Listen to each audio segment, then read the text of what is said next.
Welcome back, football fans, Steeler fans, NFL fans. It is day 2 of the 2024 NFL Draft. We are back for rounds 2 and 3. The Pittsburgh Steelers slated as of right now to have 3 selections, 1 pick in round 2 and 2 picks in round 3. It is exciting. Now that the dust is settled on round 1, let's talk about that. Bringing in 3 guests. You know them all. Brian Anthony Davis, Dave Schofield, and Big G. Welcome, everyone. Brian, now that the dust has settled from that Troy Fautanu pick, what's your take on it now? Anything different? Loving it even more. And I know you might think I'm a company guy. I might be on the bandwagon. But I said this to Jeff earlier, and Dave heard me say this too. I got a message from one of our Fans First Sports Network affiliates threatening to put the Irish curse on me and the Steelers for taking their guy because the Dolphins wanted him at 21. And I found out more and more how much that I heard about the excitement in the draft room. I heard about the fact that other teams actually wanted this guy. They had an opportunity to trade out of this position, but they were elated to have him. And I love it. You all season long, all off season long. And the reason I said all season long, we were talking about shoring up the offensive line last year too. Yeah. That this next draft, you're going to have to do it. So as long as you still have Broderick Jones and you add Troy Fautanu, you figure out the center position.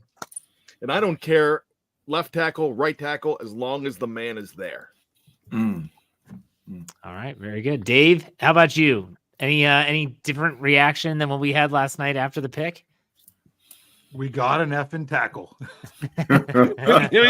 we got one of the F tackles. Yeah, right. That's to me. You know, Joe Alt was Joe Alt.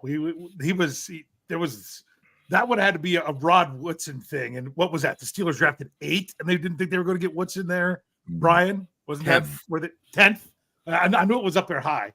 Joe Alt was never going to be someone that, like I said, he was the one offensive lineman I never looked at, because he was going to be long gone. But you never knew who was going to like which F tackle and which one the Steelers could get. Honestly, I was tossed. At first, I was really about the Oregon State tackle. But then as it got closer to the draft and everything else, I was really torn even between those two, between Washington and Oregon. I'm going to get the names mixed up. I know Fautanu is the Steelers, so I'm just happy that the board fell in a way that, man, they got a guy high on their board that was still there at 20. I'm just hoping that we'll get 6 more quarterbacks go in the first 12 picks today.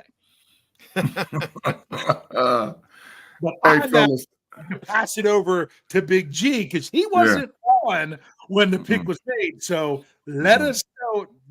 The microphone is yours, Big G. Let's hear all about it. Hey, man, thanks again for the opportunity to let me jump in with you guys, man, on the Steel Curtain Network show, man, podcast. I was actually split between 2 different podcasts when the pick actually went down last evening. And so I jumped into one and jumped in another. So you guys know I get down. I like the pick. I knew who the guy was. I had done a decent amount of film study, but versus becoming critical, I went back in and like literally immediately, like we were sitting and watching the rest of the draft live over on the Know-It-Alls. I pulled up his film on Patreon on the TV set right here in front of me. And I just started watching with a clicker. And here's my actual clicker. I was watching with a clicker and I was going back and forth and going back and forth and going back and forth and watching it. He had the 4th rated grade for me as an offensive tackle, but by going in that, just spending that last hour 15 minutes watching it, I would have moved into number 3. He's probably one of the most athletic people I've ever seen to play offensive tackle probably in the last 5 to 10 years. He's really that good. So the pick was perfect for what Pittsburgh needs, because we all agree our priority is shoring up the offensive line. Got to be number 1 priority for the Steelers. So you got to take one of those tackles. And it just so happened that a guy who was ranked in the top 15 fell to us at 20. I'm feeling it. Now, Big G, I got to ask you, man. I don't know if you saw the Source podcast we had a little bit earlier today about Deebo Samuel potentially being traded and the Steelers being interested. And now it's funny because we put that out earlier today, and now Ian Rappaport's on the NFL Network saying it, and Albert Breer of Sports Illustrated, Monday Morning Quarterback, they're all jumping in on Deebo potentially being on the move. If the Steelers were to make that trade, what would you think about that, Big G? That's hilarious because I haven't talked to any of you guys, and I don't know who said what, and I didn't know watch what. But I was talking to some of my Steelers guys that I'm connected to on this end, even including Kevin. He was involved in this conversation. And I said, Tate, and matter of fact, I sent a text out like at around 1:00, and I said, I believe in my heart that the Steelers are going to trade for Deebo Samuel. And people were like, dude, why do you say that? I said, because I'm thinking like Con Man, all right? Con made the call about Ayuk, but while he was in the conversation, he said, man, what's up with Deebo? What's up with Deebo? What? I mean, because in all reality, Ricky Pascal would not have gotten drafted by San Francisco at 31 if they weren't going to trade off one of those guys. That's obvious. But long-term effect for the Steelers, I like it actually better because you're going to pay him less, the contract's less, and he's more of a Swiss Army knife player more than Ayuk is. Deebo is an upgrade from Cordell Patterson, which we already currently have on our roster, and we know how Cordell Patterson was used in Arthur Smith's offense. So you get another Swiss Army knife player for the Steelers? Yeah. The issue, Jeff, is the cost, man. What do we have to pay to get that? I'm not giving up my second. I don't care. I'm not doing it. Based on what the amount of guys that dropped, I was looking at the top 25 of players available right now. Oh, there's no way in God's green earth I'm giving up the second. But if we want to talk maybe a third or a fourth or futures, we can have that conversation. We can have it. I think they're going to have to dip into futures, to be honest, if they make it happen. And it's going to be a cost. And I said this on our podcast earlier today. I think the 49ers are going to have to eat some of his contract too. He's due $28 million, I believe. Dave, isn't that the number that we looked up? Oh, you're going to make me have to click on it again. I went to it and then I got sidetracked because I was looking at it whenever you guys were doing the podcast before, and it was because his cap number for this year is 28.633 and almost 6.4 or 6.34 million dollars for the Giants. But 4.807 million of that is prorated signing bonus, and he's got 1.825 prorated option bonus. These are all things like putting contracts in a way that the Steelers don't do them. He's got 2 void years on his contract with San Francisco. But bottom line is those numbers should come off of the price because that's not cash to be paid this year. That would be cash that's already been paid. Okay. So you're talking about taking off it would be about 22 million would be his cash payout for this year when you look at it. So the Steelers don't have that much space yet. Not quite. So they would have to do something there or take on some money. That's a lot. It's not nearly as much the next year. It's down, oh my goodness, about almost 4.5 million less the next year.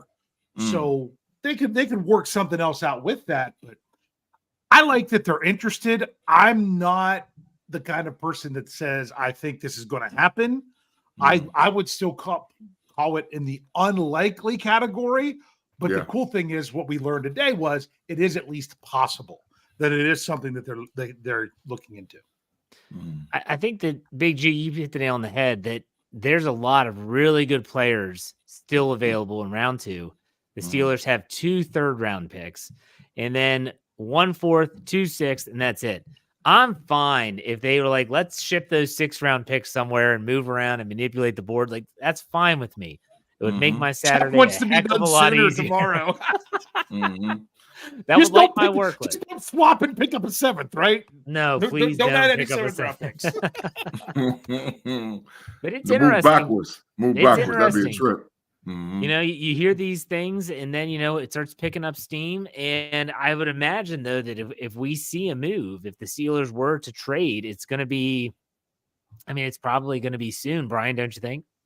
Yeah, it would have to be because this is hot right now. And this will, because the quicker that the 49ers trade this, the better the pick that they absolutely get if they want to get a pick in this year's draft. And we're talking about futures, and Big G was talking yesterday, when he was talking about wanting and coveting Rome Odunze, like give up future for now. So I think that if they are truly in that win now mode, that they'll give up future for now, but the 49ers want to act now so they could start working on their future in 2024. And one last thing to say about the whole Deebo thing, Steelers have had success with guys attributed to the name Deebo before. Just saying. Absolutely. The main big Deebo. The main big Deebo. Right. James Harrison, boy, causing problems, snatching chains. Yeah, you better believe it.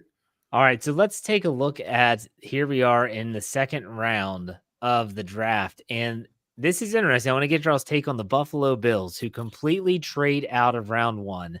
They're fielding phone calls already for pick 33 coming up here shortly once the second round gets started.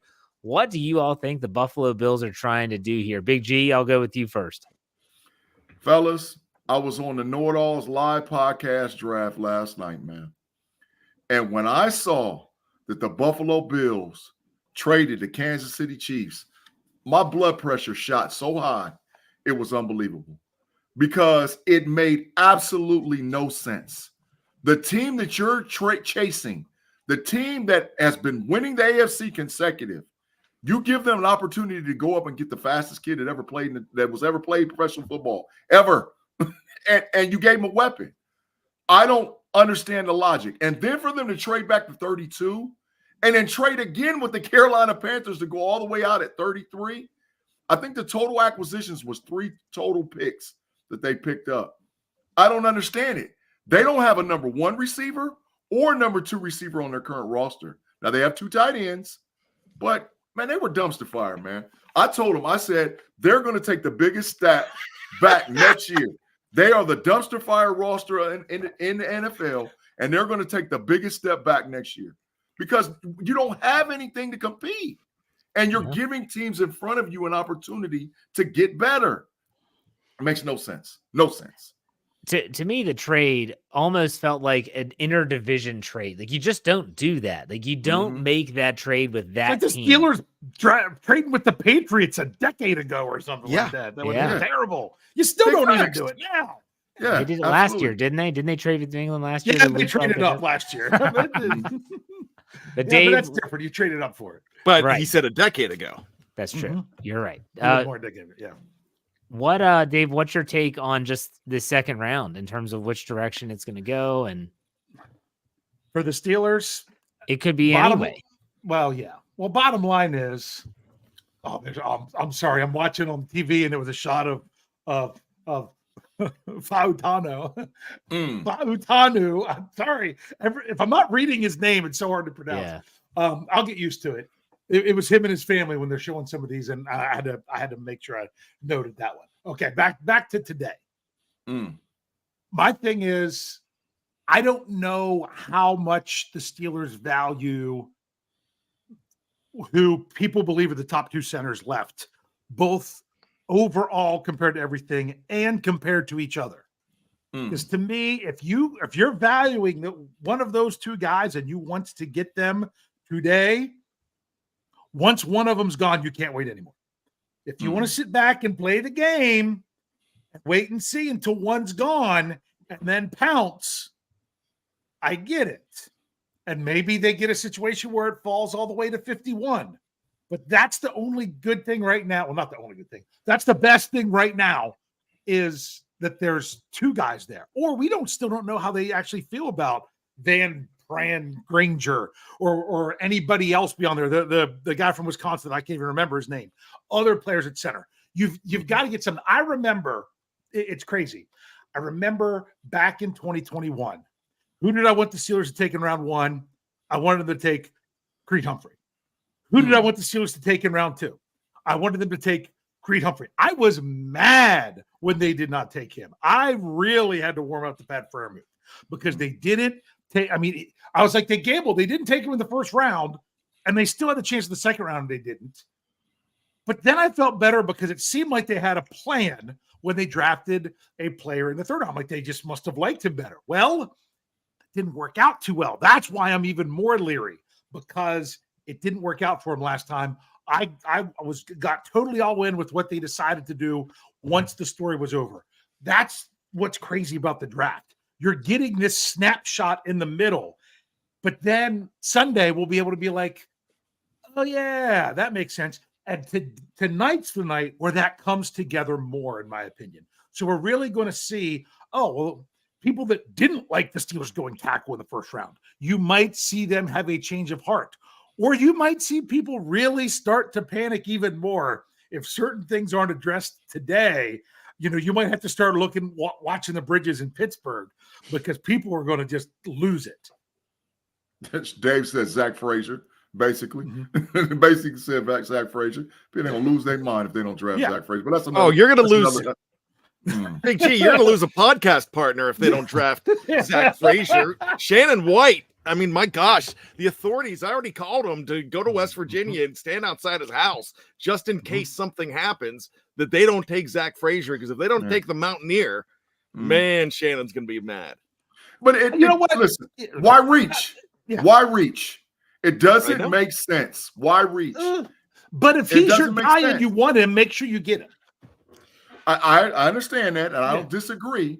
However, what's the difference between Van Granger and Zach Frazier, especially with the value that you can get at pick 51 versus waiting to see where he comes? Now, I would let him go past, and then if I really thought there was that much of a difference, then you trade back in. But at 51, if you look at the top 23 players available right now on the board, as far as draft availability and where they're ranked, oh, there's no way. I think he's like number 50. I want to say like number 50. But is JPJ's down there too. One team that has him number one. That's all it takes. One team between now and when the Steelers pick that they want him as well. That's all it takes. Well, we know there's two teams that need a center. Yeah. It's the Philadelphia Eagles and that's three then, because it's Philadelphia, Arizona, and Pittsburgh. We know. What about Miami? Don't they need a center as well? Williams is out there as possibly a re-sign back with the Miami Dolphins, but you know, I'm not reaching. I'm not doing it. I'm not sure who said it yesterday to start the show. Was it Pez? Was it Ken? Somebody said that they feel that they're pretty solid at center, the Philadelphia Eagles. Yes, it was Ken. It was Ken. Said about moving one of the guards over, that he'd been waiting to move to center for years, and now he is. So I don't know. I ain't buying it. That's smoke screen. I'm not buying it. I'm not buying it. That's the thing. We all have a different opinion of what we value, what positions and what players at different spots. And it doesn't matter if we think that center's not worth trading up for or even taking at 51. All that matters is what the Steelers think about the position. And personally, I would like to see them show that they care about that position, because it was a problem last year. My heart says that they do not need to trade back. I think those guys will be there. Trade up. Okay. I think they're going to be there, but I agree with Dave completely that if it's something that you want, go get it. And nobody does that better now. This is a new age. And I keep telling you that, because Con will move just like that. And then he'll say, all right, we moved up. We got our guy. Now let's recoup that pick. And that's exactly what they do. So I was asked a question in the live chat, and I believe it was Captain Underpants that asked the question, what would it take to trade up to number 36 to go ahead and pick him? So I just did some homework here, and I looked at the Will Levis trade of last year. Oh, that's a good one. So they went up to 33 overall. That's where they got that's where they got Will Levis. But they didn't have to move up that far, did they? 41. They were at 41. Okay, they're at 41. Okay. So they sent the 41 and the number 72 pick and a 2024 third round pick to Arizona in exchange for number 33. They got a number 81 back in the third round. So they swapped the second was that another second for a third? You said 41 and what else? Well, they sent 41, so they swapped. Yeah. They didn't lose a Yeah. 2. Yeah. So they basically got rid of a 3. They got rid of next year's 3. Mm-hmm. And then they gave away, I guess, a 4. Okay. I mean, What, is 81 a 4 or is that a 3? That's a late 3. No, 81's a 3. You run up to 100 is a 3. It's different every year. Depends on how many. It depends on how many compensatory picks there were. So the thing is, they moved. They had to move back in the third. They moved back in the third round and basically gave up this year's third round pick. Yeah. So, okay. That's. But that's 10 spots. That's from 41 to whatever. We're talking the Steelers are 10 spots. 10. Yeah. The Steelers are at 51. So But that would be 15 spots if you 33, which was the second pick of the day. Mm-hmm. That's honestly, I would say that's significantly more value than even like a 37 or 38 today. I mean, that's significant to get one of the first few guys for the day when you've had the whole, I can't say 24 hours, ever since midnight. We'll say since midnight last night to reassess where everything is. You've got a certain group of players you like, 4 or 5. You're looking at the top 4 or 5 spots coming back out. If you're talking 8 or 9 picks into today, that's a whole. I think after the first 4 or 5 picks of the second round, you really start to drop off in value. That's just the way I've always looked at it. I don't know if that's actually true though. That's just the numbers I've always rolled with. And they might not need to. Yeah. That's interesting though, to look at that from last year. And what do you do if let's see, the Bills are up first, then who's second? That would be the Commanders. Yeah. Commanders, they don't need a center, do they? The Commanders have 2 of the next 10 picks. Yeah. They go at 36 and 40. The Commanders have 4 picks today, but they have 2 of the next 10. 1 at 36 and 1 at 40.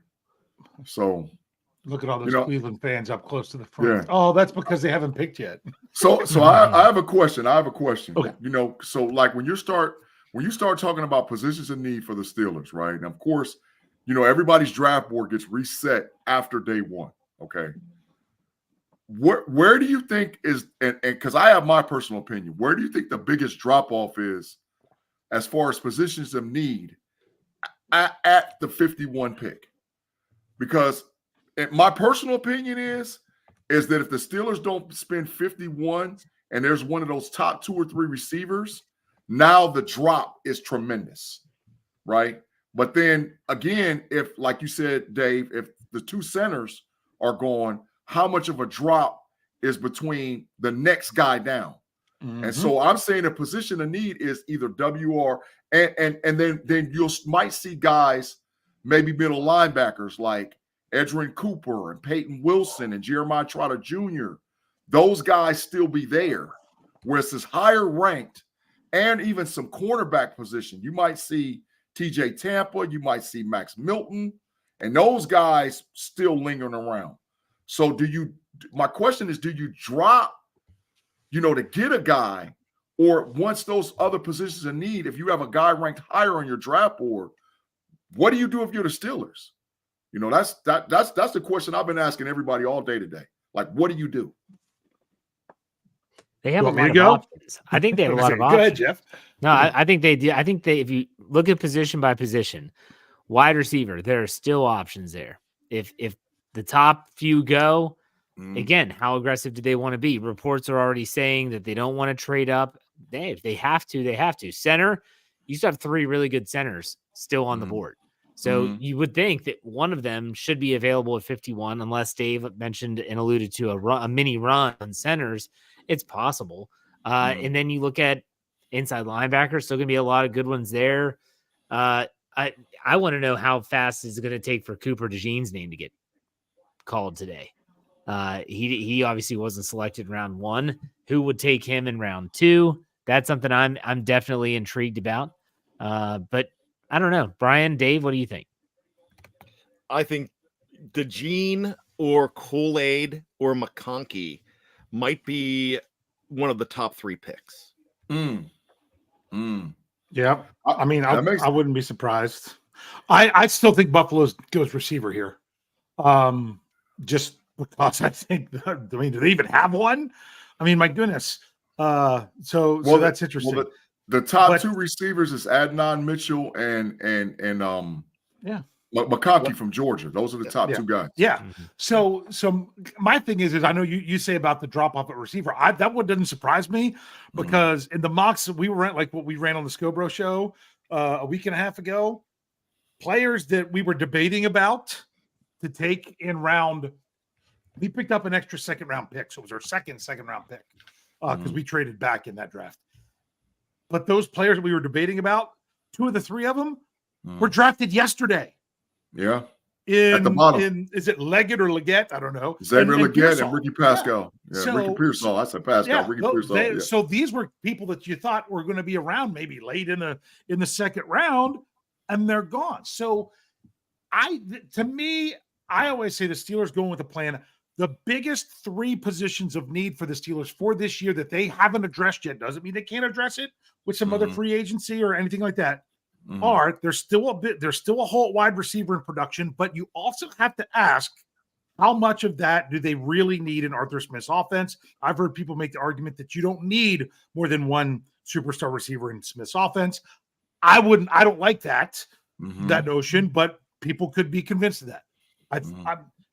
I think corner's huge because I feel like they lost 3. Well, only.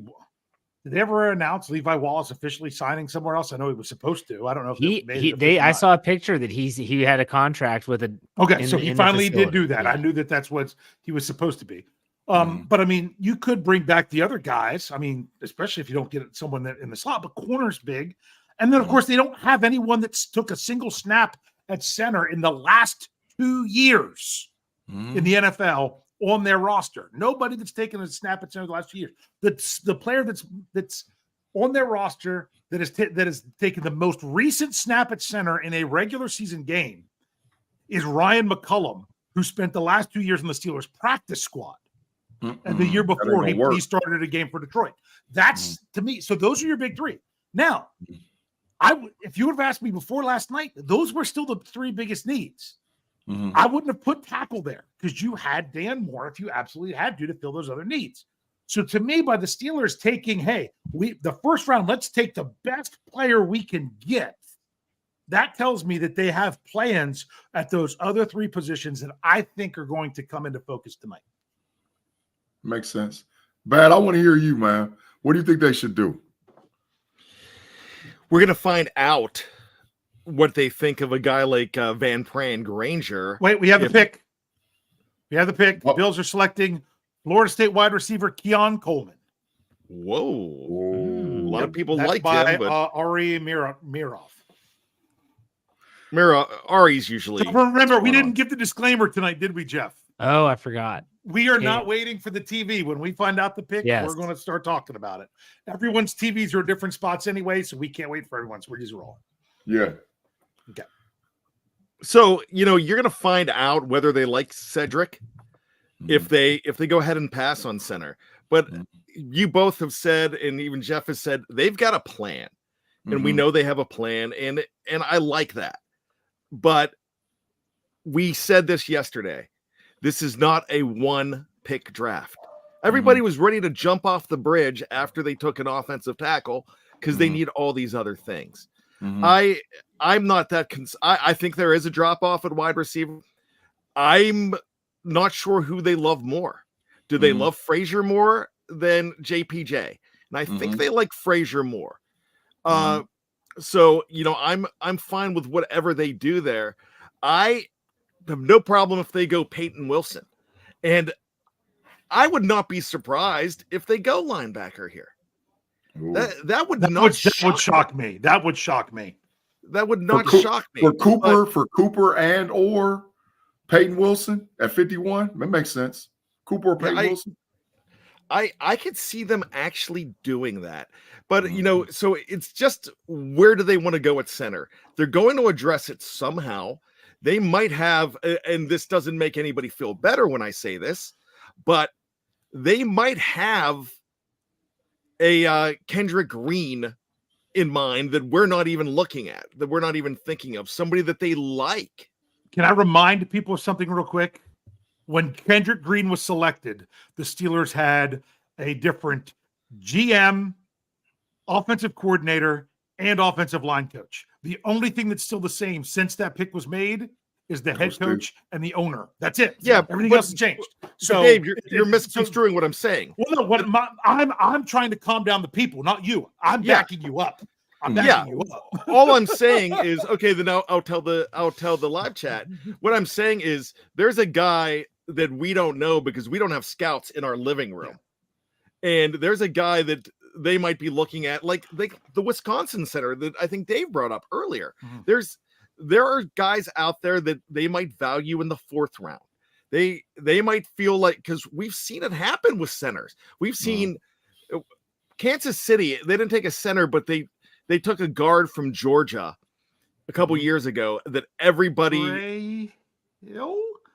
Was that Hill? I think it was Hill. Yeah, inside. He played right side. Hill. They took him late, and man, he played. And he played.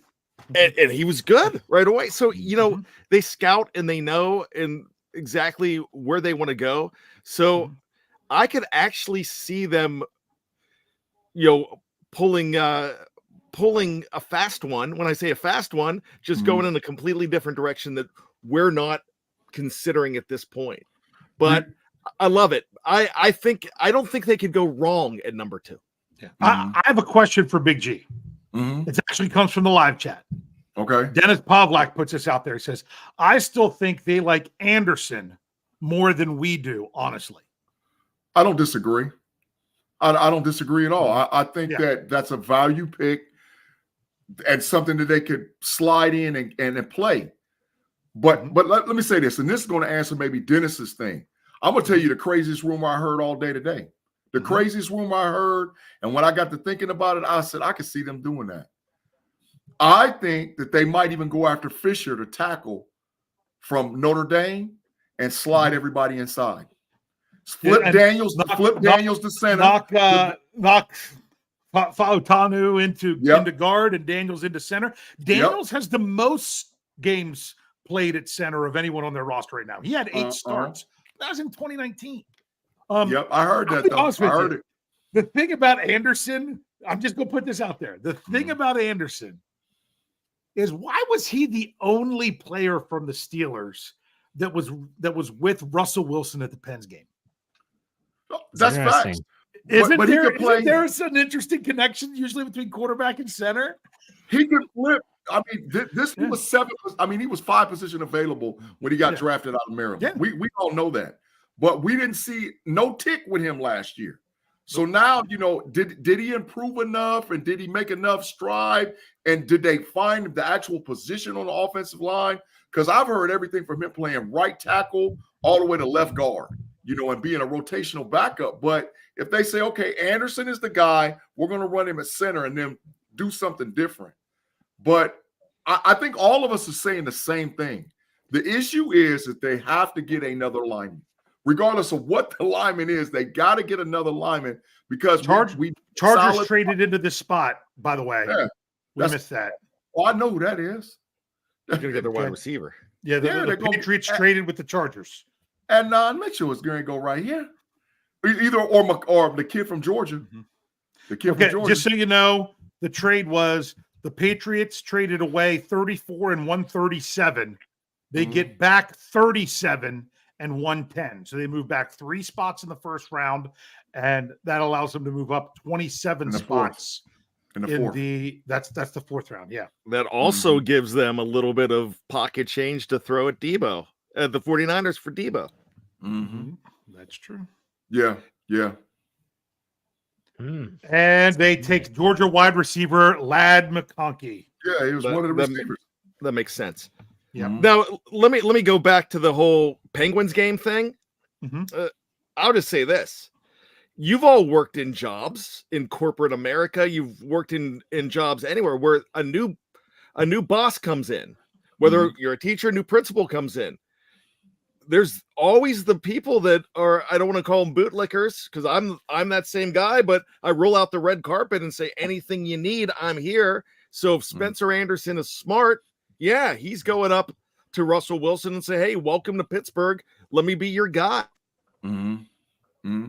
But he was. It's not like he was a scrub. It's not like he was a scrub. He definitely was a I don't know if he was an all conference at Maryland, but he was serviceable at Maryland. He was good enough to be drafted. And most of the time, you guys know this because we've all been watching football, been around football almost our whole lives.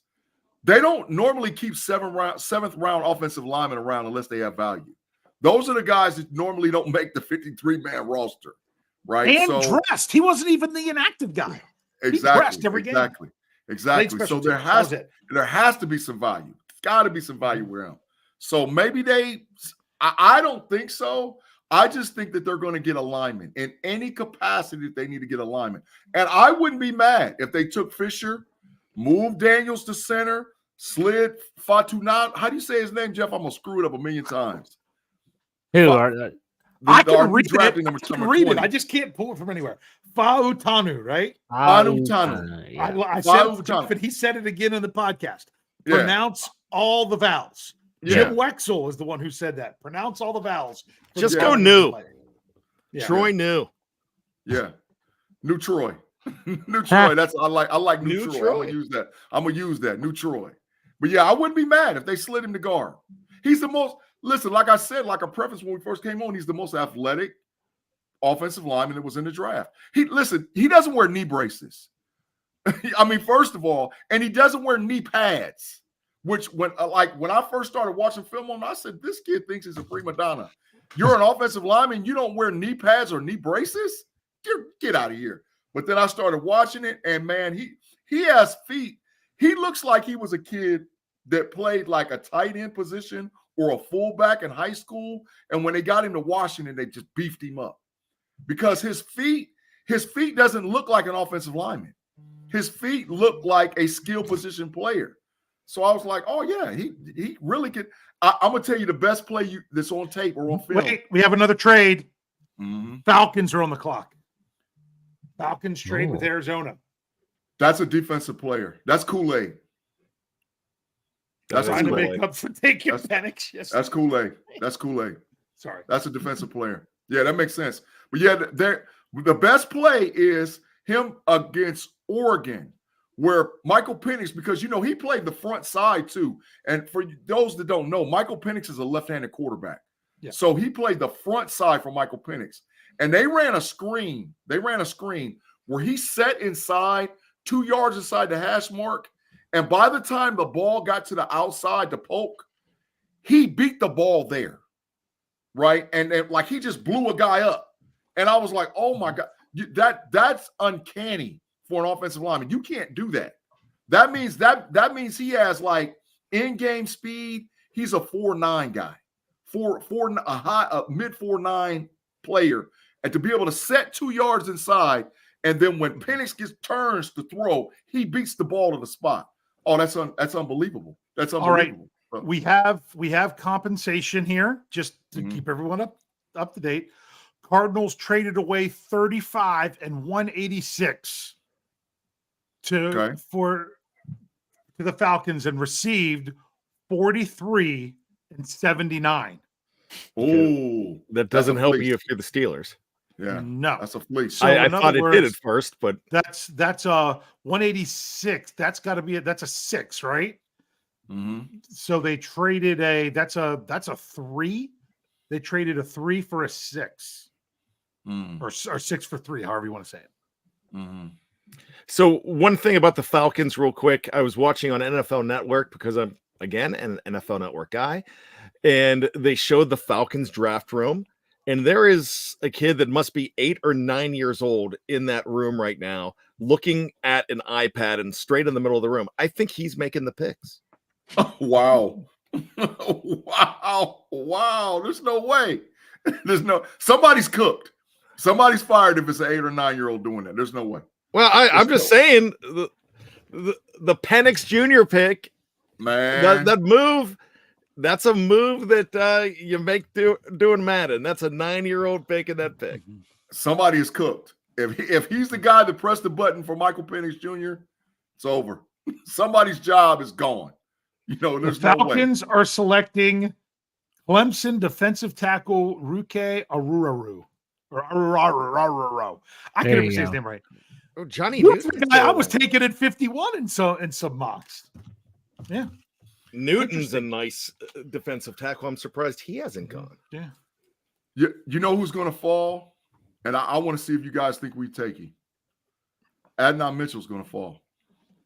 He's got so many red flags. They say character concerns. Yeah. Whatever that is. Well, he's diabetic too, but a lot of NFL teams move him off his draft board because of character. I did hear that. But he's the faller. It's obvious, right, Jeff? Yeah. What's up?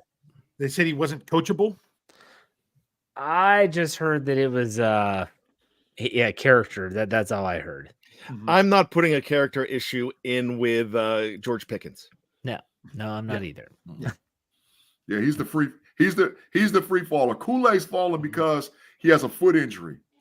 So, but I mean, he still ran a 4.4. He still ran a 4.42 or whatever it was, some ridiculous time.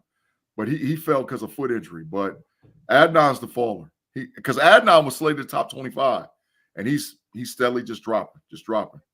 You know, and nobody's willing to trade up to get him. Is that Andre Bad Moon Rising announcing this for Atlanta? Yeah. Yeah. Mm-hmm. The Bad Moon, bro. He was a good player. That is a tux. Yep. And who was he married to? Do you know that? Big Left Eye, Lisa Left Eye Lopez. May she rest in peace. I got a pack of guys that I'm cool with from Flint, man. We've been cool since I was in my teenage years, going to my 20s.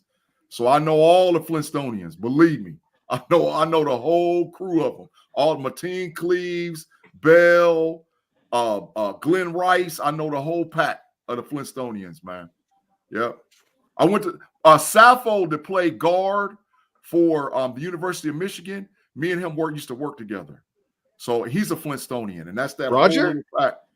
I don't know what it. No, it's Bertram. It's Bertram Sappho. He played guard for the University of Michigan. Yeah, me and Bertram worked together. And his brother Joe played at Western Michigan. I think Western Michigan. That whole little pack of Flintstonians, man, Flint's a different place. I was going to say, well, got to ask, Brian, can you confirm this? Yes. Left Eye did burn down his house. Yes. Y'all know the story? What happened? Why she did it? Y'all remember why? I don't remember why. I just remember her doing it. He signed a contract with Nike. So by him getting a contract with Nike, they gave him all these different types of shoes, right? And when she came home, she didn't see a size 6.5 or size 7 anywhere. And he had like 90 pair of shoes throughout the house. So she threw all the shoes in the bathtub, put gasoline on it, and lit it on fire. That's the actual story. Like, she actually said that on her documentary. I mean, rumor has it that the same thing happened in the Schofield house. No, the problem is my size 15s wouldn't fit in the bathtub. So we couldn't set them on fire. Mm-hmm. Mm-hmm. Oh my gosh, it's dangerous. I've been wearing a size Big 15 since I was 13 years old. Yeah. So when Prince said, "Act your age, not your shoe size," I had a couple years in there where I could take that as a compliment. Mm-hmm. Hey, fellas, listen, I got to jump over to the Know-It-Alls podcast. Yes, sir. You got to do Big G, we're going to miss you. This was fun. Hey, man, I thank you guys so much for letting me in, man. I might later on, man, if we got time, Jeff, I might text you and say, hey, man, I'll jump back in, man. Absolutely. Yeah, let me know for sure. All right. Long night. All right, thank Big you guys. G. I appreciate it, man. You guys have a great one. Yeah, yes, sir. We'll see you. Yeah. And so we say bye to Big G. Big G, and we say hi to the OG, right? And we welcome Shannon White into the conversation. What's up, Shannon? He's all decked out in his Mountaineer blue and gold. He's ready for Zach Frazier to be called. Subliminal messaging. Hello, guys. The beard looks good. I want to know if Shannon is going to have the inside stories about what went on with Lisa Left Eye Lopez. If he's got that knowledge as well. No, I was listening to Big G talk about it, but no, I don't have any inside stories. I think it's dangerous to have Big G and I on the same podcast for like stuff like that. Oh yeah, you guys know that stuff. The pick is in. Yes. Illinois is taking defensive tackle Jerzon Newton. I don't know if I said that correctly. He's from you said it right, Illinois. But he's from Illinois. Yes. Yeah, the Commanders are taking him. That's the one that Big G said on. Was it Big G or was it Brian that said, "I'm surprised that's who the Falcons didn't take. But yeah, I like him. I like Drazan a lot. He's a workout warrior too. He's just a big dude. Kevin Smith was telling us on the draft the other day that this is a guy that could, bench press an amazing amount of weight. Speaking of workout warrior, let's welcome Kevin Tate into the podcast. Tate, what's up? He's muted. We got you on mute. You got to unmute it there, Tate. I need to. I was gonna say he's getting fined already. I don't have a sign, or I'd find him. Man, there we go. He came back for a second. There you are. There you are. I said, Jeff, Dave, Bad, what's up? Thanks for having me. Said Triple OG Shannon, what's happening? And Jeff, I wouldn't call myself a workout warrior for the past 10 years, probably. Hey, I can call you that. That's fine. It's not. No one has to know anything. You didn't have to call yourself out like that. Well, when you said Kevin Tate the workout warrior, I'm sure everybody's saying that dude's not a workout warrior. All right, so fines have already been levied here on the show, and we're waiting on who's up. What pick is up right now? New England is now on the clock. The TV has not announced. So it's pick 37 because the Chargers swapped with New England, and so you have New England and then Tennessee. So things are getting interesting here with these picks. I want to ask Shannon White. I obviously read your grade, the pick article, but I want to get your take on the Steelers round 1 before we talk about the Steelers round 2. Shannon, go ahead. I was thrilled. I'd liked him. I had a mid-first round grade on him all along, and I thought him and Graham Barton were both in that same class of 5 position versatility, and they would have been a real upgrade for the Steelers. But then, like earlier this week, the report came out that Futanu's knee was red flagged. So I dropped him back then into the 20s. So I thought that it would be Graham Barton. Well, the pick rolls around, and they got Barton on the clock. They still got Mitchell. They got Arnold, and they got Futanu. And I was like, oh, my gosh, you couldn't ask. I'm not used to the Steelers having that many, good fits available. And, you could have justified any of them. Yeah. And when they took Futanu, I wanted to give it a straight A, but I give it to A- because of whatever they flagged him for. The pick is in. Yeah, sorry, Shane. Patriots selecting Washington wide receiver Jalen Polk. Yeah. Or Jalen, sorry. As long as it don't have Frazier at the end, I'm okay. Well, you know what? Go ahead. Sorry to interrupt. We I understand. For a second, we give the pick and then go right back to what you're saying.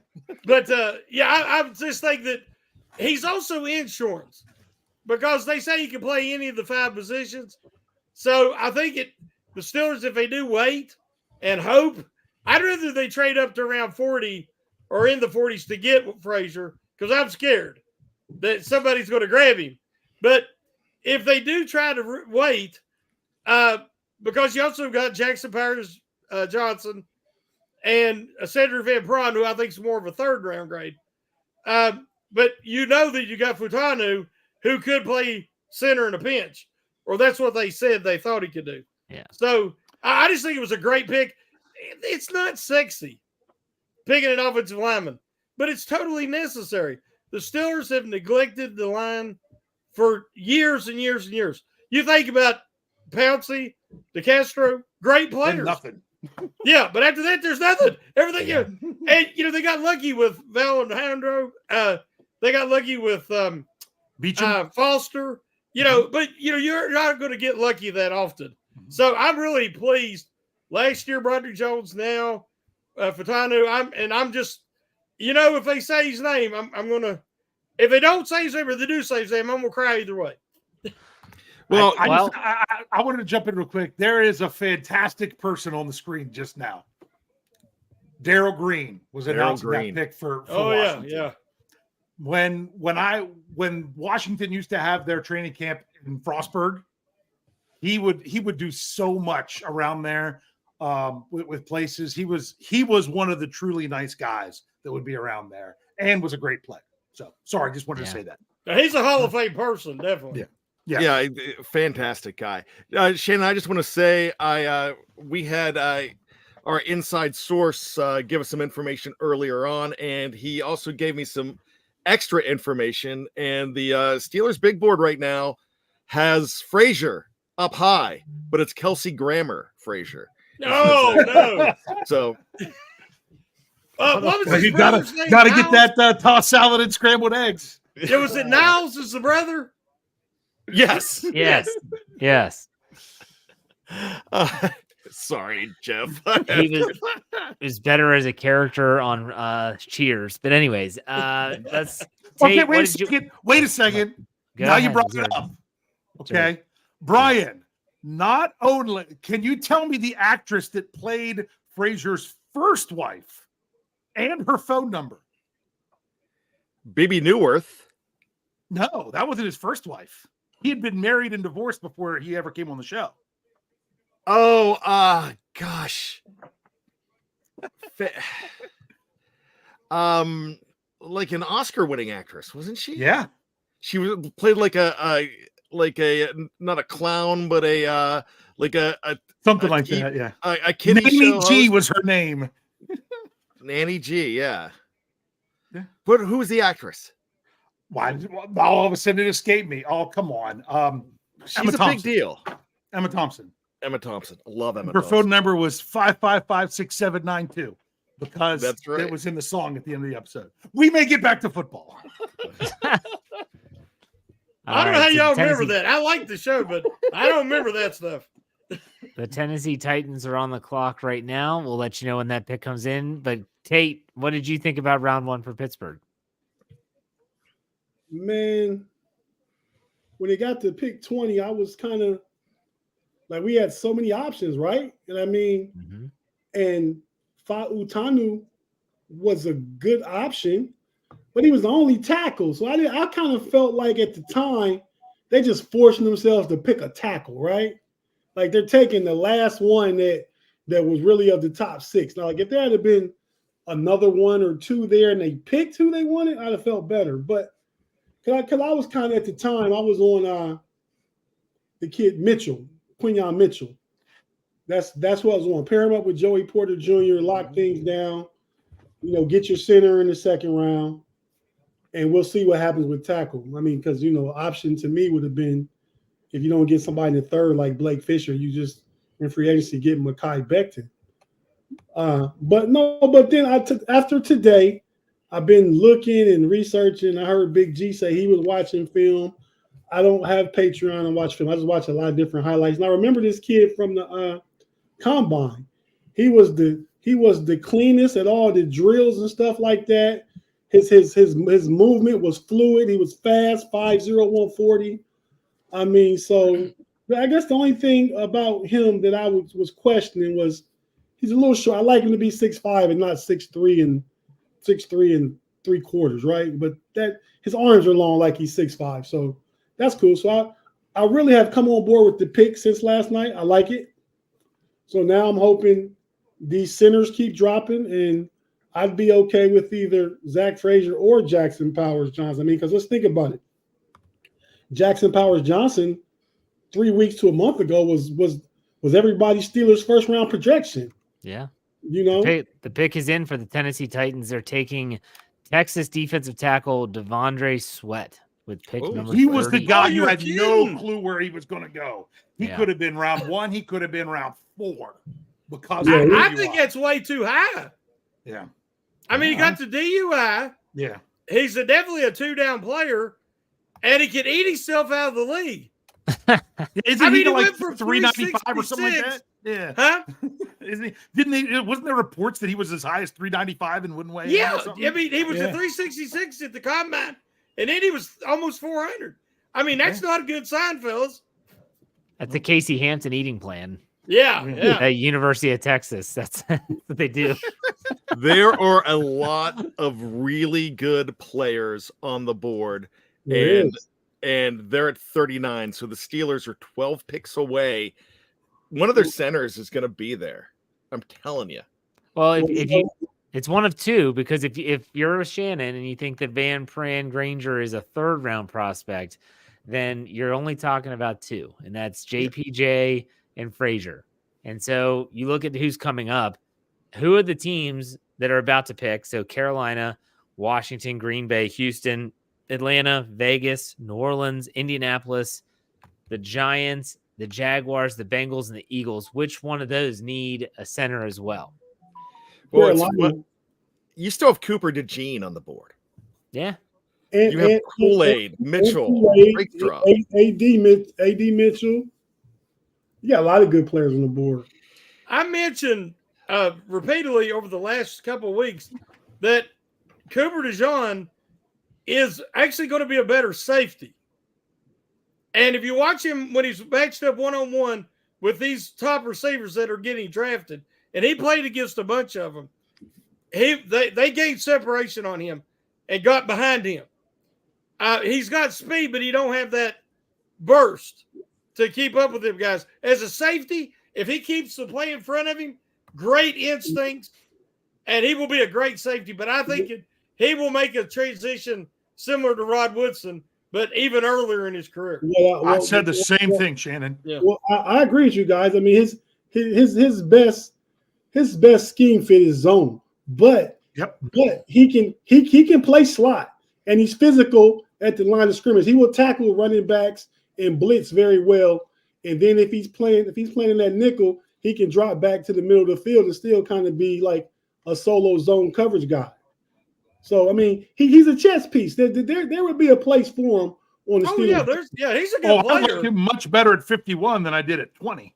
Yeah, a lot of people wanted him. Yeah, that's a whole different story. But then again, you have to keep saying, all right, Steelers are making these picks. Where are they going to start addressing needs? Because to me, he doesn't fill the need at corner in the Steelers system. Mm-hmm. He would have to be safety or sub package. And you don't want a 1st round pick on a guy that's going to be just sub package. Oh, the trade. The Panthers are trading number 39, which they got in the Brian Burns trade to the Rams. So the LA Rams are now on. The Rams need a center. They need a center too. They got rid of Brian Allen, right? Oh no, that's not good. Well, but they got rid of Brian Allen, but they had someone in place. I don't know if they're a center needy team, are they? The Rams need a lot. I don't know. They went to the playoffs last year. They did just as good as we did. Yeah, I get that, but I just feel there's been a run on defensive. They have some holes, and they lost Aaron Donald. True. You know? Good point, Dave. Yeah, I don't know who it would be. I don't have a name. That's why they drafted Verse last night, though, right? They drafted Verse. Yeah, but he's he's a defensive end more. Yeah. I see them going defense here. Mm-hmm. I'll say this about the Steelers: if they stay at 51 and get one of the 2 centers, Omar Khan is having a freaking ridiculously lucky draft. That's all I'm gonna say. Yeah. Everyone will say, like, if he trades up, that's aggressive. That's going up and getting your guy, and I'm fine with that. But if he sits still at 51 and gets his guy, call him the con artist for the trades, but boy, would they be getting fortunate with these players just falling to them. That's big con energy, Jeff. He's creating that energy, man. He's putting out the positive vibes, and they're just right. I'm making the call here. Obviously, the Rams were a spot behind the Steelers. They were 52. I'm very interested to see what they. Yeah, they moved ahead of them. Yeah, because now we know that the Steelers get it there. Sorry, Brian. Go ahead, Brian. I'm going to say Fisk. Oh, I love Fisk. That would be a good. He's a great Steeler. So could they go back-to-back Florida State here? Yeah. Yeah, they could. Yeah. This could be their guy. I'm telling you, this is the day of the draft. I mean, someone just said it in the live chat. Said the draft is deep. It's deep for today. Tomorrow's a whole different story. Yes. After the 4th, Peter. Yeah, I'm fine with the 4th round too. If the Steelers trade away both their 6s and only draft 5 players and they get them all in. Gosh, that would be so great, Dave. Yes. We did the 4th round and then we just sit back and watch the rest. I'm fine with that. Yes. Yeah, do our wrap-up podcast. We out of here. Man, okay, the Panthers traded 39 to the Rams. They got 52, 155, and their 2nd-round pick next year. Wow. I don't like that. I don't want to give up 2nd-round pick next year. like if the Steelers move it up that far. So a fifth this year and a second next year to go from 52 to 39 to take. That's the question. Gentlemen, this is the reason I'm going Fisk. There's been 5 picks so far, 3 defensive tackles, 2 wide receivers. But with 3 out of the last 4 picks being defensive tackles, I think they want Aaron Donald. That's why I brought it up. Because I thought if there's a run on D tackles and they lose Donald. Here they go. Florida State defensive tackle Braden Fisk at number 39. You are right, Brian Davis. Good job. I called the position, but didn't know what player. Then Brian calls the player. That's teamwork right there, buddy. That is good. Yeah. Good call. All right, so the defensive tackle run is alive and well, and now the Washington Commanders are back on the clock at pick number 40. We are closing in to 10 picks away for the Pittsburgh Steelers at 51. It's going to be exciting. Do you guys think that's too much to move up 13 spots in the second round? A second next year? Yeah. Mm-hmm. But Dave, you just said go get your guy. You know, I said about the centers. Hey, as long as none of them are going, you might be okay. If they were thinking defensive tackle with their next pick, and all of a sudden a bunch of defensive tackles are going, I get it. I completely get it. I think he's a good pick. He was someone that I had on the Steelers' radar here in the second round. Yeah. So the Giants scare me coming up for a You second. know that you guys know the Rams motto. F them picks. how long has McVay been there? And that was his first round draft pick. They live in the now, not the future. Right. Hey, it's worked. That's kind of where I'm at now. I really don't care about next year's second. Hopefully it'll be like pick 60, 64. Wait, it'll only be 62 because Brian is sure that both the Eagles and who is it? Who's the other team that are going to lose it for tampering? Atlanta. Atlanta. Yeah. Yep. Yeah. If that's the case, I'll send a second next year. I'll send a 4th and a 6th this year. Give me Deebo Samuel. Let's make it happen. Yeah, I'd give a 3rd for Deebo. Another trade. The Eagles are on the clock. Oh, Cooper DeGina. No, because they took Quinyon Mitchell in round 1. Yeah, they took Mitchell. Yeah, but this is remember this guy's a safety though. If they view him, well, that's true. We were just they think he's a safety. Yeah, because they wanted him yesterday because they love him. They traded. Who they trade for from Tennessee in the middle of the season? Terrell Edmonds. They traded away. They traded Terrell away. And they got Kevin Byard. Byard? I couldn't remember the name. Lose Byard? That was my question. Is he still there or is he gone? No, they released him after this season. He's a free agent. And we were told the Eagles are not in the market for center, so we'll see. Somebody call Pez. Hey, Pez got the Penix pick right. I cannot believe I sent him a text. I was like, "You're freaking nuts, man." So the Eagles and Commanders from the same division trade. Yeah. That's just weird. We were talking about that in the know-it-alls when Big G was with you guys talking about Cooper DeJean. Cooper DeJean is the pick. Are you reported that? The Eagles are trading up and are taking Iowa cornerback Cooper DeJean. Wow. Yep, there it is. Yep. DeJean is off. Man, you're on a roll, baby. Two back-to-back corners for them. Wow. Who are the Steelers going to take, Brian? Tell us now. I'm telling you. Frazier. It's going to be a center. Okay. I'm telling you. Say Frazier. There goes Frazier. It's one of the two. All right, so that means that the Green Bay Packers at pick 41 are now on the board. The Steelers are 10 picks away. This is going to be interesting. I got the Green Bay Packers taking Kool-Aid. I have the Green Bay Packers taking like some 6th round prospect in a supermarket right now. I mean, they have become the weirdest drafting team in the last 5 years. Worse than the Raiders? The Raiders have, here's the thing, the Raiders have a new administration. And Brian likes the Raiders now, so be careful what you're saying. Okay. He's a Raiders fan too. Now, I'm not a Raiders fan, but hey, the Raiders do well, we make money, right? Yeah. If everyone There- does well, we all make money. That's how the network works. Yes. All right. I mean, I have special I'm interest in the Raiders. 49ers going to the Super Bowl last year. Yeah. That was nice for FFSN. Yeah. Yeah, no, that was great. Yeah. Now we can see the Steelers do it. You don't think Green Bay drafts well? They reach a lot in the first round. Okay. Now, Dave, The last couple of years, it's weird. Ari Myrov, I don't know if I said that name correctly. He does not have the Commanders getting a next year pick. He says the full trade Eagles get 40 and 78. No, that's the new one. The one I was talking about was the one before. I'm sorry. I haven't So got the full trade for the Eagles get pick 40 and 78. The Commanders get 50, 53, and 161. Wow, 50 and 53. So it's a Steelers sandwich there with sort of the Steelers Panthers are in between the Commanders now because Steelers are 51 and now the Panthers are 52, but they just got from the Rams. Every pick around the Steelers has on both sides has now had the three closest picks to him have not been traded. This is great. Okay, so again, Green Bay is on the clock at pick 41. Wait, nope, trade. Oh, Saints on the clock. I have the Saints on the clock. Yeah. Saints all right, on the Brian. clock. Brian, who? Brian, who? Come on, Brian, get it out of your mouth. Give me a second. You know what? I'm actually took a tackle already. That's right. I'm going to go ahead and say Adonai Mitchell. I was going to say wide receiver. I agree. I'm going to go with Mitchell. I'll go with Brian. Who are you agree with, Tate? With Brian? Brian.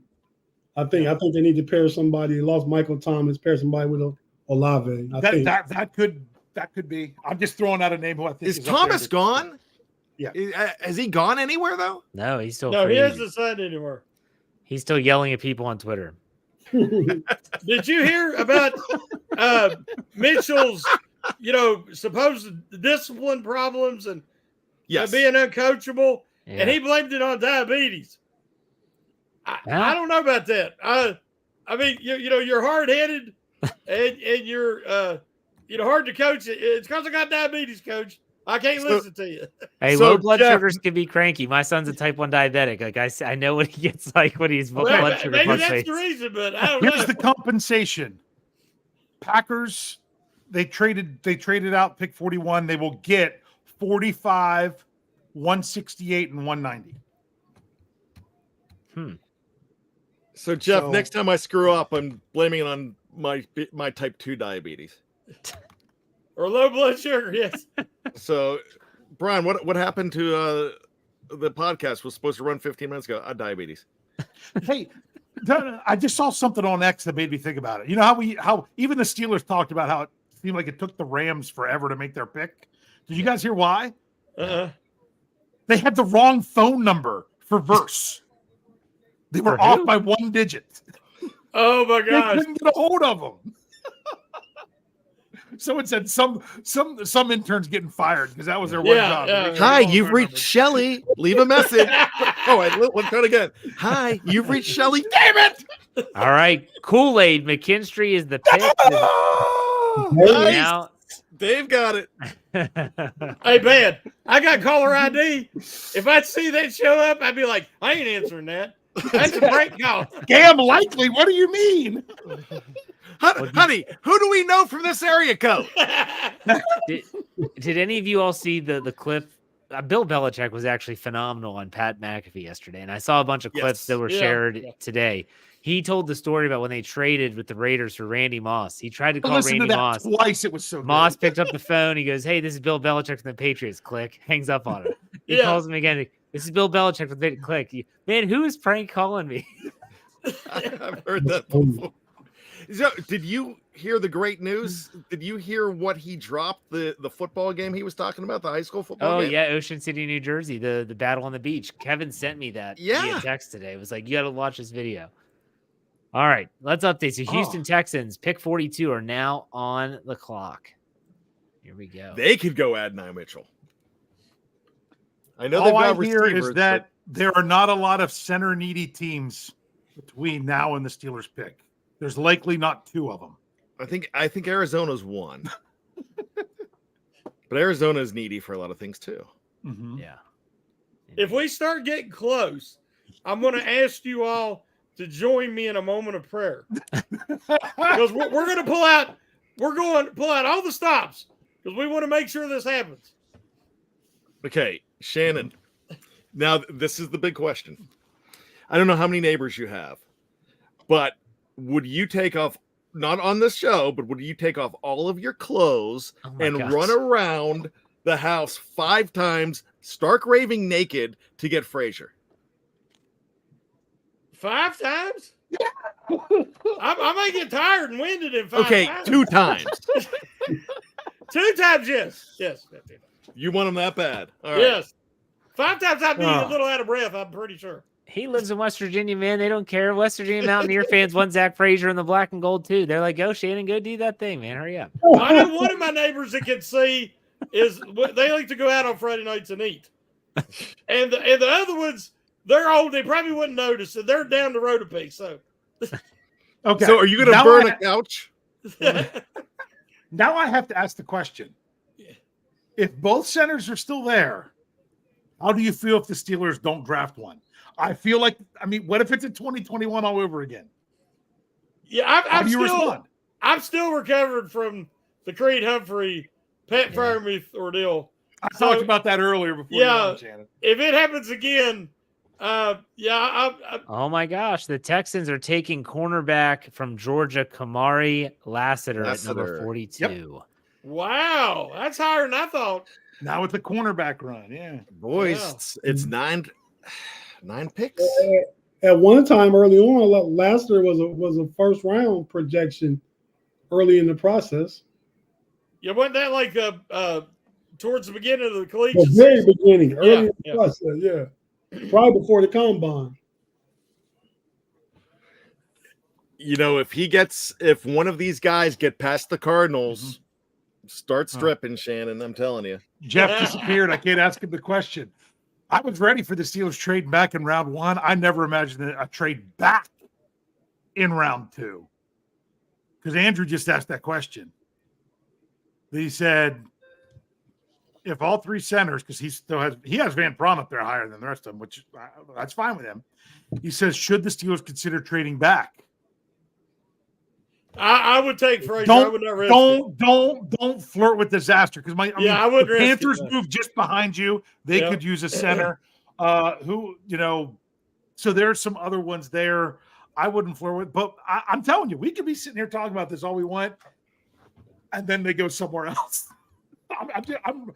I'm bracing for it. David's happened to me too many times. Yeah, a guy that I just think's a great fit, and then they let him go. That's why you don't fall in love with players until they're in the black and gold. That's true. That's true. Yes. Let me ask you this. So, I just forgot what I was going to ask. Sorry.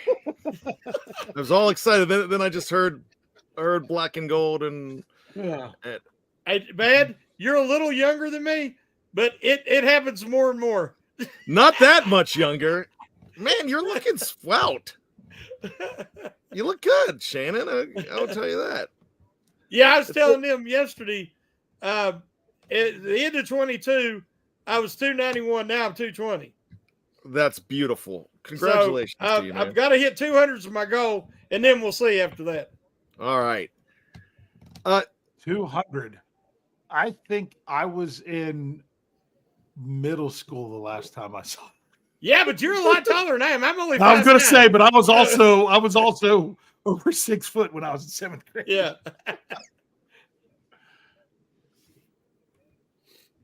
Oh, this is what I was going to ask. So, I'm going to ask this to Tate.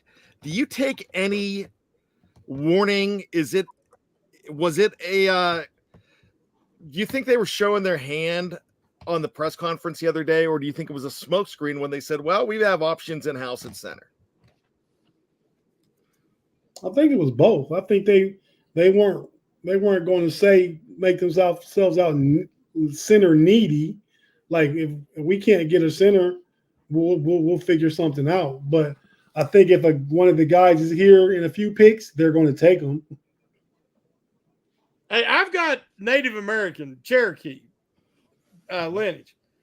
And what that's called is you start a fire and then you take a wet blanket and you do this and you send up the smoke signals.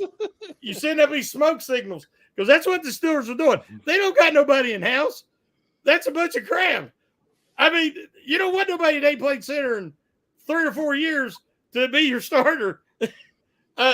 They're just, they want a center. I believe. Here we go. Yeah. Cardinals selecting Rutgers cornerback Max Melton. No, Melton's good. I know. I love him. Corners. Now it's the run on corners. KT Smith. You want to go get him, Shannon? Coached I loved against Melton.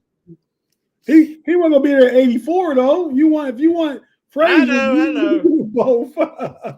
You know what? I could say this because I listen to your show. I could listen to Tate and Shannon argue all day. I could listen to them argue the phone book. It happens. It happens.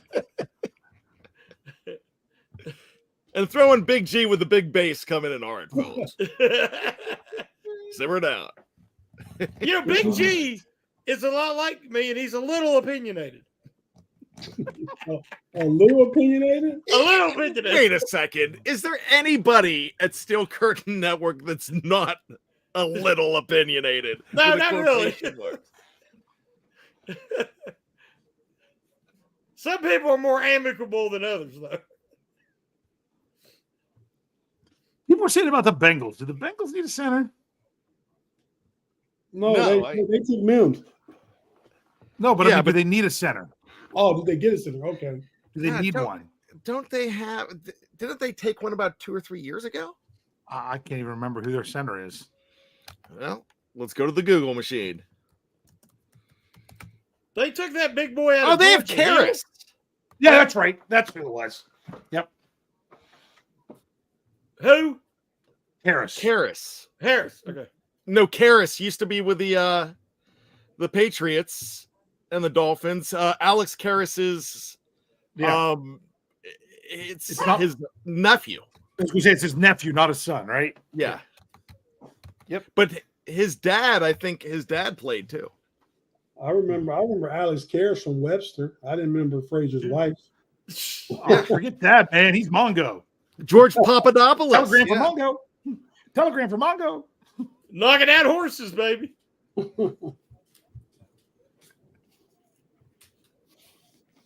So you guys don't remember him from Webster? Yeah. Well, I remember it from Webster. Oh, yeah. No, I George definitely remember from there, too. George Papadopoulos. Wasn't that his name? I think you're right. Yeah. Yeah. But hey, we can't talk about TV trivia. The live chat gets mad. So and that's all I've got.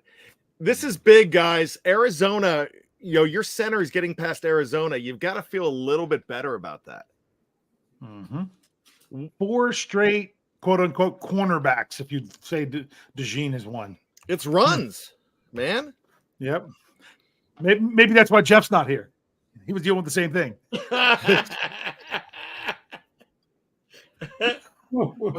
We've been on 90 minutes so far. You guys will take shots at me. We've been on for 90 minutes so far on this. These are marathon sessions, these drafts for us, these live chats. See, now, I will be honest with you. Something in the live chat sparked this with me. I'm going to say it, and then I want you guys to give your opinion. Okay, I'll bring it up. Adam Lewis had said, if the pick isn't center, it's wide receiver or corner. Because, like we said, those are the 3 quote-unquote biggest needs. How do you feel if the Steelers go outside of those again and draft another position based on a player they like and still haven't filled their quote-unquote needs? I just think a center, if those 2 guys are there, I think it's got to be the choice. Look, I would agree with that, but I wouldn't be mad if they were to draft like either Colson or Peyton Wilson either. Love Peyton Wilson. Mm-hmm. I like Edge Cooper too. I like Cooper too. Here's the thing though. I just, you don't even have Mason Cole on the team. Now look, this is not an endorsement for Mason Cole, but you don't even have that to fall back on. Yeah. Like we say, it's Spencer Anderson, James Daniels, Ryan McCullum. But I will say this. If they don't go center, rest assured they have a plan. Yeah. They know something. I agree. And that could be calling they might have Brian Allen just saying, hey, and there goes Jackson Powers Johnson to the Raiders. Oh, Raiders. Oh. That's interesting. What pick was that? 44? 44. That's 44. Hey, Oh, crap. maybe Andrew gets his trade up to what? 45 is what he did in his for Frazier. Well, gentlemen, I'm going to go do some work. I'll be back. All right. So now, who's on the clock now? Is it New Orleans? Well, right. They have it. They just announced the Cardinals pick on TV. Yeah, so I don't care about TV. I'm talking about technically it's Green Bay. Green Bay. That's right. But they still have the Raiders to go. But yeah, I'll be honest with you. As the process went on, the less and less I wanted Jackson Powers Johnson, based on stuff I was hearing. You know, Shannon kind of convinced me of that. I know he had sent some of those as well. The top heavy, and things of that nature. I would have been okay with it if somebody took Frazier though. So what happens if Frazier goes between now and 51? What do the Steelers do? Take the best player at a position of need. The Packers are taking at 45 linebacker Edgerrin Cooper. There goes Edgerrin Cooper. From Texas. You guys were just talking about him, right? Yep. Yeah, we're talking about the linebackers. Because you said Cooper and Wilson were the ones you guys, because Wilson's the NC State, I right? said I wouldn't be mad if you said that they took a position not in need. Mm-hmm. I said I wouldn't be mad if they took Wilson or Colin. Yep. Colson. And I know Corey Eckenroth, he's putting it in there, and I this is a name that kind of jumped out at me was Malachi Corley, who's the slot. He's the the yak He's god? Deebo Samuel 2.0. Yeah, baby Deebo. Yeah, everything I keep hearing about him though, he's a 60s, 70s pick though. Yeah. No, I like him. The receiver I'm taking right now is AD Mitchell if he's there. And we'll deal with his problems. Tom, we already got. I don't want to pair him with Pickens. We got to get a guy who ain't a problem. Pickens stop being a problem. Think about it. Bad company corrupts good character. You can have a guy that you're getting on the straight and narrow, but all you have to do is bring in one other person that they can kind of buddy around with and go not in the right direction, and things just spiral. I've seen it on teams before, like not non-professional teams, like other sports teams, high school, even. Hey, Dave, Le'Veon Bell, here, meet LeGarrette Blunt. Yeah.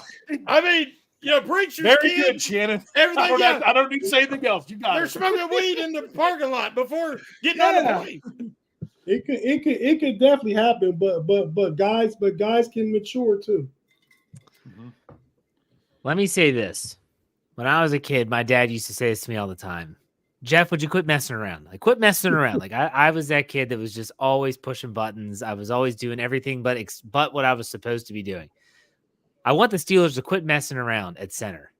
Get a guy that is the guy, and then you don't have to worry about it for maybe another 10 years. Get the guy. If Frazier is the guy, get the guy. I don't care if you trade up to get him. I don't care if people say that he was a projected later round. Who cares? Quit messing around. Take care of what you got to do. Get the center position resolved once and for all, because since Pouncey left, it's been a revolving door of crap. So that's what I want. Just like my dad used to tell me, quit messing around. So quit messing around, Steelers. Go make the move if you got to make the move. That's what I say. Somebody's here saying that the Panthers have moved up. Did they trade up? Dave, did you see that? I have not yet. Sorry, I was dealing with something else here. Yeah, the Panthers are on the clock. I got that 16 seconds ago. Okay, here we go. They traded with the Colts. The Colts traded pick 46. Panthers trade 52, 142, and 155. To me, I think this is Frazier. That's Frazier. I think it's Frazier. Frazier. Oh, They waited Shannon. until one of the centers went, and then they're going to take the other one. Shannon, no. Yeah, I'm scared. And this is pick 40. I'm hoping it's not, but Yeah, that's my I think prediction. It is. Yeah. Is this 48? No, it's 46. No, it's 46. 46. Oh crap. If they don't take Frazier, I don't know. But if they are, I'm going to say it.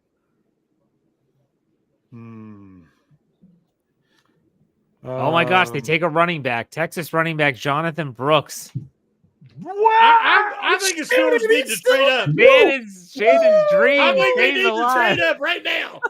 Where did you get this, Jeff? Mine hasn't refreshed yet. Ari, 1 second ago. Why isn't he showing up? I'm You know just on what? his page. I just constantly refresh his page. Yeah, there it is. I think I know why. I don't know. I haven't updated my app in so long. It's still blue with a white bird on it. Yeah, you might want to do that. All right. So wow, they traded up to take a running back. So now the New York Giants are on the clock at 47. I think this is reasonable range where you could easily move up and not have to give up a ton. You give up one of your thirds? I'd give up both the sixth, right, Jeff? Hell, I'd give up a fourth and one of the six. Sure, whatever. Yeah. Yeah, I would definitely. Just imagine if he's there, though. Just imagine if they don't trade up. They've got to know what people are taking. They've got to know. If they don't, I'm telling you, then his patience will be unbelievably lucky. It's the good vibes. Well, we're putting out the vibrations for the con artist to get lucky. Who's after the Giants? After the Giants, is Jacksonville. Then the Bengals, and then Philly traded 50 to move up. That was Washington, I think. So I think Washington has 50. And the Pittsburgh 51. The Bengals would take him just to spite us. Do they need a center? No, we were talking about that. They have Karras. Yeah. But that is something like they would do, yes. For Michael Woodward, this is just water, not moonshine, as he suggested. I have a question. Can you guys hear the music in my background? No. Only if I listen for it. Okay. Sorry, my daughter has a piano recital on Sunday, and she. Can y'all hear my TV? No. Nope. Okay, good. It's not like Jeremy Betts who had it rocking for a while. Oh my gosh, sound like he was at a concert. Yeah. All right. I got 1 minute to go. No, you're staying, Shannon. You're staying. And I don't get to see it. No. We had you on here. Yes, I tried to time it. In case Frazier went or they traded up for him. I'm sorry, guys. I gotta go. Y'all don't want to see me cry. If it's happy tears, it's okay. Tate, if you gotta go, you can go. But Shannon's not going in. Because I don't want to hold up the other. If the other guys are not here yet, I'll stay. They're not here yet. They're not here yet. We can have up to 10 people on the screen, by the way. So people. We just all would be really small. Okay. Well, yeah, if that's the case, I'd like to stay to the Steelers pick. Sure. Mm-hmm. Absolutely. Yeah. This was the Zach Frazier show. That's why we had to have. I want to be here to console my big homie in case it don't go his way, or celebrate with me. Or celebrate. We got to make sure somebody's still here because I got to go record a podcast once they make a pick. Come on, Steelers, quit messing around. I still wish they'd trade up, get this suspense over with. Now the Giants would have been a team that I thought they could maybe trade with. They do a lot of work with them. So Bradley Locker's joining us. What's up, Bradley? How are you? What's up, guys? A little dismayed that JPJ just went right before the Steelers were set to pick, but there's still a lot of good options at 51. I think this board's shaking out really well. So, well, we're no right JPJ here. for me. So we're all Zach Frazier people here. Shannon's ready. He's got the West Virginia on. Oh, yeah. I come subliminal messaging. As the two West Virginians, myself and Shannon still lives there. I grew up there. You kind of pull for the Mountaineers to wear the black and gold. Amos Airway's always been one of my favorites. Yeah, because he had that windmill. He'd get that. Giants are selecting Minnesota safety Tyler Nubin. However you say it. Newbie. That's a good pick. Yeah, that's Big G's guy. That's Big G's guy. Yeah. Big G loved him, yeah. So, all right, so one more down. The Jacksonville Jaguars at 48. The Jaguars, Bengals, and who else was the other one? And then it was the Commanders. Philadelphia traded with the Commanders to get DeJean. Yeah. So there's 4. It's the Jags, Bengals, and Commanders. 3 picks before the Steelers. Okay. All right. If it gets to 2, should we pray then? or I don't know. We got to time this right. This has weird Creed Humphrey vibes right now. Like I swear to you, it does. Like I feel like this is deja vu all over again with us here. All right, he's there, man. They take a tight end. You're like, no. I went out with some of our close friends, and their family come in from out of state, and all the kids was there. So we were all together in Outback eating. And I'm looking at my phone, right? Trying to see. And I see that, Creed Humphrey was available in the second round. And they announced Pat Freiermuth. And I hollered out in the middle of the restaurant. Scared everybody to death. I was so disappointed. I bet. No, what I was going to say is that as much as I think Frazier would be a great pick, man, if Adonai Mitchell is there at 50. No! I said the same thing. I absolutely love Adonai Mitchell. Like, this is a guy who should have gone in the early, like the first half of the first round. Apparently, character concerns is why he's fallen this far, but he's a knucklehead. Apparently, it's related to diabetes and how he manages that. We've already been talking about that. Shannon already brought that up. Yeah, Frazier has no problems, no character issues. No, hey, he's not the a dude diabetic. freaking crawls off the field with a broken ankle. In fairness, he said if Frazier's not there. Wait. Oh, okay. Have you seen Armageddon? I haven't. When the guy says, born. Is Bruce Willis? He hasn't pushed the button. We got to go back. And Ben Affleck's like, wait, and he says he won't fail. And he says, how do you know? And he says, because he don't know how. Yeah. That's how Frazier is. He don't know how to fail. Jaguars selecting LSU defensive tackle Mason Smith. At number 40. I liked him too. I'd taken him in some mocks, yeah. So now we are at 49. Cincinnati Bungles are on the clock. Could they screw the Steelers and take a center? I don't think so. Don't do it, Shannon. Do the Commanders need a center? That's the question, because I don't think the Bengals do. Commanders are possible. I mean, they did just sign Biotis to a pretty big deal, but you never know 100%. They can move him to guard or something, but I'd be surprised if a center went before this. Oh my Is God. anybody else's heart racing? Yes. Is it just mine? I feel my heart racing for Shannon. Like, that's the honest truth. Like, if they don't take him, like, it's not the end of the world. I think they're going to get a good player here no matter what. But I feel for Shannon because I feel like Shannon deserves to get one. Like, let's give He's him invested. One. Give him a guy. Shannon deserves a win. Come on. You know what would be the worst thing, though? Is if he makes it to 51 and the Steelers don't pick him. Oh. That's what I'm saying. We're still saying that. You're trying to jinx me. The Bengals, they're taking Michigan defensive tackle Chris Jenkins Jr. at number 49. That's a good pick. And B. Dirt wanted him. Big G liked him, too. That puts the... dude, they're way behind on TV. I think the Tiki Barber's talking now, right? That puts the Commanders. The Commanders are on the clock. Right ahead of the Steelers. Oh, man. We're going to have this pick like 3 before they announce on TV, everyone. I'm warning you if you're here with us live. I'm going to jump off here and go to the know-it-alls and break the news to them. Because they don't look ahead? No, I don't think they're... Well, so somebody's chiming in that has Twitter telling them. So maybe, I don't know. When I was last there, those people weren't in the live chat yet. Shannon, do you have an AED on hand? Huh? Shannon, do you have a defibrillator on hand just in case someone in the house is there? Hey, my fate's in the hands of the good Lord. Are we in prayer time now, Shannon? Are we there? I've already been doing some silent ones. Trust me. Yeah. Jeez, you have a DNR, do not resuscitate, man. Come on. You still have a lot of life left. Like, don't do this, Shannon. No. I mean, are we going to get like Andrew Wilbar meltdown? Are we going to get that from Shannon White? No, that's a Caleb Williams. Can you move your computer screen down to the floor so we can see you kicking and screaming?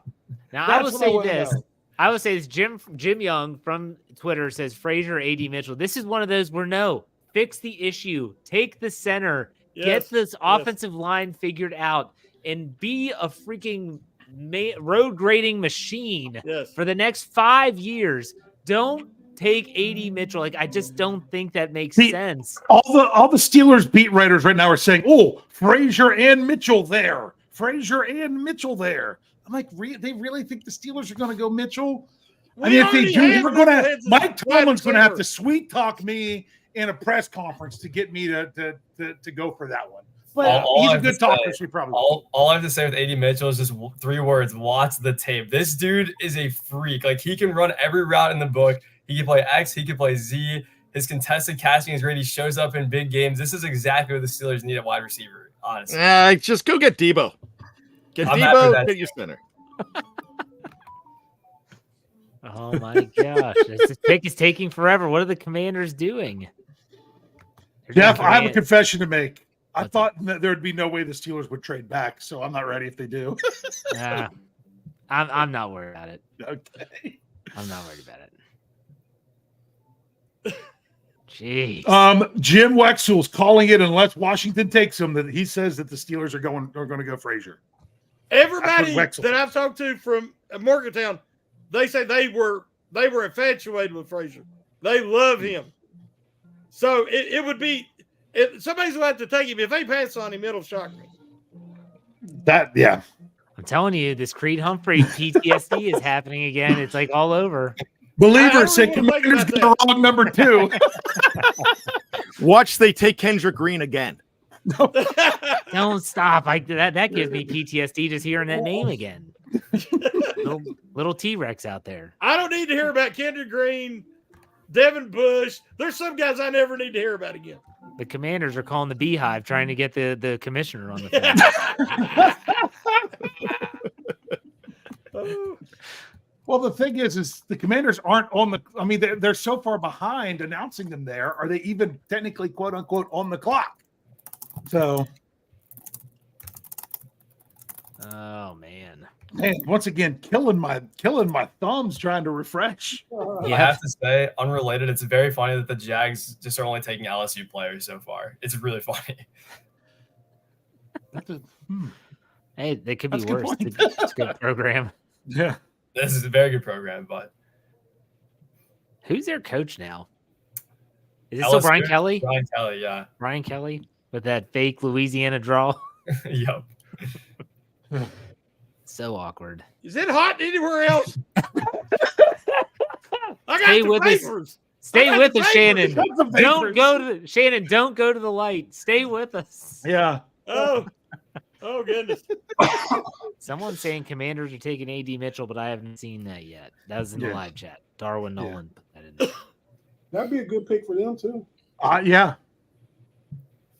Pair him with Terry McLaurin and Jay McDaniel. That'd be a good pick for us too. Just as commentators, so we wouldn't have to listen to everybody saying should have taken Mitchell. Build the trenches. That's what I'm saying. Colbert Stop messing around. Neglected it. You've got to. It's an overcorrection, but you got to do it. They still ain't made the pick. No. Maybe they're just trying to catch up to TV. The Bengals just picked, so. Yeah, they probably told him, slow down. We want to catch up. Yeah. Maybe. This is a hell of a time to do it. This isn't a pick, but Ian Rappaport, Dad, you might want to know this, said before the Raiders selected Jackson Powers Johnson, who played center in college at number 44, they contacted current center Andre James to let him know and to tell him that James was their center. A nice touch by Las Vegas. Oh, that's good. I have to say that's interesting to me because I think JPJ was a plug-and-play starter from day one. So, I mean, you can't go wrong with putting him at guard, but I would have played him at center personally. See, because to me, him and Frazier were the two guys that you could put in there right now. Even Barton, you would have to reconsider because they're not playing it for 3 years. They love Andre James, and he's just re-signed with them. They thought they were going to lose him. So the Raiders drafted JPJ to be a guard? Yeah, I guess so. Almost sounds like it. Wow. Or to groom him. I don't know. They really need a tackle. Come on, Commanders are on the clock. Here it is. Here it It is. says the pick is in. Cornerback Mike Sandersstill at pick number 50. Yep, Michigan Oh, nice. cornerback Mike Sandersstill. Oh my gosh, Shannon, he's Come on, there. guys. He's there. I'm coming to see you, Elizabeth. If they get Frazier here, this Oh draft my is gosh. lining up exactly perfect for guys like Shannon and I who love the trenches. All right, let us pray. Watch them not do it. Watch them not do it. It's not going to be Frazier. It's not. I've lived this too many times. I need to be quiet. It's got to be They're going Frazier. to take AD Mitchell. This is I the spoke new my Steelers. I'm telling you. Oh, They've already Andrew's turned it upset. in. Andrew's The upset Steelers about don't wait. Central. They just turn it in. Zach Frazier. Is What I it or will- not? What I will say very quickly is that I would be very surprised if it weren't Frazier, just based on like how the Steelers telegraphed their interest in prospects. They didn't try to hide it all. They love Frazier. Yeah, all along. Yep. Well, they had other options on the roster. See, now I turn to the Steelers Twitter here and see if someone breaks it early. Hey, Jeff, What's up? you got Big Bro Sko sitting out there. Is he just hanging out or what's he doing? Oh, he sent me a message that he was there. Let him Hang in. out. I'm not the only Get guy in that there. can let people in. Huh? I'm not the only guy that can let people in. I He think can let himself in. He can't. Well, he didn't want to jump in. Oh, okay. He didn't tell him not to. Hey, Sorry, bro. That's right. I didn't want to, no stepping on any toes or we anything got to like give that. Shannon time to talk. Have you prayed with We us? got to be able to celebrate Zach Frazier together for Shannon. Yes. Shannon, I just loved the Fred Sanford. Yeah. Yeah. As a kid, that was one of my favorite shows. I always loved. I'm coming. Oh, me and my dad, we love that one. Every time I watch it, I think of him. All right, my TV saying Steelers are on the clock. 250. Is it true? What? Nothing official. Nothing official It's from all- me. Keep putting Lordy. The stuff. pick is in. The pick is in. My TV's behind, I guess. Yeah, I get a pretty early feed. Because you're So, cable. Yeah. Pick is in. If it's Frazier's guy, Come on, Jeff. Break it. You're going to get it before me. I'm not seeing anything. I keep refreshing every second. Like I seriously No, can't same do here. this All I have is Mark Cabali. with the Braveheart gift. Yeah, with the Brave. Now I've got Fairball with the meme. Come on. I've got 6:56 on the clock. For Oh, Pittsburgh. Sorry, Blue Gold. You are in the minority. Can we put Blue Gold in the Matrix? Yeah. Put him in the Matrix. Especially since he keeps shouting in our Now live I've got a Peyton Manning commercial. Yeah, me Come too. on. Come on, we're getting reports in the live chat. But They're saying it's Frazier, but nothing is Hold on, official I'll here. check. Here it is. It's West Virginia Zach Frazier. nice! Yes! Yeah, I've been this happy since being Roethlisberger. Go any better right now. Oh! You get a tackle in the first round, you get an effing tackle, Oh. and you get the best center of the I fix gotta- the I- Steelers I'll be- in round two. This pick gets an F2. 2 Fs in the Yeah. first 2 rounds. Yeah. They got an effing center now. Man. Oh! They've Oh! got an F in line. Yeah. I just want to thank all the little people. Down goes that made Frazier. this possible. Down goes Frazier. Sorry. This has been a dream of mine to go in the second round. Oh, wait a second. It's him, but I'm happy for him. Yeah. I was going to say, come on, Shannon, make the acceptance speech. Oh, I'm so happy.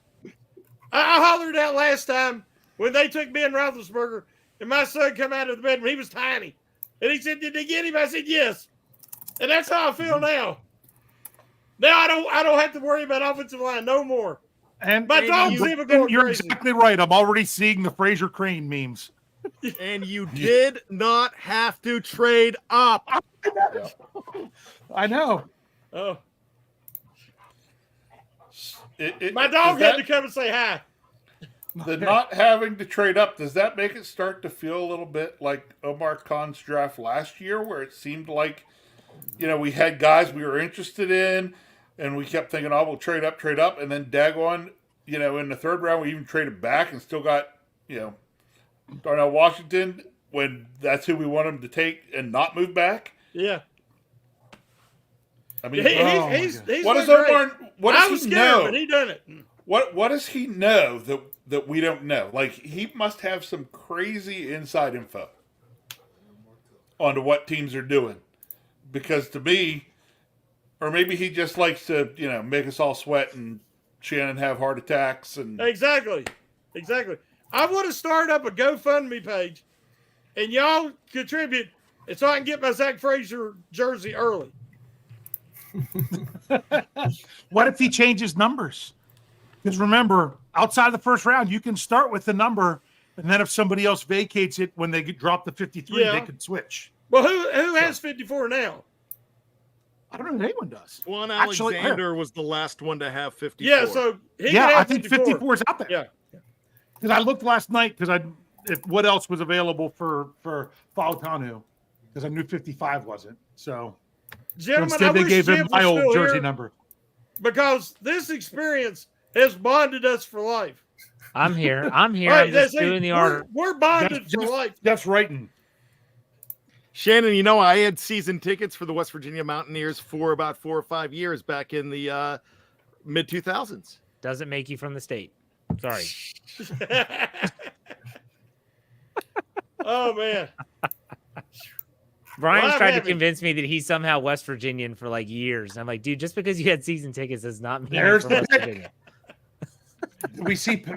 Did Fairmouth? I didn't see it. Did Fairmouth announce it? He got traded to Washington. My wife's clapping too. All right, gentlemen. I gotta go to work. I'm gonna record a podcast, so I'm here. I won't see you anymore, I'm sure. Hopefully, maybe Bradley and Big Bro will be back to see you guys, because I know Shannon, he's got to go. You don't care about the rest of the picks now, do you, Shannon? I do. I got to write the articles too. Oh, that's true. But I'm very happy for you. You had me convinced. I'm sitting here watching highlights right now. It's good stuff. Oh yeah. Well, guys, I'll be back. It was a wonderful experiencing it with you. Yep. And I will see y'all later. See you, Shannon. See you, fellas. Who do we still have here? Let me check. I'm not even looking at the tab. Oh, it's just me and Bradley and Big Bro. Yeah. Isn't Bet supposed to be here too? I think so. All right, Bradley, you were on the Mitchell train. Were you happy with this? I mean, what's your thoughts? I would say my feeling with this is kind of the same with the pick at 20, which is the Steelers got a very good player. They upgraded at a position of need. There's no question. I just would have gone in a different direction. Who would you have gone with in round one? I would have gone Terrion Arnold or Quinyon Mitchell in the first round. I really would have. I do not think Dante Jackson is going to be on the roster for long. He might not even start for a lot of this year. I think he's going to be a week one starter just out of necessity, but I think corner's still a massive need. Coach, Colts kick Adonai Mitchell. Sorry. I had to come in and tell you that. Oh. You got to quit messing around, man. I'm telling you. I like what the Steelers did. No, I don't. I think it's been a good draft for sure. And I think I like that they're going offensive line. Offensive line is one of those positions you can't really skimp. And the Steelers have tried to do it for way too long. Starting Chuck Sikora for and Dan Moore Jr. for multiple seasons is not going to work out. And I like that. I believe now they have 2 first-round picks on their offensive line, 2 second-round picks, and a third-round pick. So that's definitely encouraging. And you got to get blue-chip prospects to play the offensive line. It's just kind of one of those positions, how it works in the NFL. But, man, A.D. Mitchell and George Pickens would have just been a ridiculously enjoyable wide receiver duo. I will say I would not be opposed to the Steelers trading back up into this round for a guy like Troy Franklin from Oregon. I think is a really strong fit. I really like Malachi Corley from Western Kentucky as a slot guy. But if the Steelers don't take receiver with their next pick, I just don't really know what the plan is, I would say at that point. Like maybe you get a guy like Malik Washington or Javon Baker from UCF, and Baker has a lot of fans, kind of the draft nicks like him a lot. But I would like to see a receiver come off the board for the Steelers pretty quickly here. But what if the plan is that if they don't get a top tier receiver, to not waste their time? And when I say that, it's let's get maybe positions that are deeper, whether you're talking about maybe adding a safety or a slot cornerback or someone that's a little bit more specific, you know? I don't know. I think that someone like Tyler Boyd, although he didn't have a great year last year, is still on the table. And the longer it goes, the more I think he's going to be affordable. And there is still talks of a trade with the 49ers, potentially with a Deebo Samuel, which would trade, a trade like that would change a lot and it would explain a lot. So I'm not closing the book on the Steelers even potentially making a move like that at some point. But let's also not forget, this does kind of put an end to the talk of our first round pick potentially playing center, because I think that's now a done deal. What'd you say, big bro? I would say that is correct. What I really like about what the Steelers has done, if you really stop and think about it, is over the past couple years, they've made some changes in that offensive line. You know, when they signed Daniels, when they brought in Sayamalu, you know, especially like last year when they brought in Sayamalu, it's like, well, just bring him in gets the line nastier. And the line was nastier, but they still weren't exactly where you thought they might be when it comes to being nasty. With the two players they just added, this offensive line now is going to be very, very nasty. And, you know, if they can really get out there and beat teams up and run the football, then I'm not sure exactly who you have at wide receiver matters as much. And what I mean by that is, if you're able to dominate that line of scrimmage and run the football, when it's time to throw, you're going to have it's going to make whatever wide receivers you have even better. Now, big bro, I'll ask you this simple question. Do you think that both the first and second round draft picks for the Steelers are potential day one starters?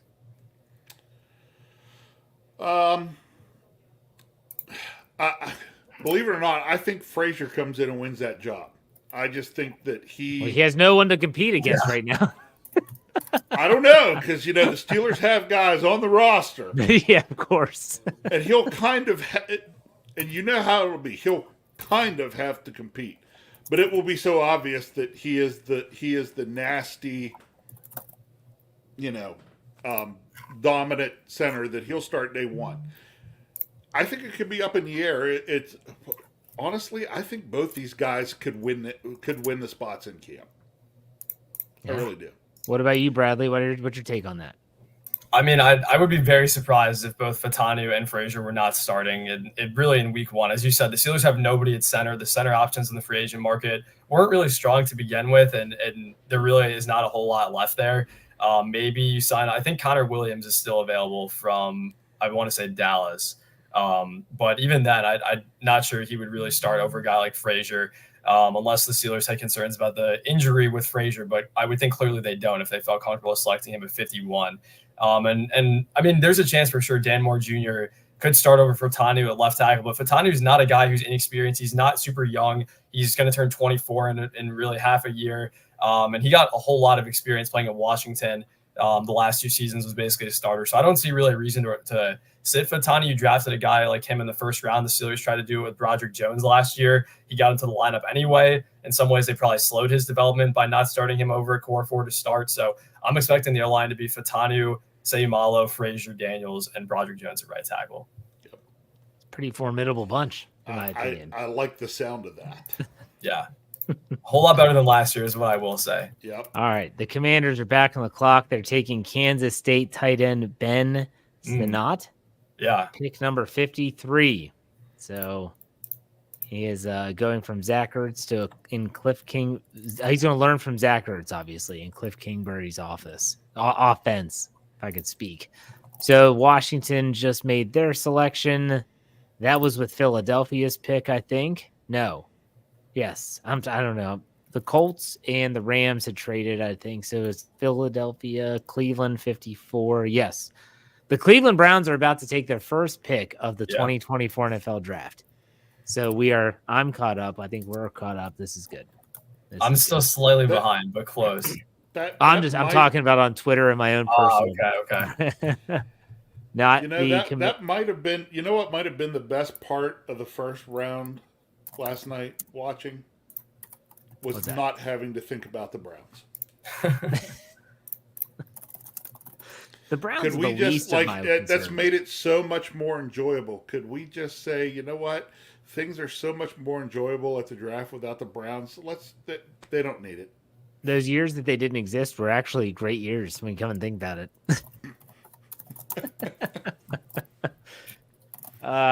Yeah, it's something. The Cleveland Browns. So we'll see what they do here in a little bit. The Commanders, to recap their draft so far, they took Jaden Daniels, Illinois defensive tackle, Jerzon Newton, Michigan cornerback Mike, Sandra still, and Kansas State tight end Ben Sinnott. So this is interesting for Washington as they try and put the past of Daniel Snyder behind him and move forward. So we'll see if they could do that. I'm almost rooting for them to do that because Daniel Snyder was the worst thing to ever happen to that franchise. You ever been to FedEx Field? That place is a dump. I have not, but dealt with Mr. Snyder because the Redskins at the time, under Mr. Cook, were doing training camps at Frostburg when I was a student there. And when Snyder bought it, then the 1 year they were there under Snyder, it was everything. They were a royal pain, and it got to the point where they wanted to buy out the rest of the contract, and the college said, "You know what? That's fine. Be gone." Yeah. It was the organization was run so differently under Snyder. So, speaking of which, I got to meet that guy that's making the pick for the Commanders. Who's making the pick? Darryl Green. Oh, he's doing another pick. Oh yeah, his draft number got retired, right? So I got to play basketball one afternoon for a couple minutes with Darryl Green. I was in the auxiliary gym, and he came in to lift, and first he had to peek around, make sure nobody was watching in the hallway because he didn't want to get in trouble for playing basketball. So we came in, played a game to 5, and let me tell you what, that guy, was always billed as one of the fastest guys in the NFL. He wasn't just fast; he was quick too. His hands were extremely quick. I was just happy to keep the game of one-on-one respectable. So that guy was a freak athlete. And professional athletes are professional athletes. but let me tell you what, the nicest guy. Like, when the Commanders were having their training camp at Frostburg, certain guys were, always just like, oh, I'm a professional football player. I'm with the Redskins. Let me tell you, Darryl Green was just a guy. Now, he was a really good guy, but when he would run into people or talk to people, he just came across as just being just a really just down-to-earth guy you'd like to hang out and watch football with. That's awesome. It's good to hear those stories. So let's see. The Browns are taking Ohio defensive tackle Michael Hall. Local kid stays home. Interesting.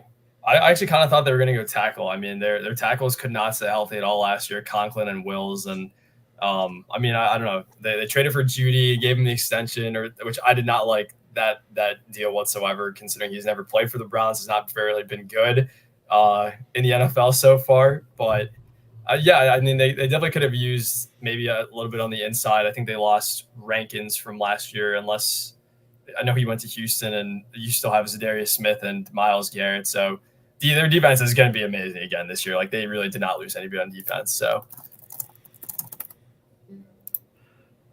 Oh my gosh. So let's see here. I'm reading a lot of Zach Frazier quotes right now. He must be on the phone with the media, and he's excited. He's ready to go. Again, a quote from Zach Frazier. They're getting a hard worker who's given everything he has to win football games. Mike Tomlin met with Zach Frazier at the Senior Bowl, asked a lot of questions, continued at Frazier's 30 visit in Pittsburgh. He tells Steeler fans, again, hard worker. He's going to do it. So this is going to be interesting what the Steelers are building here. But that video clip of him breaking his leg and still getting off the field is pretty incredible. Yeah. Like he is fully healed, I believe. Last I checked. Yeah, I think so. Again, I don't think the Steelers, kind of same thing with Fatani. There was some thought he was sliding because of a knee injury, but I would be very surprised if the Steelers didn't pick anybody from whom they didn't review the medicals and feel good about it. So I saw on Twitter today that Pro Football Doc, whether you like him or not, he said that he's still has a lot of connections inside the medical staff and in the NFL, as he was the Chargers full-time medical doctor, and he said that there were no red flags on the Steelers' first-round pick. That was kind of convoluted. So we'll see. Oh man, this is a exciting day. Hello. So far. Oh, Dave's back. Yeah, I'm also trying to listen to where they're going to start the press conference, so I have multiple things in my ears. Okay. So Very good. So who'd they pick? Michael Hall Jr. Who have I missed? That's it. Who went The after commander. Deebo? No, the Commanders took a tight end out of Kansas State, Oh, okay. and you knew the Colts took Adonai Mitchell, Yes. so you're caught up. And the Browns just good there. How we doing on X? Are we catching everything up a little bit? I mean, are we way ahead Oh, again? that is up to date. All right. Yeah. Yeah. Interesting. Michael Silver tweets out that the Steelers had put in a call to the 49ers today. Shocker. Wonder, I've heard that before. But the Steelers were unwilling to meet the 49ers price for Deebo Samuel. I'm fine with that. Yeah, I'm not going to overpay. yeah, I think I don't know. I would have traded Deebo. I would have been comfortable. I think I tweeted that trading 84 for Deebo Samuel would have been a good process. I mean, he's on a pretty big contract. He's had some injury concerns, and when he's on the field, he's an elite player. I mean, just yak monster, can work over the middle of the field. He's like really good on slants, really good on in-breaking routes. You can use him in the backfield, put the ball in his hands. He's going to make plays. But yeah, I think if they were asking for a second-round pick, that was probably going to be a little too much. And I think Silver did say that he'd be surprised if they traded him at this point. And apparently, I think Rappaport said that he did not, or he said, I think it was Jordan Schultz rather, that apparently the Giants and Patriots had been interested in Samuel and that it wasn't going to happen anymore. So listen, I will say I love Ricky Pearsall. So if the 49ers have Pearsall, Samuel, and Ayuk, that is a really, really, really good receiver room. But Yeah, I just think that, maybe the Steelers did offer a third. And they're like, yeah, we'll give you a third-round pick for him. And the 49ers like, no, we're going to need more than that. And so then it just becomes, it's just too risky, too rich, I should say. Yeah, and I should say I would much rather have Ayuk. Like, they're both fantastic players, but Ayuk is younger. Of course, he's probably going to cost at least $30 million a year, but just a better route runner. He's more available. I mean, probably a bit faster of a player too, better hands probably. So I really like Deebo, I really like Ayuk, but I would rather have Ayuk. But I think the 49ers probably wanted a first rounder for Ayuk and probably weren't getting a lot of them. Yeah, it was weird from our source that when A.J. Brown signed his deal, it basically signaled to the 49ers, like, okay, who do we want to keep? Because they're probably not going to keep both. And that might mean that this offseason, Deebo Samuel does get traded. We'll have to see how that goes. But all right, the Dolphins, 55, Houston offensive tackle Patrick Paul.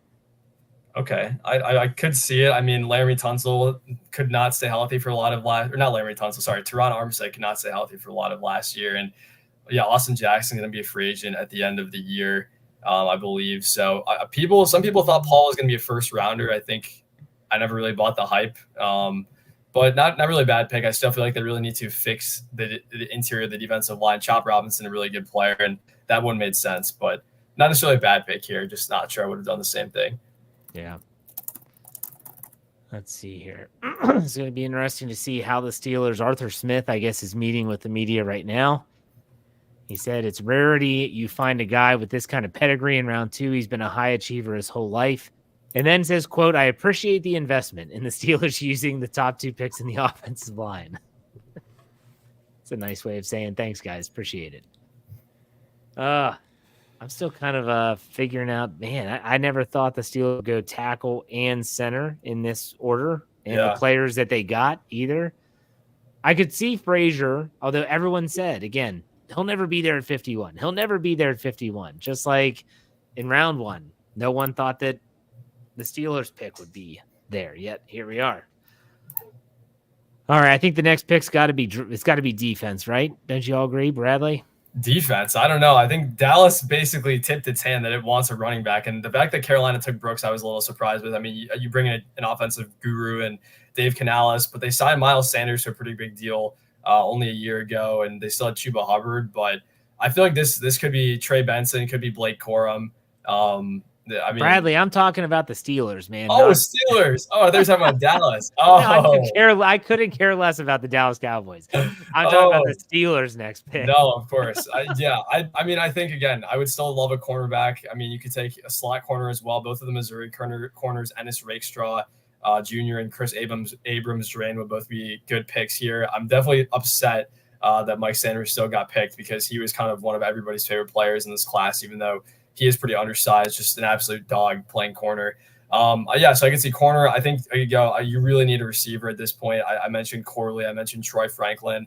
The one guy I would really not want the Steelers to take is Roman Wilson from Michigan. I had him ranked as a 4th or 5th round receiver. He's very fast and he blocks well. He just really did not have to do a lot in Michigan's offense. I mean, neither did J.J. McCarthy, which is why I wasn't super high on him either. But a lot of crossing routes, that's pretty much it. Using motion a lot of the time. And he did test pretty solidly. I think had a pretty solid week at the Senior Bowl, but I would not enjoy if the Steelers take Roman Wilson. That's what I'll say.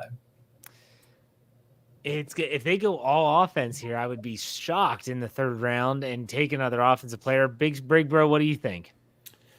I'm kind of with you, Jeff. I'm leaning towards them taking a defensive player. I think in the end, put it this way: if they go receiver, then I'll have an understanding why they went receiver.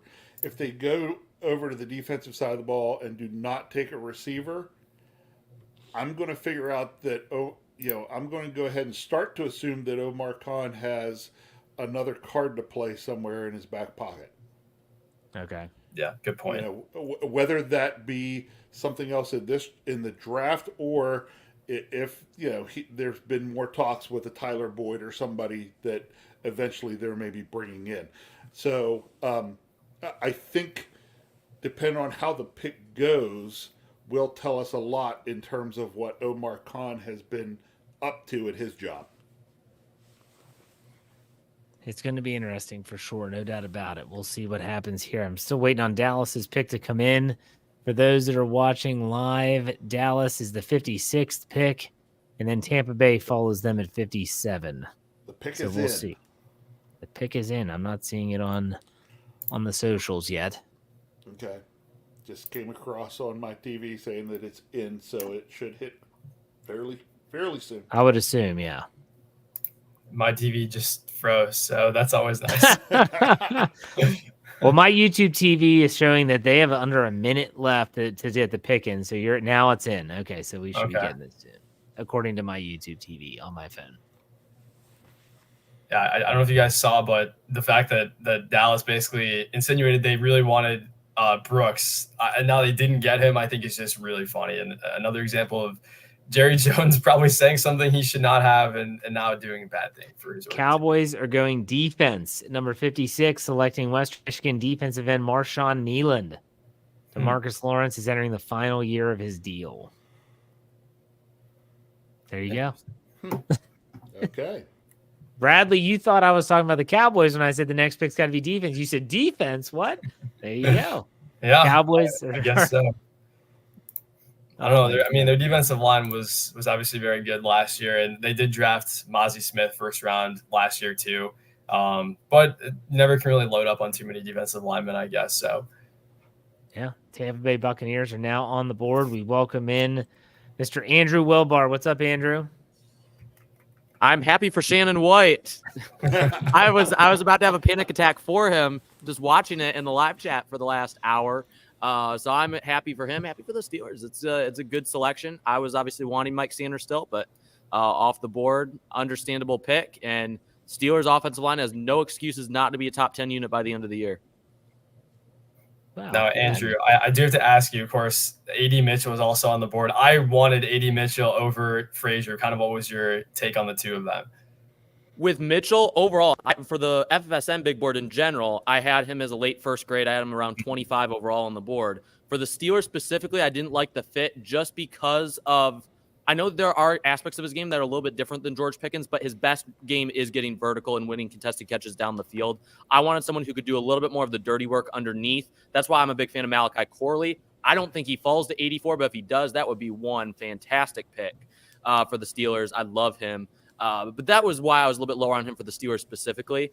And there's some character concerns with him as well that have come up later in the process. So I felt like Frazier was definitely the safer pick, and it addressed a bigger immediate need.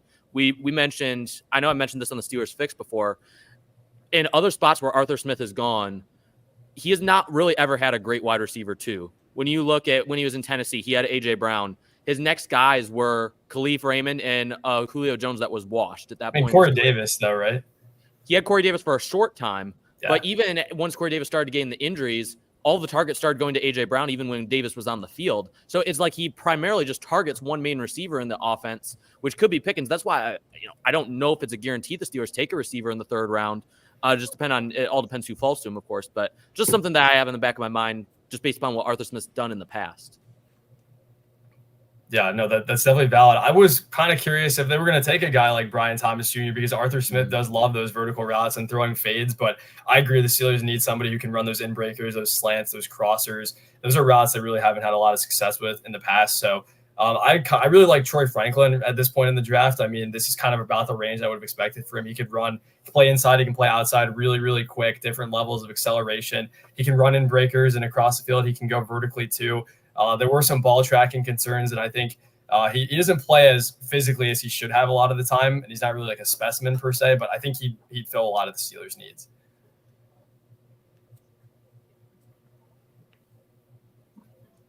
That pick right there for Dallas was a fantastic pick, Marshawn Nealand. There was buzz about him potentially going late first in the top 40 picks. That was a good pick for Dallas. Yeah.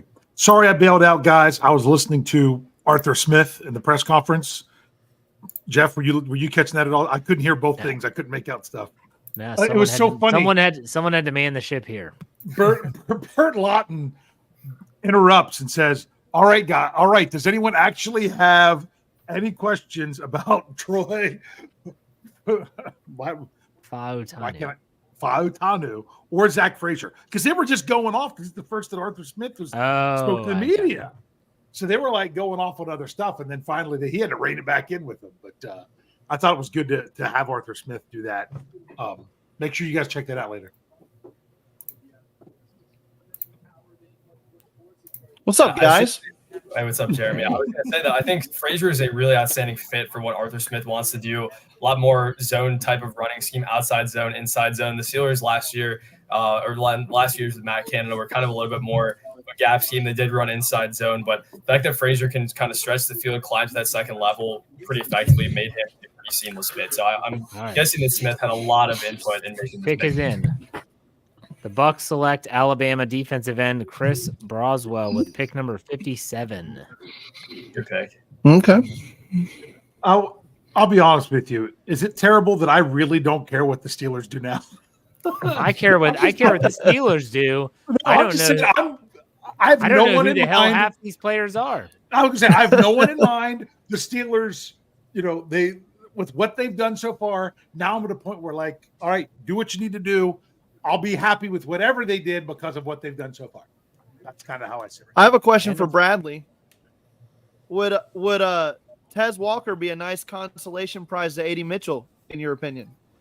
I didn't actually get the chance to fully scout Tez. I think, he kind of had a weird trajectory this past season. He didn't play a lot in the early part of the year, and it felt like he was still trying to catch up and just kind of a strange college career overall. But definitely not a bad option. I'm guessing he will probably almost definitely still be around at 81. He might even still be there in the fourth round. I would personally prefer a guy who's a little bit smaller who could run, as Andrew and I were talking about, those quicker routes across the field. So I talked about Troy Franklin, Malachi Corley. I like Malik Washington a lot, former Northwestern guy. Yeah. And Northwestern just kind of had nobody to throw him the football a lot of the time, and he was more of a slot guy. So My draft crush was Ricky Pearsall for the Steelers. Of course, that can't come to fruition anymore. But I think a guy who's a little bit smaller, maybe you could play him as a Y, as a Z would be my preference. So I think Walker's maybe a little bit bigger on the outside, but wouldn't be opposed to him.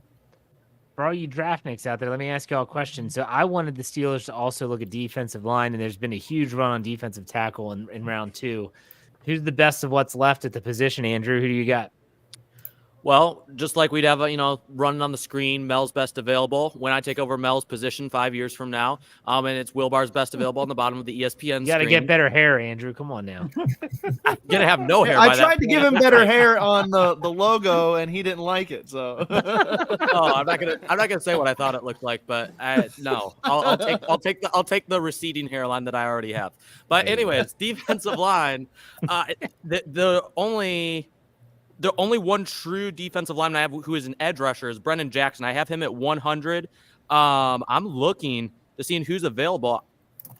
Jeremy, if you correct me if I'm wrong, but I'm looking at the big board. I don't see any other defensive linemen in the top 100 still available. One guy I know that some people are projecting late 3rd, early 4th is Jaden Crumedy from Mississippi State, and that's a guy that the Steelers have shown interest in, a guy who fits that 5-tech role. He could be in play. I see him more as a 4th-round guy. Justin Boygby from Alabama can play that kind of 5-tech role as well. Some people project him as an edge rusher, but the defensive line group, it's happened the past couple drafts. The guys that the league agrees on, they take them early. They've learned how to scout defensive linemen and find specific roles for some of these tweeners, and they decide on a specific spot. Hey, we're going to play you at this spot. And if a team sees that, they just go ahead and take them, because there's not that many great defensive linemen coming out the past couple of years, and I haven't looked too much into next year's draft yet. But there were a couple underclassmen that went back, but there's no guarantee next year's draft is any better at defensive line.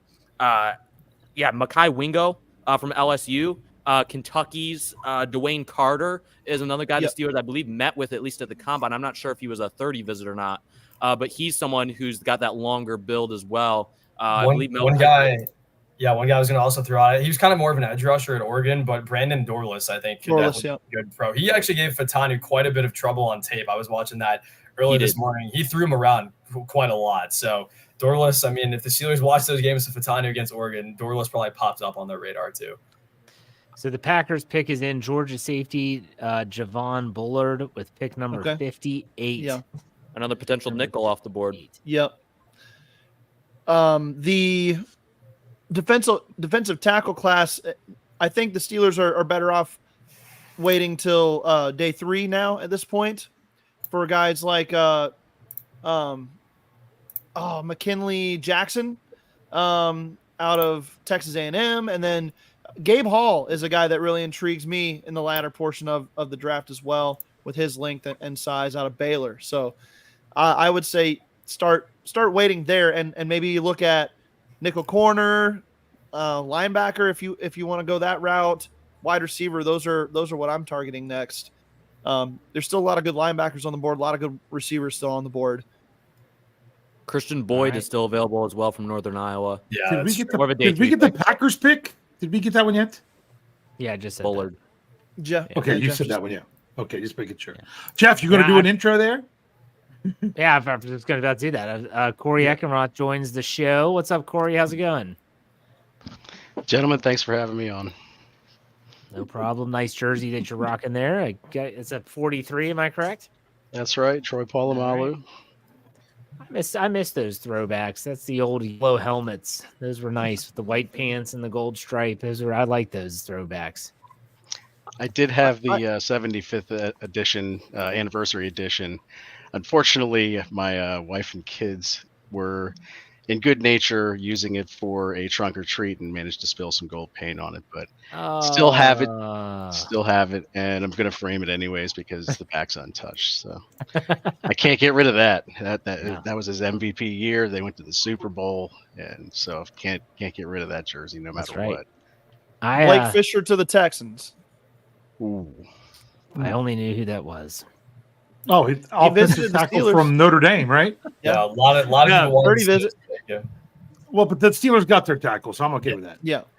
Hey, I just wanted to. Go ahead. I wanted to call attention here to the one reason why you would keep an Antonio Brown jersey which is what I'm wearing right now, 84, right? Okay. So the only reason you would do that is because on draft weekend, it represents a value player who becomes a superstar in the latter portion of the draft. So that's why I'm wearing that There you go. on draft weekend here. So Yeah, my middle kid has an every Antonio now and then Brown for jersey division. as basically as a replacement. So we've been trying to cycle them all out. I was within a week away from finally deciding to buy an Antonio Brown jersey before he went AWOL. I'd just been given a little spending money, and I'm like, I've been wanting an Antonio Brown jersey for so long, and literally that was the week he went AWOL. And I'm like, I'm so glad that I waited 1 week. I would have been so upset if I was stuck with an AB jersey with absolutely nothing to do with it. Well, I got the youngest one a Heinz Ward jersey, so I think we're pretty safe with that one. Yes. Yeah. Rich, oh, and by the way, Jeff, this is your daily reminder like that Heinz Ward belongs in the Hall of Fame. Yes, one of my incredibly hot takes that Antonio Brown also should be in the Hall of Fame. But I agree with that. Unless his insanity keeps him out of it, his play should have him in it. He had one of the best. He probably had one of, if not the best, 6-year stretches as a receiver in NFL history. Yes. Quite honestly. So. Yes, he was the shooting star. He shot up pretty quick, and he kind of flamed out pretty quick too. Yes, that's true. I mean, 6 years is a long time. In the NFL, that's longest Calvin Johnson. A decently long career. It is. So, yep. Here's a question for the group.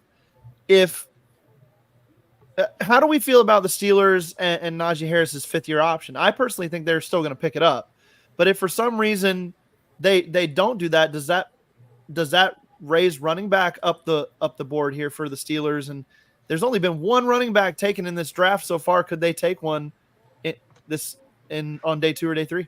Well, the 5th-year option is pretty cheap, is it not? It's only like $8 million.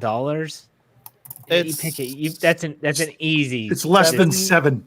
Oh, less than 7, even better. I think you pick it up. I mean, why wouldn't you? That's a no-brainer. Why wouldn't you? Absolutely, but they haven't yet, so who knows? You're right. You're right. Yeah, I think I would agree. I mean, of course, the emergence of Jalen Warren definitely muddies the decision a little bit, but Warren hasn't really proven he could be an every down bell cow type of running back. I like the way Najee Harris has developed his game. Of course, he had the slow start kind of in 2022 with the steel plate and all that. But when Najee is healthy, he is still a beast of a running back. And I mean, of course, the reviews of the pick are certainly mixed, even looking back on it 3 years ago. Of course, some people don't think a running back should go ever in the first round. But I think the Steelers wouldn't really trade the production they've gotten from Harris 3 straight years over 1,000 yards. So it'd be hard for me to say that the Steelers should not pick it up at that cost, especially. One of those 6th-round picks on Isaac Guerrero. That's my holdout hope here. Yeah. Let's have for the older fans here. So Jeremy, Andrew, and Bradley probably can't answer this, but I see this and it brought up a question I saw on Twitter the other day. This is from 2 Girls, 1 Stanley Cup. It says, I still wear my Cordell Stewart jersey. You're probably not alone, first and foremost. But let me ask you this, big bro.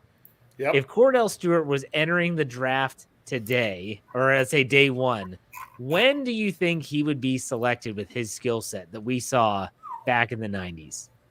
His skill set in the 90s? Number 1. He's probably going top 5. Yeah. You think he would go top 5? Because he was a second rounder, wasn't he, Dave? Yep. Yeah, that's what I thought. Second round out of Colorado. Yep. Corey, you agree? You think he's going top 5? Oh, absolutely. With the added skill set, I mean, he broke into the league as a receiver, then switched to quarterback. Slash was that's one of my biggest memories. One of the greatest players to come through the 90s. Always exciting. And then when they tried him at quarterback, at first I wasn't sure if it was going to work because boy, he threw some missiles, until he could learn to get some touch on the ball. So I wasn't quite sure how that experiment was going to work out. And then he gradually got into it. But coming in today, absolutely. With that skill set that he's got now, he's going top 5, probably number 1. Yeah, because they'd have him run so much more. Yeah. I mean, because when he became the quarterback, the quarterbacks at that point in time, you were to drop back, stand in the pocket. They'd have turned. He'd have been, Lamar Jackson before Lamar Jackson was cool. Yeah. All right, well, and he wouldn't have ever tried to switch. Jeremy. The pick is in. Hold on. The Bills take a safety, Utah safety Cole Bishop at number 60. Good pick. Really good I pick. love Cole Bishop. Good Yeah. pick. They Really really good needed player. safety. They lost both Hyde and Poyer, right? Yep. I believe. Yeah. Definitely needed safety. Dave? I'm going to say the Steelers just put a little 8-second clip out from Zach Frazier saying something. Rich, got to love it because you know how he finished it up. Said, coming up to Pittsburgh for tomorrow. Can't wait. Can't wait. I also want to clarify something that I said earlier. I said, I don't care who the Steelers take down. Doesn't mean that I don't care what positions they take. They still have needs to fill. But really, the names that go in there, I trust them to know who's going there and who's going to be the best options because I'm just still happy with what they've done so far. I'm like, you know what? Do what you think is best, Steelers. Just, try to get a corner, try to get a wide receiver, things like that. But there's no one player that I'm sitting there waiting. Oh, I hope they're there. I hope they're there. I'm ready to go. The pick is in. The Lions at 61 take cornerback Ennis Rakestraw Another Jr. corner at number 61. So they've gone cornerback in round 1 and 2. Yeah, that's weird because they had added 2 cornerbacks in the offseason as well.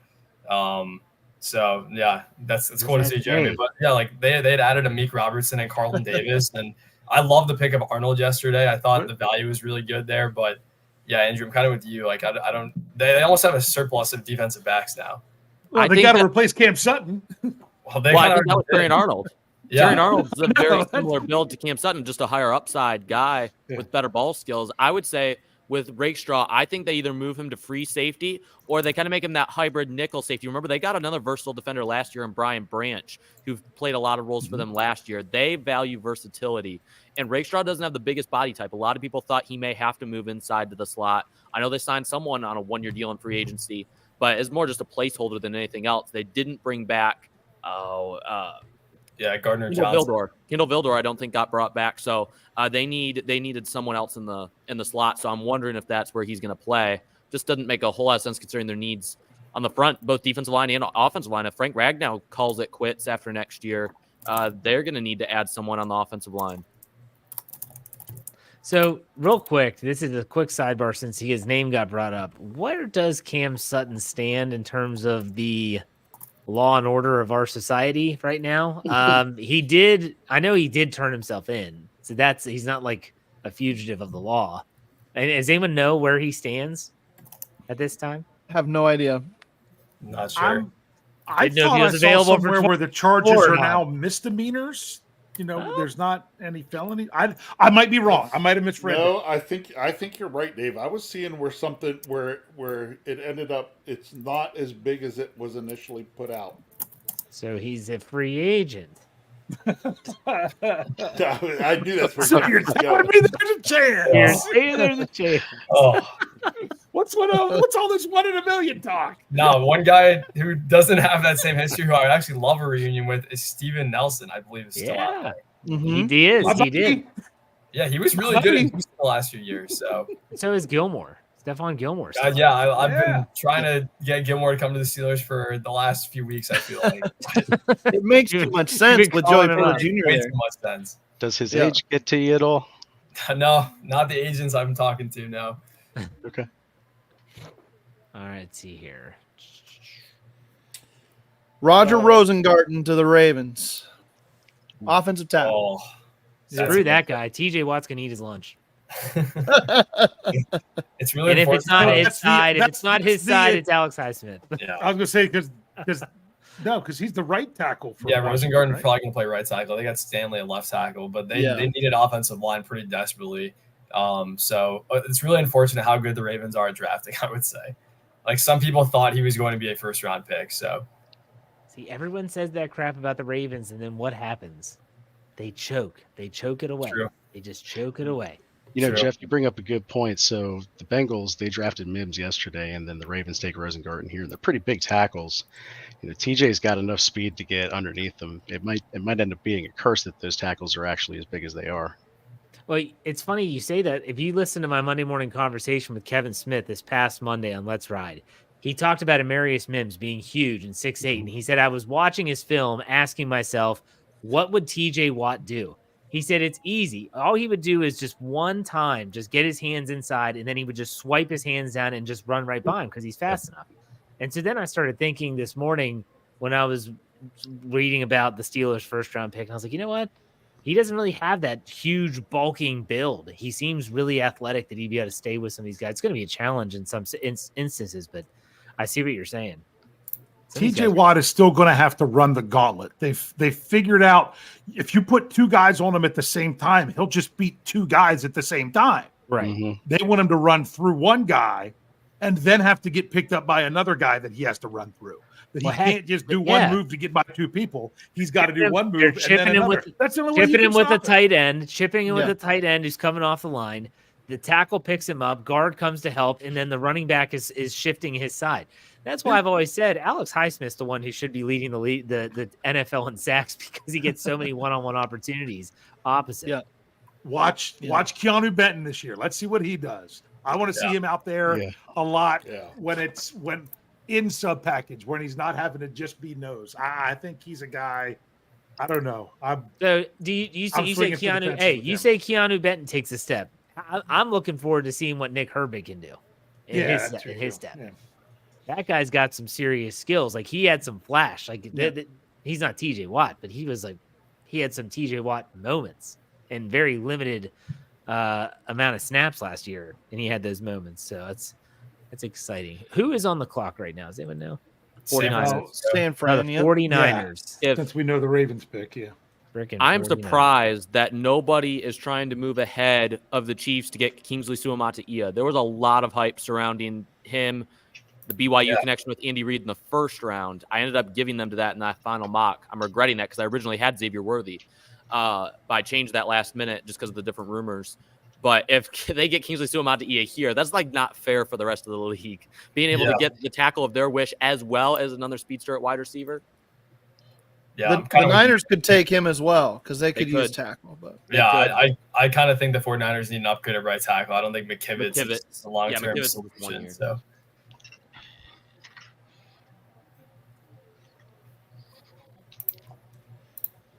Patrick Paul still available, Jeremy? Jeff, I was able to dig up a little more here on Cameron Sutton if you want to hear it. Chiefs traded up with the Niners, one spot. Oh, I wonder who this is for. What's that, Big Brow? Okay, so Cameron Sutton, he went into a pre-trial diversion program to resolve the misdemeanor charge. Oh. The agreement calls for a probationary period and bars him from possessing firearms. Okay. There you go. So you're saying there's a chance. More, as you're saying there's a chance. I wonder, going back to the big offensive tackles discussion, I wonder if teams saw what DeJuan Jones was able to do in a couple starts last year against TJ Watt for the Browns. And I thought he had decent success against Watt in some regards as a bigger guy. Yeah, and I wonder if AFC North teams are considering that in their calculations when they bring in an Amarius Mims and a Roger Rosengarten, some bigger guys like that have that type of length. So just a great point. That's a great point. But here's my rebuttal to that philosophy is that if those teams, which I understand the methodology that you're saying, if you think that TJ Watt's not going to come in this year and have a plan in place, then you don't know who TJ Watt is and you've never studied his game. Like he's going to look at DeJuan Jones and how he did struggle. He didn't beat him. Everyone's like, he's going to eat this guy for lunch. And he didn't. He actually got stonewalled on more than one occasion. So I think TJ Watt's probably going to come in with a little better plan next year. That's just me. I don't know. But I 100% agree with you. I do think that teams will try whatever they can to slow a guy like him down, but it's not going to work. It's just not going to work. No. Yeah, and the other thing I would say is that I don't know if it's a great idea to game plan just for like one guy in your division. I mean, of course, TJ is going to be a monster, but you got to deal with so many good edge rushers over the course of a season. And with a guy like Mims, of course, he's massive, but he's also a really good athlete too. So yeah. Do you realize that the only pick in the AFC North so far that isn't in the trenches was Nate Wiggins? Yeah. Oh, interesting. Every other pick in the AFC North so far has been in the trenches. But And the the Browns Chiefs- waited a while to make a pick, Chiefs right? But picked they nailed that pick. Kingsley, There it is. however you say it. So they took him. Sumatia. Suamataia. 6 syllables. Kingsley Suamataia. I might have had that in my. Because you pronounce every vowel, right, Every Jeff? vowel, yep. Every vowel. So I love they listening to traded that one guy pronounce a ro earlier. Ruka ro. He's like Ruka ro. That was bad. you just got to summon your inner Scooby-Doo and go with it. There you go.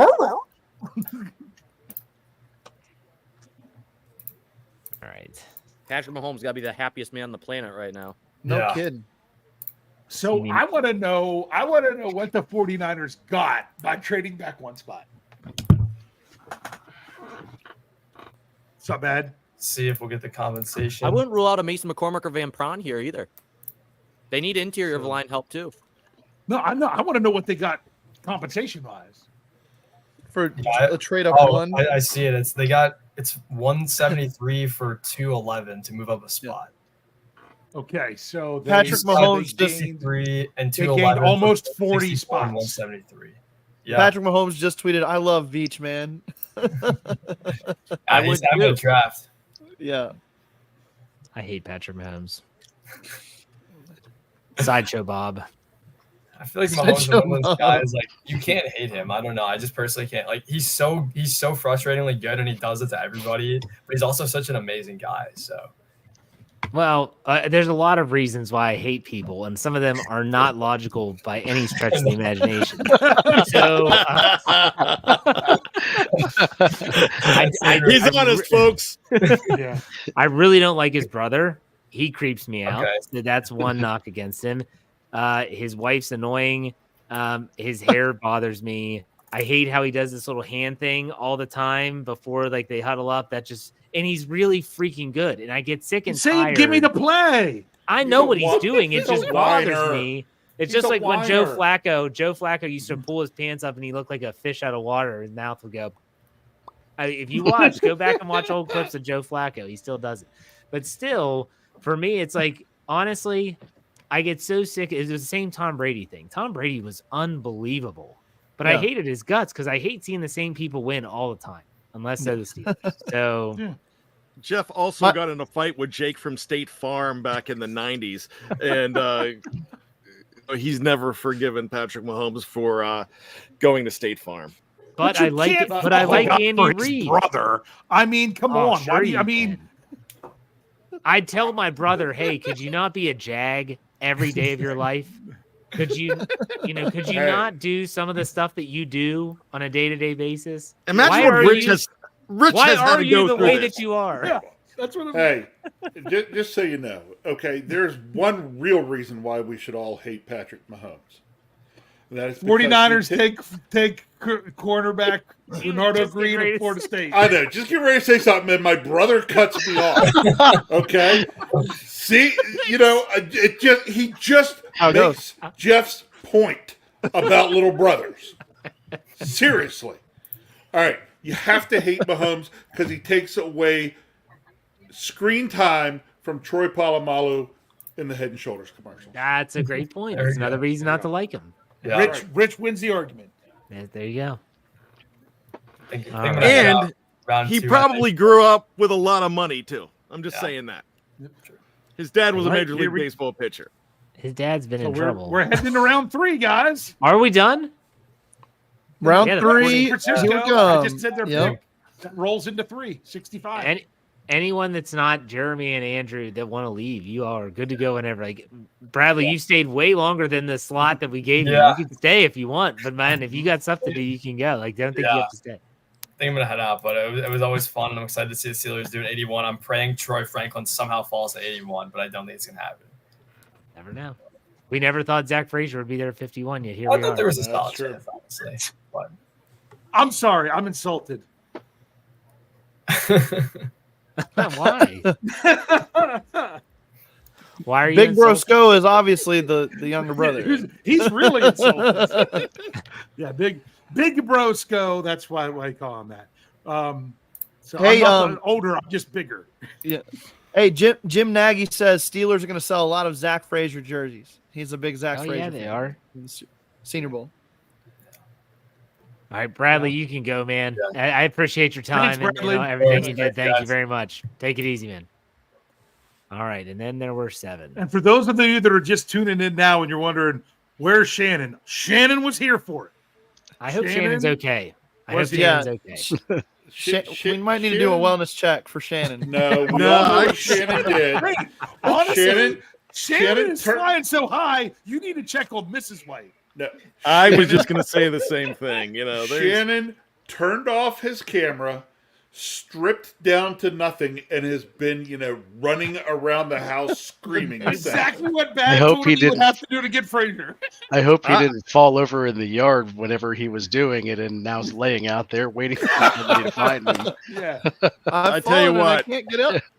at the White House right now, the candles are burning. Lionel Richie is blaring on the stereo, and Song from the Lionel, or curtains is are it closed. which Lionel Jets Richie just traded song? up with the Panthers. Shannon's probably more of a Barry White guy.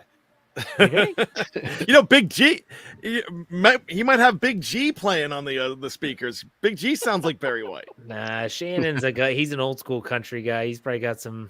Alabama. He's probably got the possum on George Jones. The something Jets like that. send. The Jets send 72 and 157 for 65 to move up and take this pick here.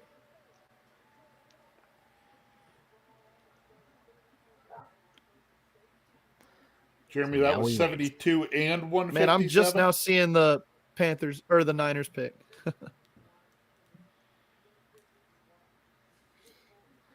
All right, so the Jets trade 72 and 157. Interesting. Yep. To move up. Bernardo Green was 159 on the big board. Woo.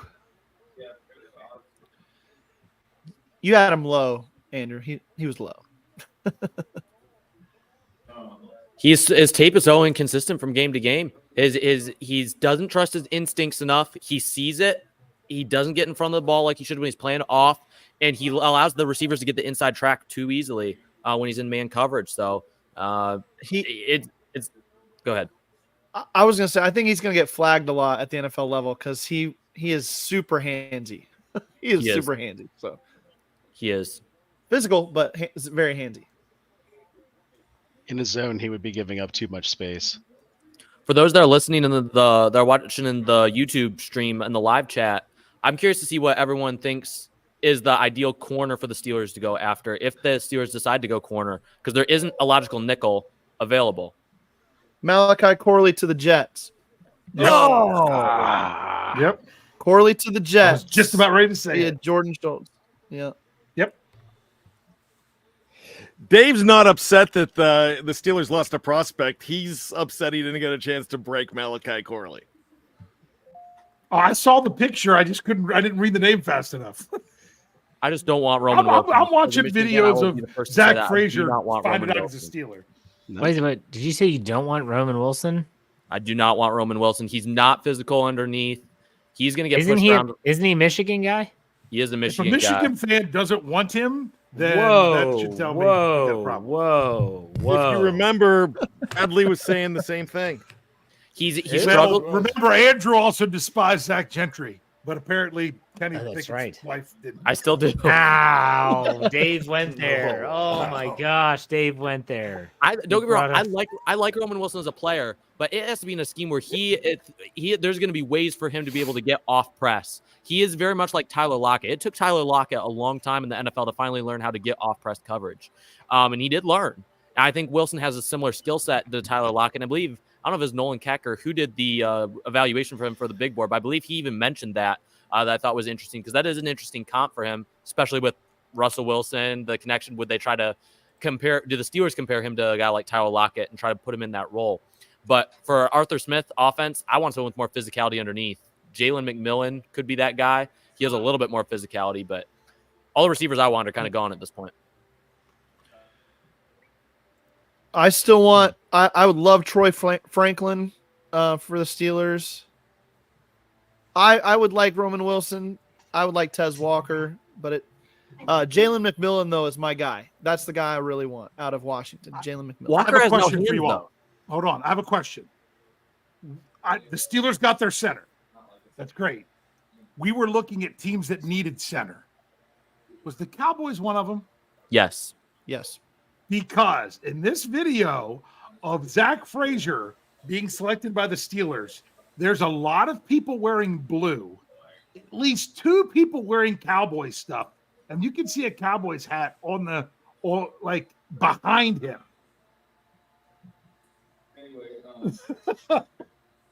I think they thought he was going to Dallas. Well, they send them.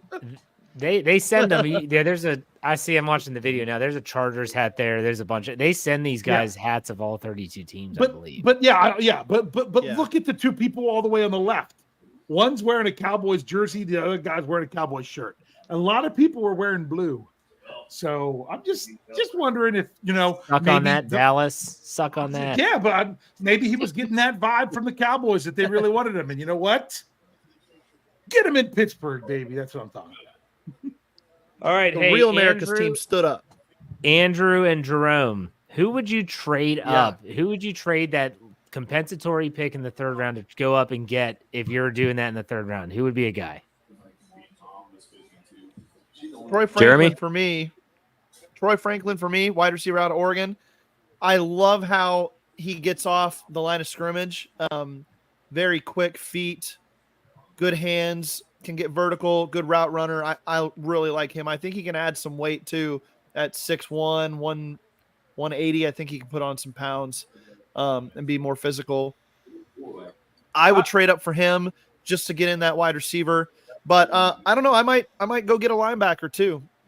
That would be on my radar. So Junior Colson's still on the board. That would make a lot of sense for the Steelers too. Quick question: who's the other wide receiver for Washington? Jalen McMillan. Jalen McMillan. Yep. Because I just wanted to put the name with like forever when he was drafted. Like Jeff still thinks I hate him. But when it was Deontay Johnson, I didn't put the name with the, wide receiver from Toledo. I couldn't connect him. So that's why I was just asking who that was, because I love Jalen McMillan, but I wouldn't take him till the 3rd round. I wouldn't trade up for him. I will say this, that Dave Schofield hated Deontay Johnson so much that he had an autographed helmet that he was going to give away, and he said, "I'm not even giving this piece of trash away this year." And I was like, "Dave, you don't have to hate the guy that much." And he said, "I had an autographed football." Oh, if it was a football, I'm sorry, I got the object wrong. But still, he kept it. He said, "I'm just going to burn it. I hate this guy." And I said, "Dave, that's ridiculous. Calm down." It's in a running back. Trey Jeff's like, "Oh, we'll give it away during the season." Yeah, now I'm stuck with it. Just like with your Mason Rudolph football up there. It's up there. Dude, that was running back. The Cardinals take the second running back off the board here. What'd you say, Cardinals? What, huh? Trey Benson goes to the Cardinals at 66. RB2 in this draft. Mm-hmm. I like him there, but James Conner can't play forever. I'll tell you what's crazy is that everyone's like, "Oh, the devaluing of the running back position." But last year, weren't there 2 backs taken in the 1st round? I know Bijan Robinson was one, but didn't the Lions take one? Jahmyr Gibbs. Yeah. So there were 2 first-round backs last year. So it's weird. I don't think it's a set standard. I think it's a year-to-year thing. Brooke Pryor tweets, obviously the Steelers had to trade Kenny Pickett because hell has to freeze over before West Virginia center snaps to a Pitt quarterback. So. Oh, my gosh. Shut up, Brooke. That's just ridiculous. I miss Jeremy Fowler. Same. Yep. Is he reporting for the Ravens now? He's just NFL Nation. The NFL. He's an NFL insider now. Yeah. Gotcha. As it pertains to trading up, there isn't anyone that I would necessarily trade up for because the top-rated guys, 3 of the top 4 rated guys remaining on the big board are all inside linebackers. Colson, Peyton Wilson, Jeremiah Trotter. So at this point, even if the Steelers wanted to get an inside linebacker, there's probably a good chance one of those 3 fall to pick 84, the most likely being Trotter Jr. So there isn't anyone else. The only other 2 guys I have in the top 50 that are still available are Cedric Van Pran and Zach Zinner, and the Steelers aren't going to go offensive line again. Yeah, if you listen to Roy Countryman's Black and Gold Blueprint podcast, all on Fans First Sports Network, he made a statement, and I'm like, I can see it. He's like, if it wasn't for his last name, Jeremiah Trotter Jr. would be a 5th-round pick. I disagree with that. When you watch his game, he flies to the football, and he's a better tackler than what his size would indicate. He does sometimes struggle to get off of blocks, but when he's able to make contact, he doesn't miss very many tackles in the open field. And I think he does, maybe a little bit bold, but I think he would have run potentially a sub 4.5 if he would have run the 40. And if he would have, he probably would already be off the board by now. He was a good player. He produced, I believe he had 5.5 sacks this past year. He can blitz some as well. Jeremiah Trotter Jr., I thought, was one of the most underrated prospects in the draft. Most people had him going late 3rd, early 4th. I had a 2nd-round grade on him. I loved his tape. I have never watched him play a snap ever, as far as I know. I'm just saying what was there that I was. Yeah. Offensive lineman Brandon Coleman from TCU to the Commanders. They need tackle, but that's a reach. It's funny because Andrew didn't like the cornerback that the Niners took to finish out the 2nd round. I'm seeing on X, people are like, man, the 49ers got to steal. Yeah. Caden Wallace to the Patriots. Coming off the board quick now. That was the other bookend at Penn State. He was their right tackle. For some reason, Penn State's line didn't really get a good run push this year. They were decent in pass pro, but their run game really never got traction. Mm-hmm. I like Brandon Coleman maybe a little bit more than Andrew. I think he's a good in a good spot there at the Commanders. But if I was the Commanders, Suamataia would have been my pick in round 2. I wouldn't have let him fall past me. He has upside, but he plays over his feet way too easy. I think ideally I thought he would move inside to guard, but the Commanders need help at offensive tackle, so I've got to think they're going to keep him on the outside.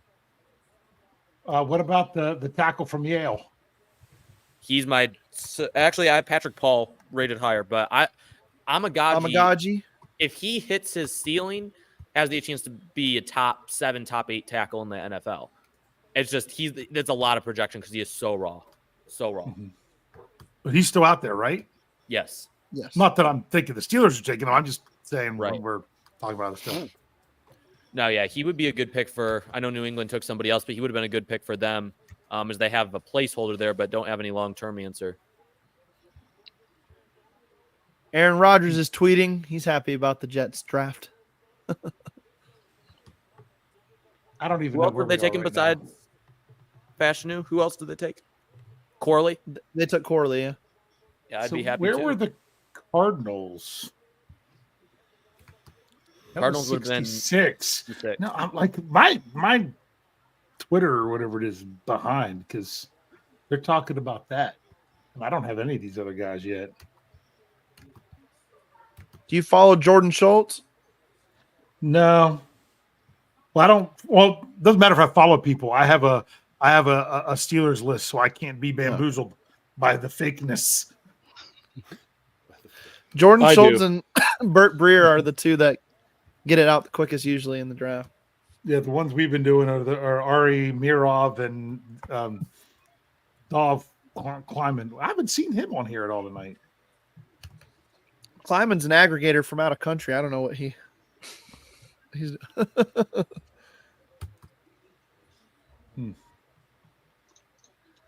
Yeah, he hasn't tweeted all night. Junior Colson to the Chargers. There's your Michigan man to Jim Harbaugh. I called it, except one round earlier. Yep. It's a good pick. It is. You knew it was going to be one of these Michigan guys going there. I'm surprised the Chargers didn't pursue Sanders still a little bit harder because he was, in many ways, he and Colson together were the heart and soul of that defense.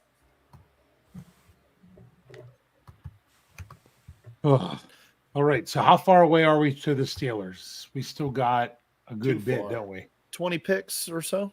Well, not about 15, right? 70. 16. Sorry. It's 84. Is that what? Yes, No. 15, 84. 16. Okay, I'm trying to remember the numbers now. They're all 84, 98, 119, 178, and 195 are left. Yep. So if they go receiver at 84, who do you think they're going for? At this point, it's probably Malik Washington or maybe Roman Jalen Wilson. McMillan. They had a visit with him at the combine, so I think Franklin will be gone before that, but who knows? With Franklin, it's just the concentration drops with him. Yeah, other than that, he's got a lot of upside. It's just he's got to focus better and hone the ball in. He looks up the field too easily. He's my runaway guy on crossers and comebacks, things like that, where his speed takes the defender out of the play. But he can work down the field too. I just don't know if his physicality quite matches what the Steelers want on the outside, but they've got a couple physical guys. Here's a guy no one's talking about, and that's Jaden Hicks, safety from Washington State. If you're talking about do-it-all safety, a guy who can fill a lot of roles, I know I prefer my prototypical strong safeties, but the Steelers have seemed to start valuing versatility, and he was a guy for a while that was getting a lot of second-round buzz. Not the most extreme athlete in the world, but he's got sufficient speed. He's got good ball skills. He's got good length. He's 6'2", 6'2.5", about 209 pounds, 210 pounds. He's got the size to be able to come downhill and hit people. He doesn't shy away from contact. Solid run defender. He's smooth in coverage. It's just there's not one glaring thing about his game that's like, oh man, this guy's got a chance to be an elite safety. But he's one of the most well-rounded defensive backs in this entire draft. May not be the most attractive pick, but I wouldn't rule it out if he's still there at 84. I would wait and take Mustafa at 119.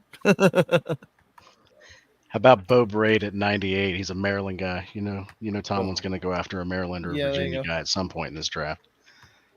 Well, the question is, what's going to be the repeat school? Because the Steelers have to draft two guys from the same school. But it's last year they McMillan. did it twice. Washington. Beanie Bishop. Yeah, McMillan might make sense there. West Virginia, Beanie Bishop, nickel corner. Yeah. Giants take Drew Phillips, cornerback. Steelers had him in for a visit too, so that was a little higher than I thought he was going to go. I thought he was going to be around for them at 84, but Are we all sold that the Steelers are looking more at nickel corner than boundary corner? Yes. Yes. I would think the candidates try to lock down number 2, especially if Corey Trice can come back from injury. But he's a complete unknown. You can't put too much into that. If they get, I think they should look for the best corner, regardless of whether it's inside, outside, upside down. If they get a boundary corner, does everyone else think that Jackson can slide inside the nickel? I think he could. I know he hasn't played a ton there, but he's got the skill set to do it. I'm not convinced he could play anywhere yet, so I wouldn't be shocked one way or the other. Yeah. So here's I'm the not twist. saying that he can't. I'm just saying I'm not convinced that he's a big answer for the Steelers because I mean, my goodness, he hardly had any passes defense to no interceptions last year, but played a lot of snaps. How about this twist on the Steelers selection so far? Okay, we've been talking about how all the other teams in the AFC North been adding to the trenches for TJ Watt. What if the Steelers just were drafting guys to stop TJ Watt and Alex Highsmith and Cam Hayward long enough to see what they could do with the offense in practice? I mean, see if they could keep quarterbacks on their feet. All right, can NFL teams bring like their own players in to like run them through drills when they do like these workouts just to test and see? Right, they should. Hey, sorry, I didn't realize he was down there because we're 2 rows deep below us to bring him up. But Phillips back tonight. I'm not even going to try. Brett Bad, introduce because you can do the last name right. Ladies and gentlemen, now entering the live stream, the new host of the Black and Bold bio on Fans First Sports Network, established actor and Disney Channel star Philip Giannoletti. I wish. Feels like the story Brady there? Bunch right now. Yeah, it's like dun, dun, dun, dun, dun, dun, with the different. You missed it. We were up to 8. We didn't quite fill in all 9, did we? We were up to 8. That's awesome. Philip was actually on season 2 of Jesse. I was. Like regularly or just? No, yeah, I was a guest. My daughters watched it. I know that. No, he wasn't. No. I wish. He looks like someone that would be. Well, Yeah. Dave played Bertram, didn't he? I was gonna say. I was gonna say, Philip. Don't you live in New York? I do. I live in Manhattan. It's quite the sorry. ride. Yeah, me too. You are an actor, though. You are an actor, correct? Correct. Actor and voice actor and all that fun stuff. And funny enough, Jeff actually got me into personal training a couple years back here when I was listening to the podcast. Reached out to him and was like, hey, really want to get into personal training and help me out and give me some good advice. And I've been a trainer on the side ever since. Nice. Yeah. So cool to be here with y'all. Feel like Wile E. Coyote with a little picket sign. Dreams come true. So I got to tell this story. This is a very funny story. So when I was talking to Jeff and we were looking at going ahead and putting another show, and he said, remember the stuff that I gave you, the tape I gave you about a month back? Why don't you give Philip a call? And I said, yeah, I listened to it. I just we've been busy, but let's go ahead and give him a call. So I call him up and he was like, oh my gosh, I can't believe I'm talking to Brian Anthony Davis. I'm like, dude, I'm on my way to Walmart with my wife. This is not, I mean, I'm not living the big life. Celeb. I was on the subway platform losing my mind because I get a message from Jeff being like, hey, Bad's going to reach out to you. And then I get this voicemail because I was at work at the time. And it's like, oh my God. So I'm on the subway platform waiting for the train and I get a call and it's like, hi, this is Brian Anthony Davis, just like he does on the podcast. And I jumped up and down on the platform. People thought it was insane for a little bit here. But yeah. You're the first person that has ever wanted me to call them. Yes. Usually I see Brian Anthony Davis. All right. This is a 2-minute conversation that's going to take me 25. Isaiah You don't Adams. shut up either, Dave. I know. It's because of both of us. That's fine. I know. Yeah, that's true. Offensive tackle Isaiah Adams to the Cardinals. Okay. At pick 71. All right, Andrew, let me ask you this. So I see TJ Tampa on the board, and one of my draft crushes, Peyton Wilson. Is there any possibilities?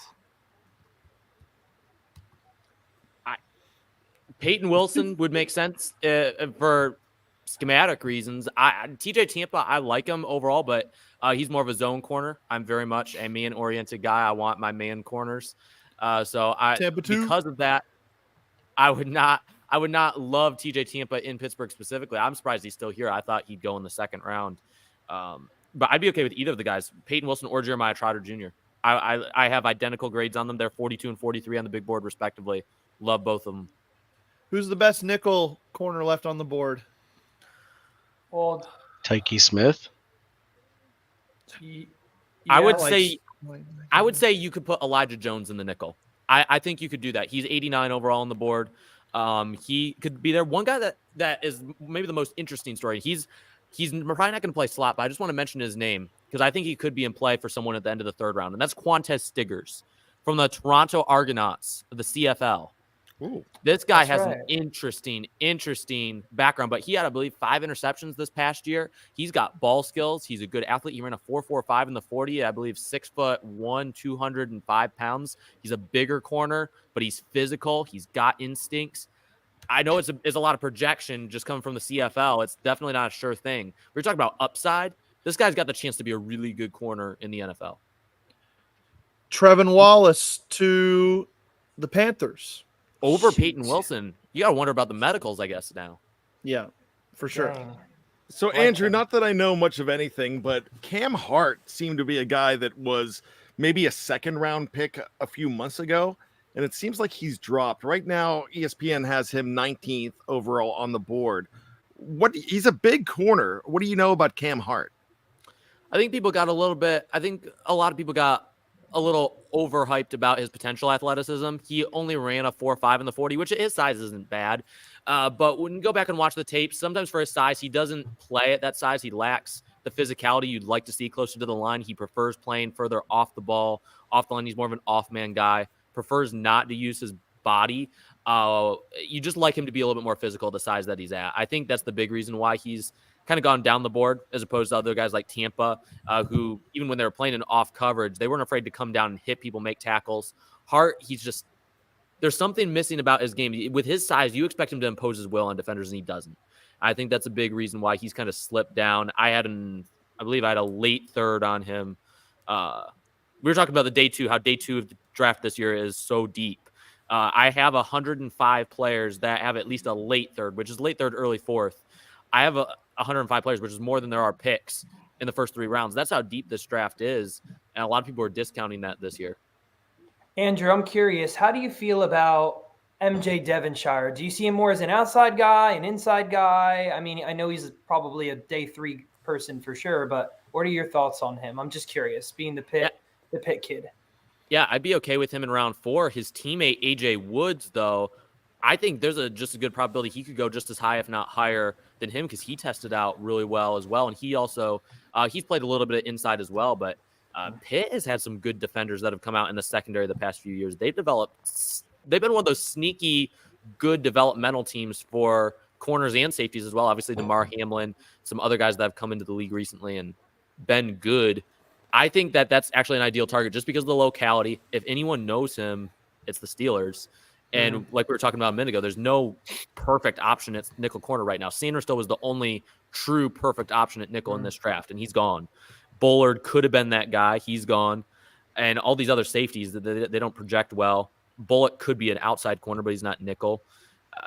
I wouldn't be opposed to Devonshire even at 98. I think that'd be a little bit of a reach, but it fills a need, and he's a good scheme fit.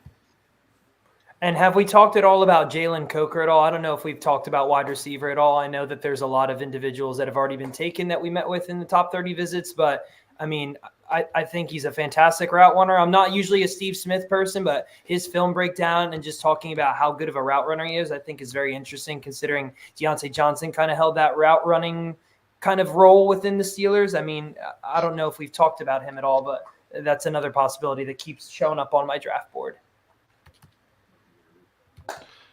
Yeah, I think he's probably more of a later day 3 guy. Yeah, but once you get into day 3, it's hard to tell. I like him as a route runner. He's a good route runner.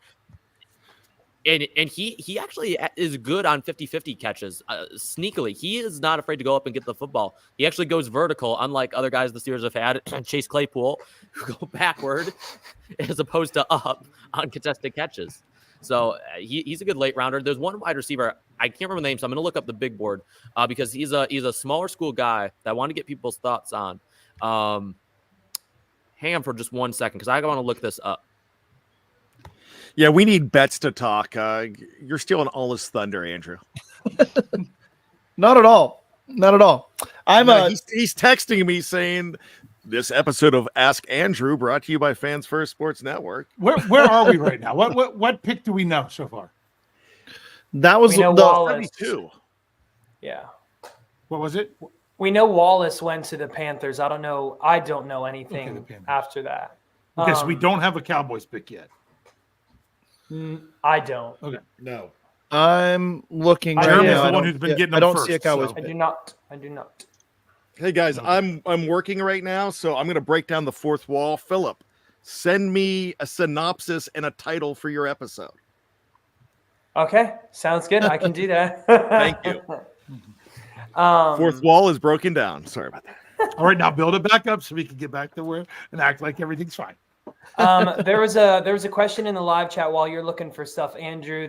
Someone asked, "What do you think about Johnny Wilson, Jeremy?" So Johnny Wilson's size is obviously a big draw for him, and he honestly has a high speed rating for his size too. So athletically, you're getting a pretty athletically gifted guy, but he reminds me of like a Kelvin Benjamin, who just a big bodied guy who really doesn't excel at anything other than just running out there and being bigger than you. So I'm not a huge fan of Johnny Wilson personally, but I mean, he's physical. He's got good size. Could he fit for the Steelers as far as what Arthur Smith likes to do? Maybe. I just think he's a tweener in all the wrong ways for the offensive side of the ball.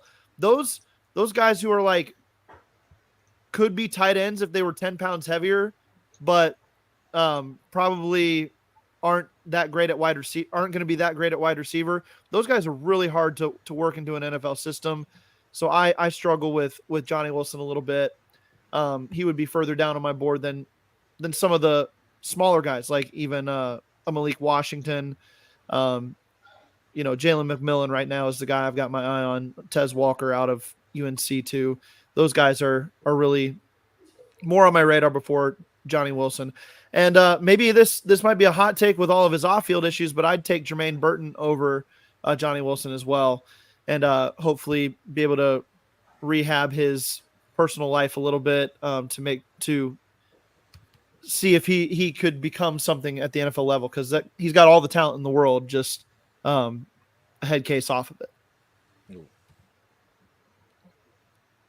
This next question is for Big Bro Sco. Rich, what are your thoughts of Antonio Brown applying for entry into this draft?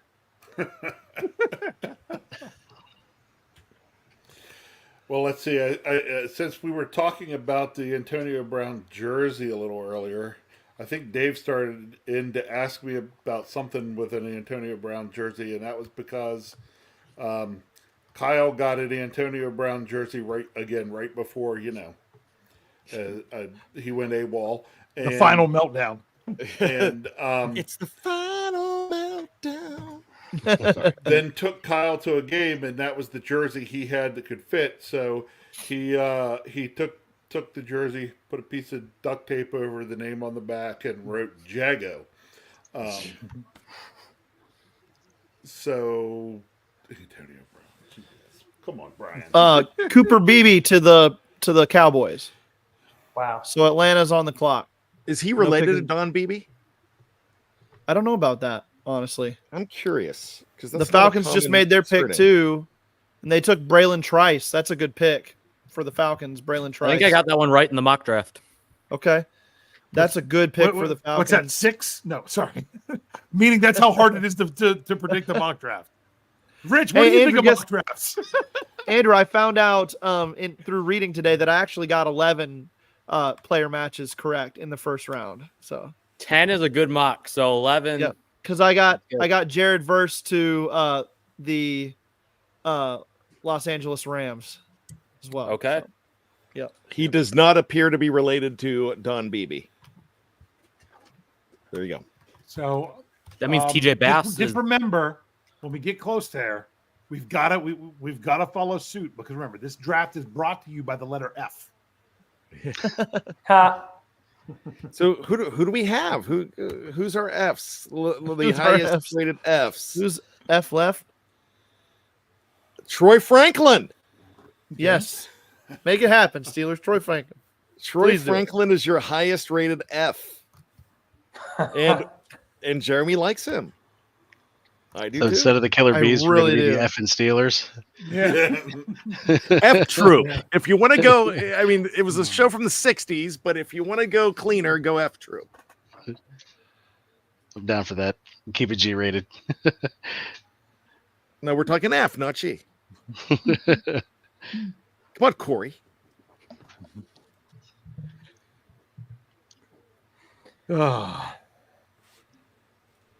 So I'm just ready for this pick. The Steelers are 10 picks away. Yep. Atlanta right now is picking. Do we have a name for Atlanta? Yep, they picked an edge rusher, Jalen Trice. Okay, no relation to Corey Trice. No relation. No relation to Corey Trice. No. So 10 picks away. Here's your top 10. TJ Tampa at number 1 in the corner. Peyton Wilson from NC State, number 2. This is according to ESPN. Cedric Gray, linebacker, number 3. Jaden Hicks, safety, number 4. Jatavian Sanders from Texas, the tight end. At number 5, Washington's Jalen McMillan. At number 6, the wide receiver. Blake Corum, the running back from Michigan. Yeah. He's tough. Number 7, Jalix Hunt, Houston Christian. I've never heard of Houston Christian. I've heard of TCU. They were. I've heard of this guy as he's a small school edge rusher, right? They were previously Houston Baptist. They changed their name. Okay, Jalix Hunt, Christian Haynes from UConn, the guard from at number 9, and Marshawn Lloyd, the running back, at number 10, USC. At number 12, Troy Franklin, Oregon, wide receiver. So if you're that's your top 12. Of course, that's not where they're going. We'll go outside of that. But who do you think might just fall right there to the Steelers in 10 picks? I feel like. Go ahead. No, I was just going to say I think it's going to be those wide receivers because you're starting to see teams take these other positions that have less value, if you will, and I think that those are the guys that are going to be available. So it makes sense to me that that's where they're going to go next, personally. Well, then let's go ahead. The top wide receivers: McMillan, number 1, Franklin, number 2, Brendan Rice, USC, number 3, Roman Wilson at number 4. We talked about him earlier. Javon Baker, number 5, Devontae Walker, number 6. You mentioned Virginia's Malik Washington at number 7. Also, Johnny Wilson, we talked about. Florida State at 8. Bub Means, Pittsburgh, number 9. Jamari Thrash, number 10 from Louisville. And I've got to mention these two because we've heard them come up. Also, Luke McCaffrey. From Rice, number 11, and Jermaine Burton, number 12 from Alabama. All right. I'm just going to say this. When you reach the 3rd round, that's when the big board kind of goes by the wayside of what normal people think. And this is people that the Steelers fell in love with that you think might go later, but they could take now. Now, it didn't happen last year with Omar Khan, but it could get back. If Roman I agree with that. If Roman Wilson's there, I think he's going to be the pick. That would make a ton of sense because Mike Tomlin loved him at the Senior Bowl. He said he wanted Mitchell up against him because they want best on best. So if he's being honest there, he's saying that he is the best receiver at the Senior Bowl.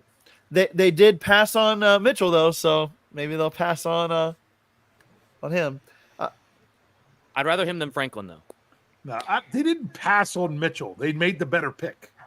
Do you think that they're going to be looking for a role type player, or do you think that they're just going to take the best wide receiver that they fell in love with? Like, do you think they're looking for someone to complement Pickens that's going to be more of that Deontay Johnson, yak route runner type, or do you think they just want the best wide receiver they can find? I think it's the best wide receiver they can find because if they're courting Cortland Sutton, then they're trying to get George Pickens 2.0 anyway. So I don't know if they care about stylistic approach at this point as much as just getting a good receiver in the building.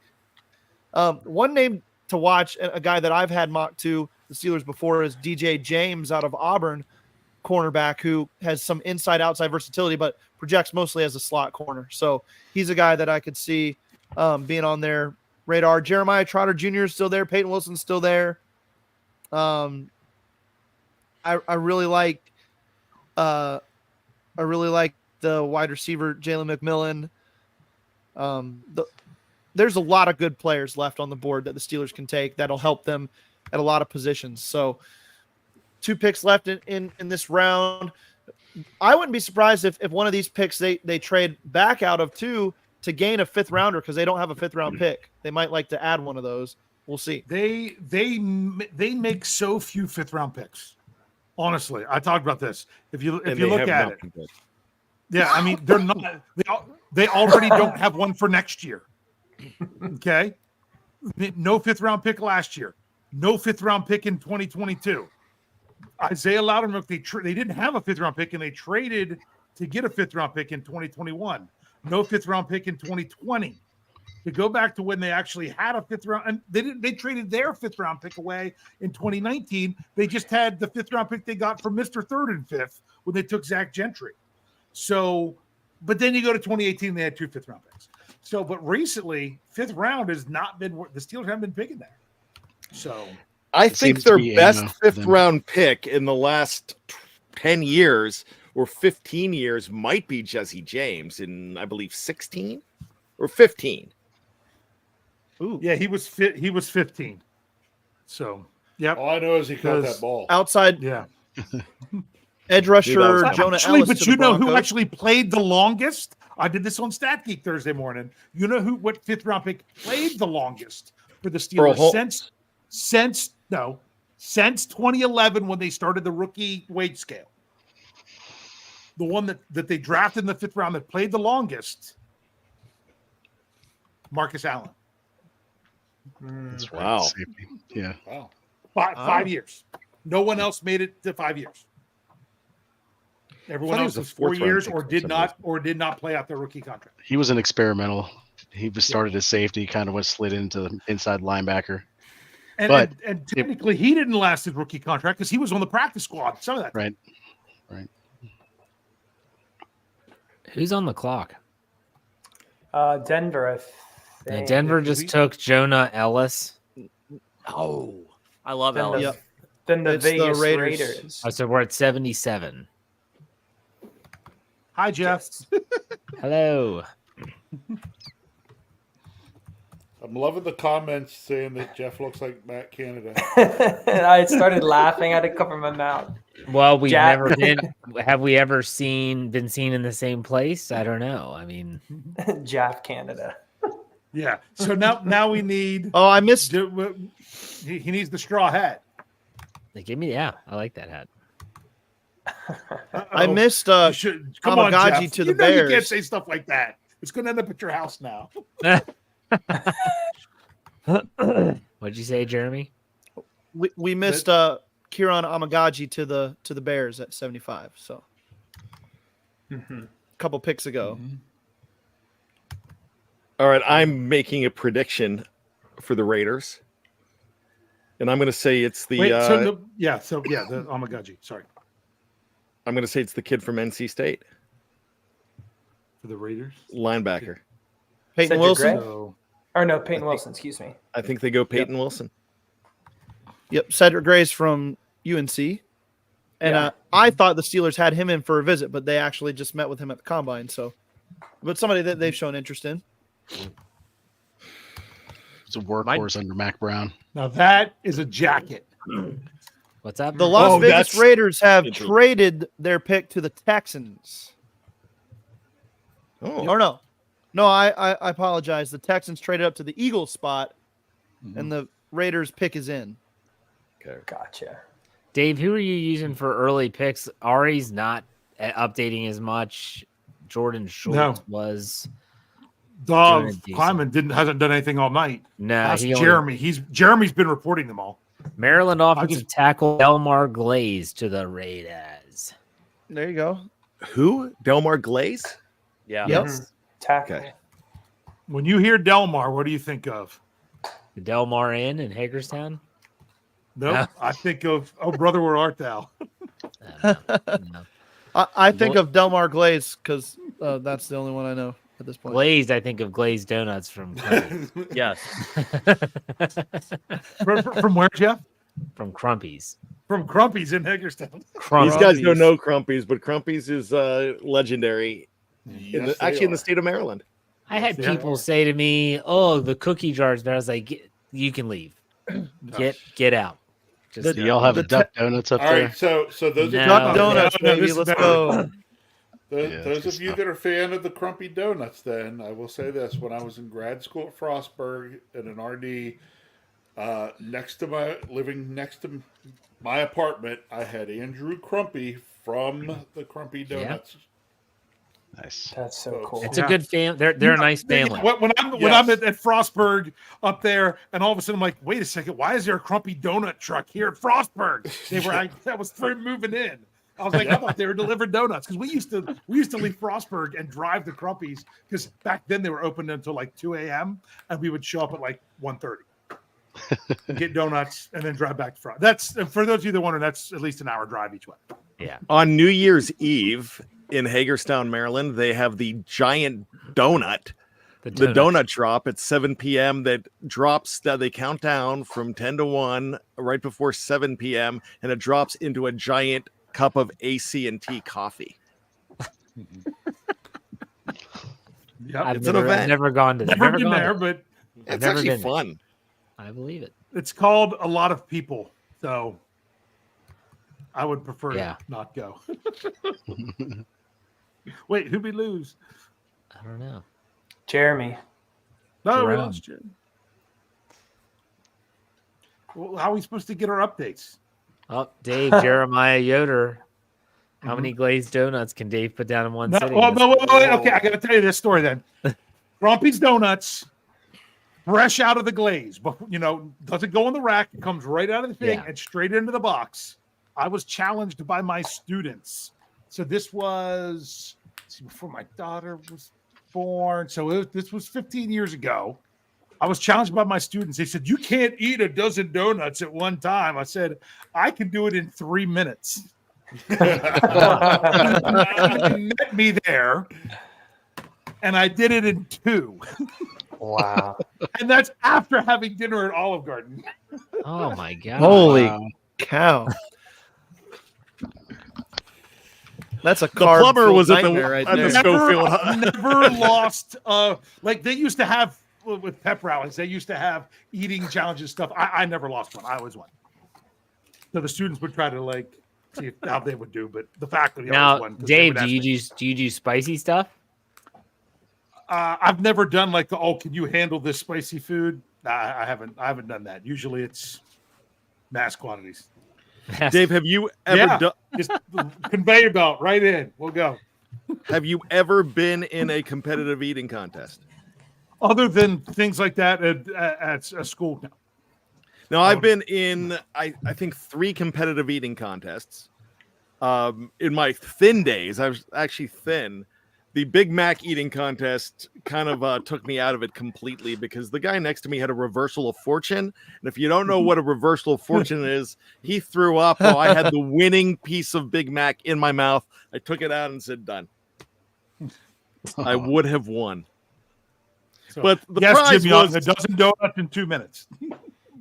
The prize was a Big Mac a week for the next year, so I didn't want it anyways. It took me a long time to eat another Big Mac, but I did win a Mrs. Fields cookie eating contest against large men when I was probably about 150 pounds in 1995. When a Pearl Jam, the Colts have just traded up with the Cardinals to 79 as well, so the Texans pick isn't in yet, but the Colts trade up behind them too. I wonder if one of these moving up is for Van Pran. I'm really surprised he didn't go earlier, especially to Detroit. Well, Detroit's taking 17 corners in this draft. It's a deep corner class. Or so they say. Sounds like the Lions took all of them then. Is there any chance the Steelers double dip at all in this draft? Not now, I don't think. Yeah, I wouldn't think so. I don't know any of these guys now, so you guys are going to have to help me out. Zach Zinner, let's go. 3 linemen in a row. Who? Zach Zinner? Yeah. From Michigan? Is he from Michigan? Who? Yes. Steelers. No, it's not happening, but it's not happening. I see what you mean. You were announcing a pick was made. Yeah, Did they trade? No, I would love Zach Zinner, man. If it weren't for the injury, would have been top 40 pick. Top 40. Man,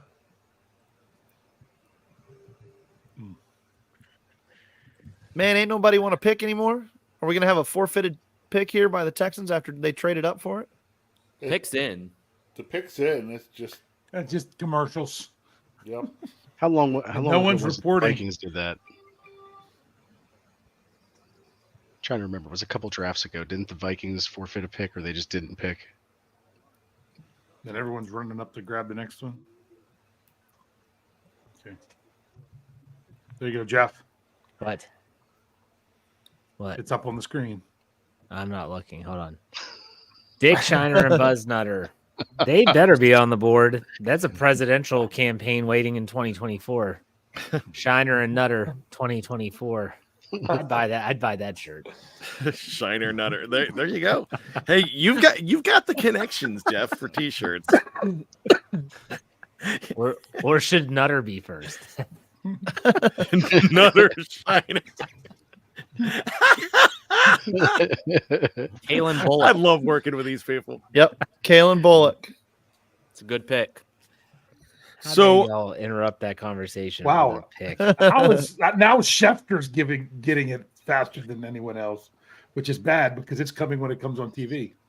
I think all you need to know about the Steelers passing on A.D. Mitchell right here, his quote is, "I'm kind of pissed." So it just doesn't seem like, I mean, I get it kind of being, having that chip on your shoulder. That's great. But, kind of learn maybe comments like that or why you're going to drop instead of being grateful. I don't know. I'm just old man shaking fist at clouds at this point. Mm-hmm. Yeah. Well, if you remember, that's what Joey Porter said. Offensive tackle Matt Gonzalez to the Colts from Pitt. Wow. Jermaine Burton to the Bengals. They're coming in hot now from Jordan Schultz. We need to focus on what's really important right now. The Pittsburgh Steelers drafted Zach Frazier at 51. I mean, how is the energy still down from this? I mean, So Jordan Schultz. Come on, Shannon. Come on back. Shannon took it all with him when he left. Yeah, Shannon. So what pick are we on now, Jeremy? Shannon's still We're on Seattle. 81. Yeah. Seattle. So the Steelers are close. The Steelers are close to being on the clock here. We got to get ourselves ready. I feel like we've been ready for like the last 20 minutes. What do you think? Come on, get here. Yeah. So the Bengals go with Burton. It's a Bengals move. That's what it is.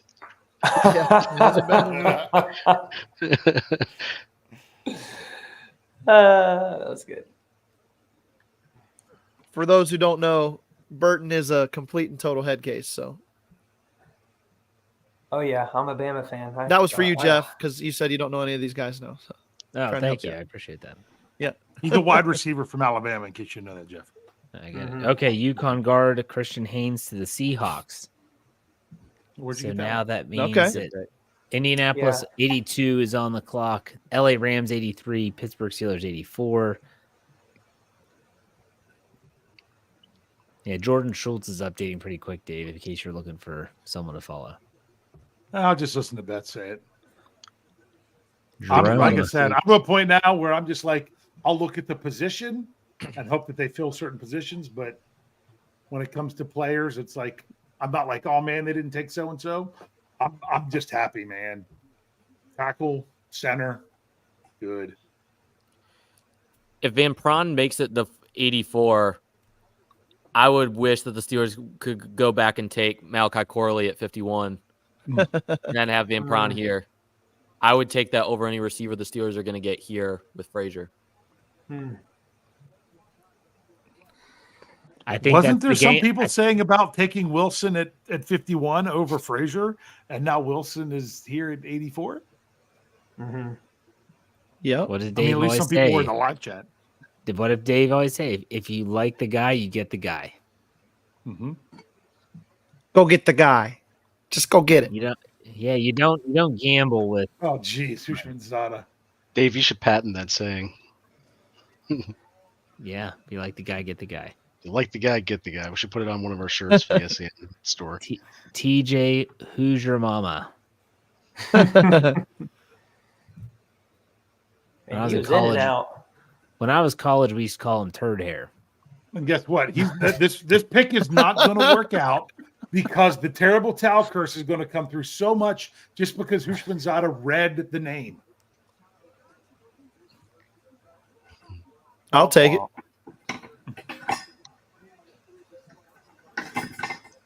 It's really weird that Nick Saban and Bill Belichick are not coaching.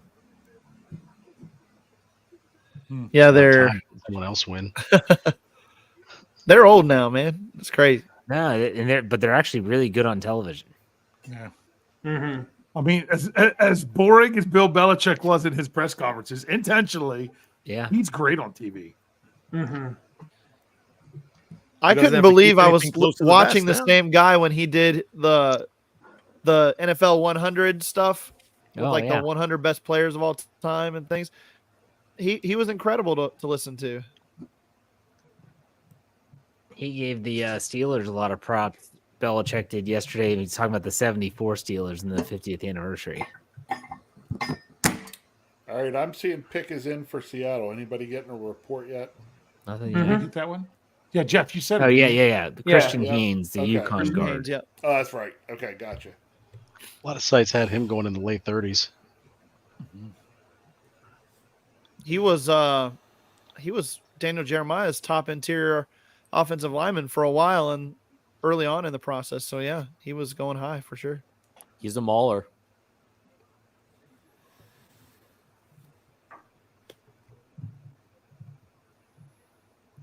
Kind of surprised Mason McCormick's still here, considering the buzz he had gotten in later in the process. Mm-hmm. So here's what's weird. Of course, I'm still thinking about offensive line. If by the end of the season, you've got Frazier at center and Fautanu at right tackle, we'll say, that would mean that James Daniels is the longest tenured offensive lineman for the Steelers. I guess so. I mean, because right now, Wow. Stan Moore, Mm-hmm. He's coming into a contract year, isn't he? Yeah, this is. Mm-hmm. So it's like, wow. Well, he and Samala both are coming into a contract. That's what you call revamping it right away. Yep. Cardinals take tight end Tip Ryman. Oh, Riemann. I like him. Mm. He only had 12 catches this past year, but he is going to be a better receiver in the NFL than what he was in college. This is Brock Wright 2.0. He had 12 catches, but don't worry, he'll be better. I'm sorry. I You had a say fourth that round pick. name. That almost had a beehive joke attached to it there, but I better not. What, Tip Ryman? Tip Riemann? He's got Riemann? a lot of upside. I think it's Ryman. Yeah. Okay.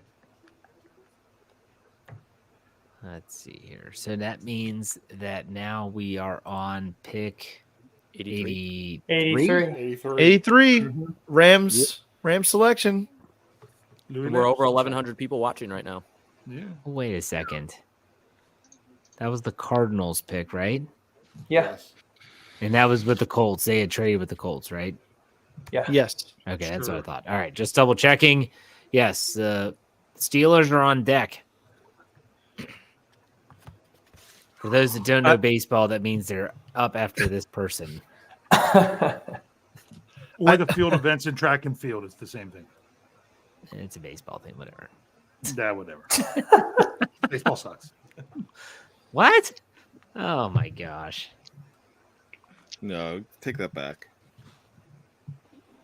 Pirates need to get the bats going, that's for sure. Please don't bring those guys up. Please do not bring those guys Baseball's up. cool, but my team stinks. That's the way it goes. It's been that way for like my entire life outside of my childhood in the early 90s When they I was were in really middle good. school was the last time it was worthwhile. I mean, get a blip on the radar and you get excited about it. What are you supposed to do? I mean, it's been so long. All right. They don't have who, it who we that got long. here? Then you sit here with Bad and I, who remember, we are family. I got to see barely, but at age 7, I don't know how well I comprehended it, but I got to see Willie Stargell and the Pirates beat the Orioles in Game 7. Not live, but on TV. Now the Steelers put out the call for Zach Frazier for Mike Tomlin. I don't have time to watch that now. Steelers are almost to the clock. The Steelers Maybe that don't means they're care. trading it, David. Social media timing. Fire that intern. Still nothing. The calm before the storm. That's because they're just announcing the Seahawks pick on TV. Yeah, they told the Rams, hold up. Yeah, we are being held up by television right now. Getting held up by a flag football team.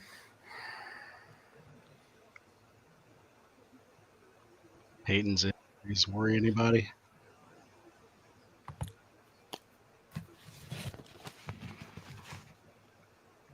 I'm sorry, say that again? So does Peyton's Wilson injury history worry anybody? Yes. I mean, Yeah.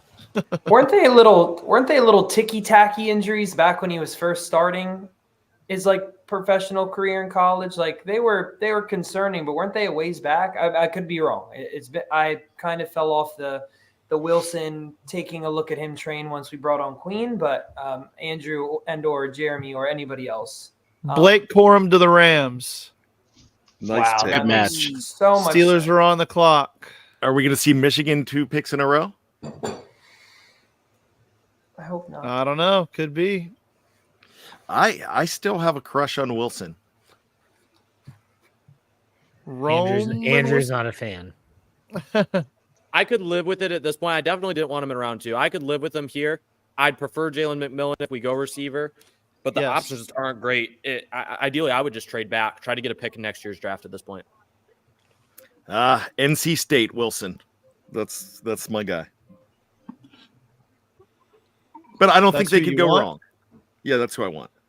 Okay. One of the Wilsons is what you want. I'm just surprised there's nothing here on X that's saying, "Oh, we're on the clock," or any of the beat reporters, or no one saying that. Although Saunders just said it. I don't have him. Oh, come on now. Him and Faribault have too much repeat content, and Faribault gets better stuff at training camp. So, Philip, on Wilson, he had missed part of his final season in high school. He had tore his right ACL, and then he tore it again June 2018. He ended up redshirting his first year at NC State. And after that, I believe the first bowl appearance, he dislocated both of his shoulders. It was the end of the regular season against Georgia Tech. So he has both shoulder and knee potential concerns. Yeah, those aren't ticky-tacky at all. Those are bad. Tear in your ACL. Get Cedric Gray here. Who is Brooke Pryor? Tez Walker? Who's Tez Walker? Wide receiver. If it's Walker out of North she's Carolina, not saying that's who they took. She's not saying that's the pick. That's who they took. Because she went there. That's who she wants. She wants UNC. Oh, okay. But then again, she swore the Steelers were taking JPJ at 20. He doesn't know anything. Oh, bro. That just kind of goes to show. Yeah. She's a fangirl. Is all she is. Yeah.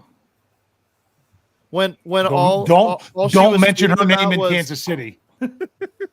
When all she was talking about was Barbie at a training camp, I was like, okay, this is unfollow territory here.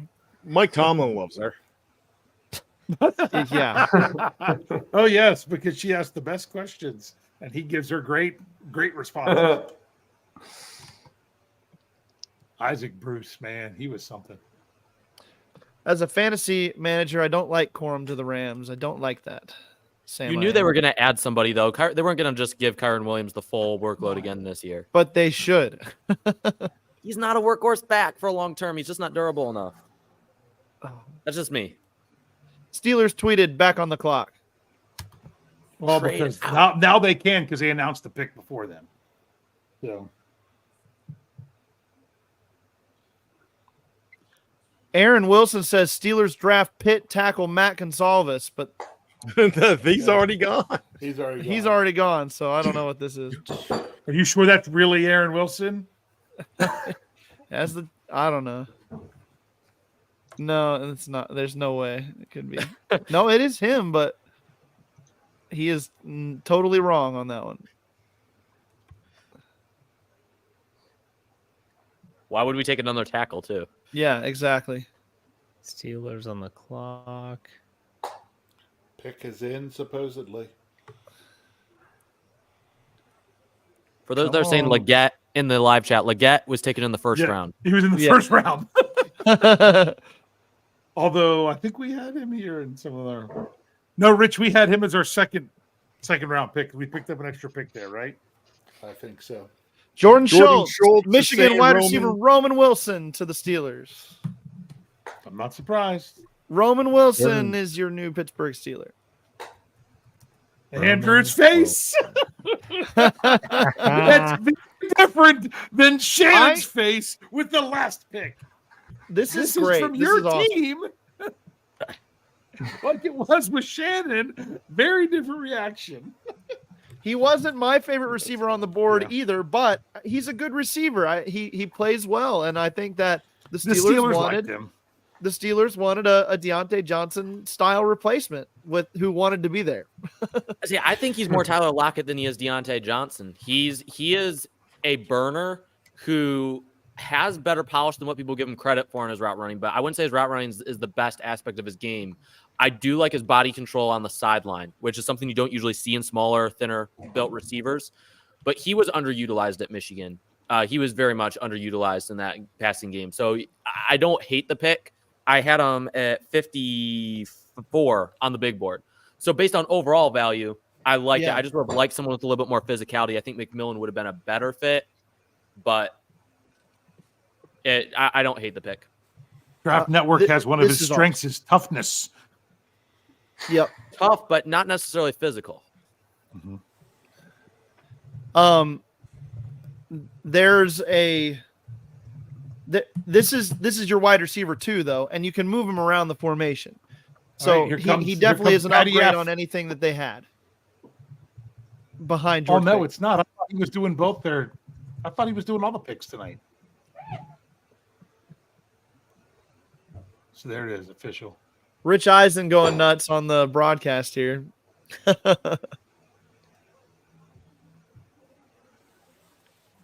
I thought he could have run faster than the 4.39 that he ran. I thought he could have potentially break 4.3. That didn't happen, but he's quick twitch right out. Oh, he's awesome.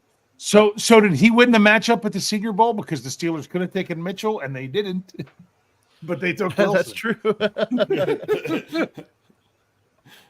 They were 50-50 from all accounts, but it was definitely good on good, best on best, just like Tomlin wanted. So,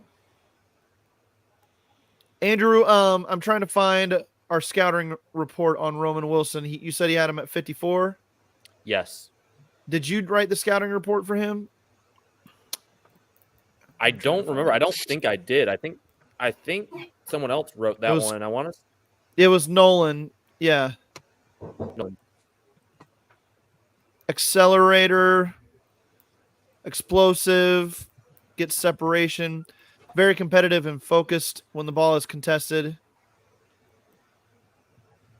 Good yak ability. Comparable to Tyler Lockett is what he said. He's a little bigger than Lockett, I think. Maybe a little bit bigger. Dave, your draft is up. All right, I'm getting ready to go record here, fellas. I'll hopefully get back before the next pick. All right, gentlemen, Awesome. I will see you in a little bit too. Okay. So it's 3 straight offensive players for the Pittsburgh Steelers in this draft. I got to think you start looking towards the defense next at pick 98. Mm-hmm. I just don't see another position that the Steelers would value on offense ahead of nickel corner or linebacker or defensive tackle at this point. So I'm really looking at the cornerback position personally for the next pick. But I think the Steelers, they came in with a plan to upgrade 3 specific positions, and that is exactly what they have done. And so I just think that they've become a team that knows what they want and makes it happen. With either the best player available at that position or just good knowledge of the board altogether, because they weren't moving this year. They felt they needed to last year, but they're not moving this year. They feel like they know what's going on with these other teams is what it comes across to me. So I'm really liking what I'm seeing out of this. And I think Roman Wilson is just as good a pick as the other too, for where you're getting him at, I thought that he would be gone by the end of the second round. So this is a good pick for the Steelers. KT Smith just said that he loved the pick, so I'm starting to like it a little bit better now. When he says that he loves the pick, I'm a little bit more. I warm up to it a little bit closer. For the scheme fit ideas, Play that action he receiver, brings in, and receiver. he is a good play action receiver. He's good running the deep post route, and just burning them with that second gear of speed. He may not be the biggest either, but he doesn't shy away from contact and physicality of the game, especially in his routes. So I think he's going to be able to disguise routes versus blocking pretty well, because he works off of tight man coverage. So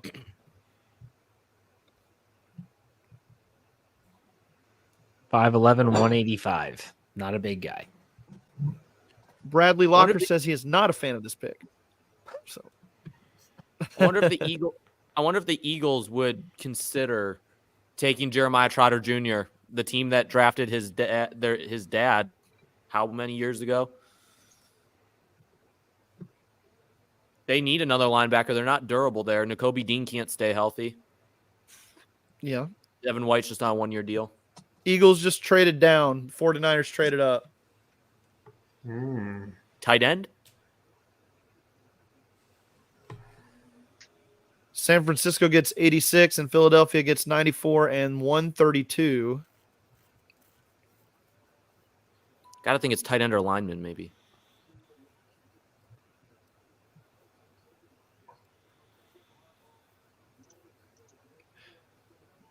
Did the command, or did San Fran take a tackle yet? I don't think so. It took Zach Green Zinner and off the board. Pearsall. Browns took Zinner. That's a great pick. Yeah, I like the Browns draft. They didn't have a first rounder, but Mike Hall and Zach Zinner is really good. Ohio State and Michigan. I had Zinner about a 50 spots higher on the big board, but they get him later, so.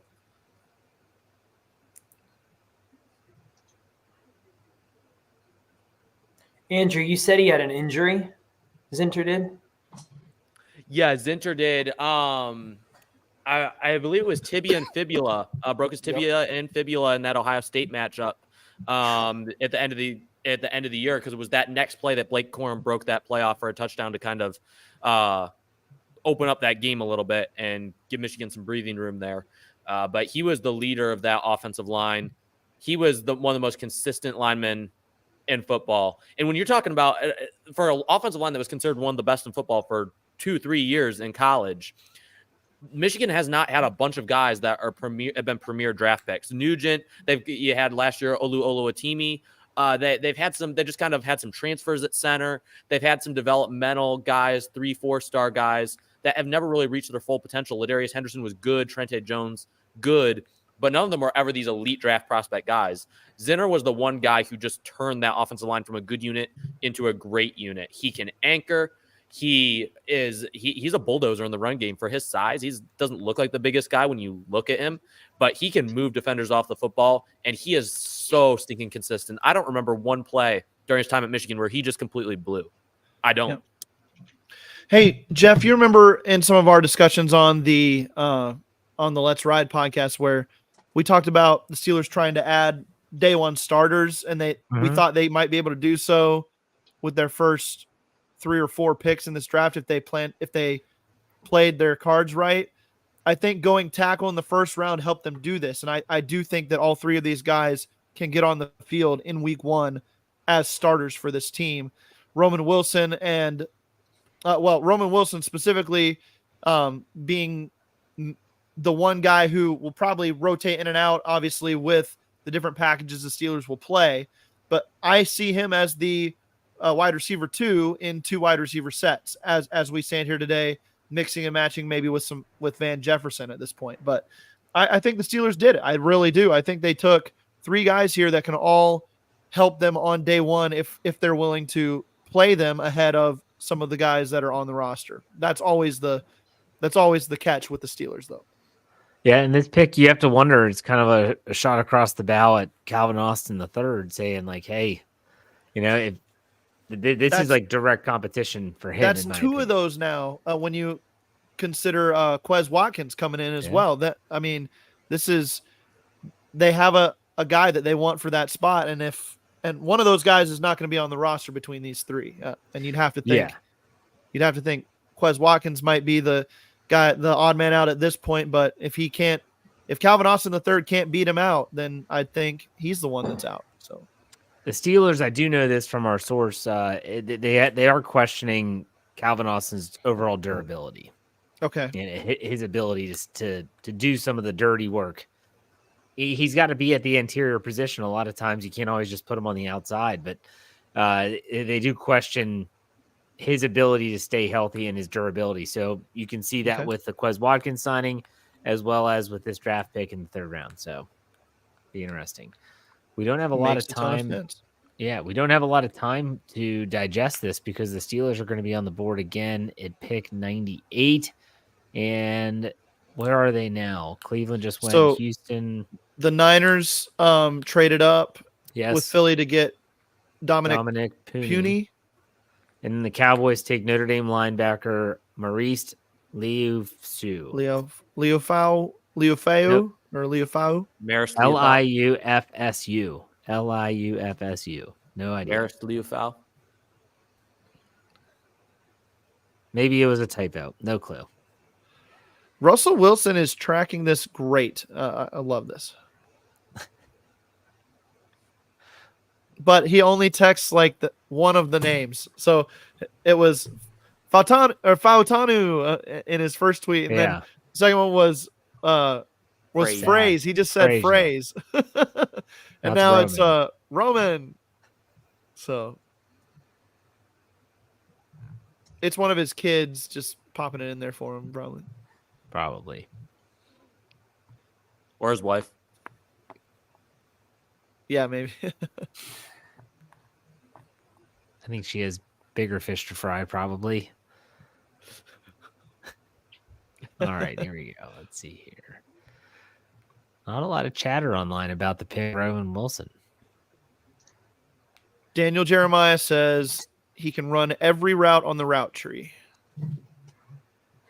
How does he have consistent hands? I think so. I think he's a very consistent catcher, of the football. Okay, so then an upgrade over Deontay Johnson. He's got strong hands. Does he run north and south and not backwards? That would be a question mark. Depends on what his coach told him to do. He runs laterally sometimes, but he does a good job not usually going backward. He does not go backward. Unless the Buckeyes defenders are hitting him, then he's always going backwards. Oh, here we go. Much to talk after 3 straight losses, Mr. Betts. You know what? It was all the running backs that did it to us. It wasn't anything about That's true. Anything about the wide receivers. So when the Steelers draft Donovan Edwards next year, we'll bring the topic back up. Now that I've jumped into the team here, I get to make this a Big Ten conversation since I'm a Penn State fan. How do you think they're going to do this year? Well, I'll tell you what. The spring game wasn't very convincing. Drew Aller bombed, so it'll be interesting to see how their new offensive coordinator can implement the team. But I'm expecting him to run the ball well. I just don't know how the pass game is going to look. Hey guys, get this one right here, okay? Steelers receivers 40 times at the combine. Roman Wilson 4.39, George Pickens 4.47, Van Jefferson 4.39. Quez Watkins 4.35 and Calvin Austin 4.32. These guys are fast. That's some speed, man. I mean, that's the difference in like the length of their leg. Well, I remember when if you ran a 4.4, everyone was like, "Oh my gosh, that dude ran a 4.4." Yeah. Now it's kind of, he only ran a 4.4. Wonder what happened. 4.21's the record now. Is that what Worthy ran? Packers take running back Marshawn Lloyd.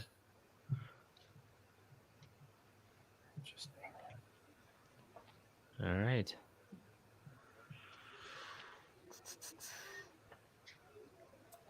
All right. So Jeremy, you say that the Steelers are going to, after 3 offensive players. We're going to have to go defense.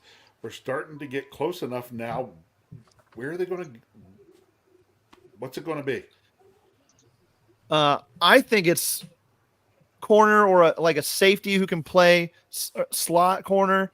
That's probably where I would expect them to go next.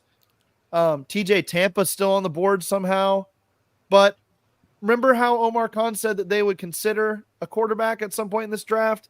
Spencer Rattler still has not been selected yet. No. Oh no. Don't do that. Jeremy, is there a particular safety that you have in mind that could play more of that slot-esque position that's still on the board? Yeah. Let me pull him up here because I'll throw a name in there real quick. Tyke Smith from Georgia. That's right. Yep. Tyke Smith. Dadrian Taylor Demerson out of where did he play? Texas Tech. Is really good there too, and he's got a bigger body, but he's really good in the box. So I like him as a kind of a box safety nickel corner guy that could do a little bit of that.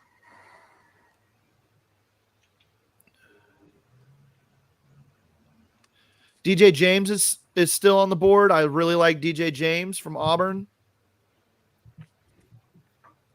I was just gonna say before I left, this could be a sneaky spot for a running back, and sure enough, they take Marshawn Lloyd. Marshawn Lloyd, yep. I'm surprised Jalen Wright's still there. Marshawn Lloyd was Daniel Jeremiah's RB1 in this draft class over everybody. He's good. Buccaneers select Tyke Smith, so he is off the board at 89. Shoot. Do you think any team would offer the Steelers a third-round pick in next year's draft for pick 98? Yeah, somebody coming up to get Rattler, maybe? Come on, Cowboys. Give us your third-round pick next year. I want out of this pick. It's funny you say that. The Steelers don't. They'll pick someone. Cedric Gray still hanging around. I was going to say, is there a world in which any of these linebackers hanging around at 98 is entertained, or do they have enough faith that Holcomb's going to be healthy and ready to go? Well, Landon Roberts is still with Queens. Yeah. But I just mean So depth-wise at least. Yeah. The Eagles are picking between now and Pittsburgh, and I would be shocked if Jeremiah Trotter Jr. isn't coming to town at this next pick for the Eagles, but still lead Peyton Wilson. I'll take Peyton Wilson in the third round. So would I. With his upside, yep. Van Pran still there. Two centers. Let's do it. Let them duke it out. That's why the Steelers didn't bring anyone in at center. They're going to draft two and let them fight it out. Here's the question. Did they tell Zach Frazier that they're going to do that already, or are they going to wait till they're on the clock like the Falcons did with Penix and Cousins? At least with him, it's a rookie. It's not someone who's supplanted as a veteran in the NFL that's proven something yet. Yeah. So, Jeff, the new Pick It Out Pickens is Wilson Wilson. So, or Fields Wilson. I don't know. Yeah, I don't know how that goes. Arthur Smith says Roman Wilson has inside-outside versatility, and let's see. Arthur Smith on Roman Wilson's blocking and effort in a run-heavy scheme. What I saw was a great teammate. Everybody wants the ball. I got a problem with guys who don't want to work. People can say what they want. Look at their actions. Sounds like he likes what he brings to the table in the run game.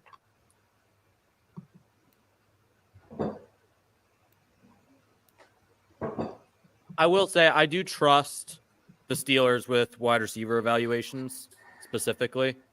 So the value represented itself. So I'm okay with the pick.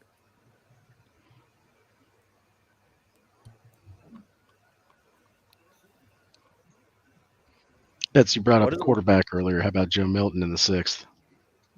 In the 6th, I'm totally down with that. Totally down with that. But not before that. Do you guys see the account on X, first round mock? Have you guys seen his stuff? He had Caleb Williams as an undraftable player, and his QB1 or like his QB3 or something like that was Joe Milton. So this is a guy who said he was a former scout, and that was his take on the quarterbacks this year. Must be going on the distance they can throw a football. Could be. So what I miss? Did the Cardinals trade up and get Elijah Jones? We had him at 89 on the board. He goes at 90. Yep.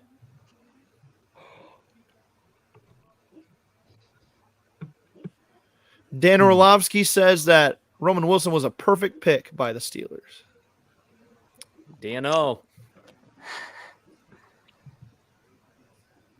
King Khan doing his thing. Trey Essex, former Steeler. You couldn't have drawn this up any better. So everybody loves it. I'm kind of with it. Andrew. Except Andrew and Bradley Locker. Come on, Bradley. I've come on board with it. I'm okay with it. I hated it primarily when people were saying in the live chat Roman Wilson in the 2nd round. I hated it. In the 3rd round, I can understand the value. I would have preferred McMillan, but I'm okay with Wilson. I just didn't think it was fantastic for what the Steelers, I thought, at least what I thought we're looking for in an Arthur Smith-led offense, because he's not the prototype receiver for a guy in Smith's offense, the bigger, thicker receiver that can catch in traffic. But, I don't know what the Steelers are looking for inside the building. Based upon evaluations, he was my highest rated receiver remaining. So going by that account, it'd be a great pick. Hey, Andrew, can Jaden Hicks come down and play nickel? I don't. Not really, right? So. He can in sub-package play, sub-package linebacker, but ideally I wouldn't want him in the. It's like the issue with some of those longer guys in the slot is that change of direction quick on underneath routes. They can't turn quite as quick, hip swivel. But I'd be okay with him adding him as a rotational safety, though. Yeah. Tyron Hopper to the Packers, linebacker out of Missouri. Didn't they already draft Adrian Cooper? Yes, they did. Why are they drafting 2 linebackers? When you got Quay Walker on your team too, I don't know.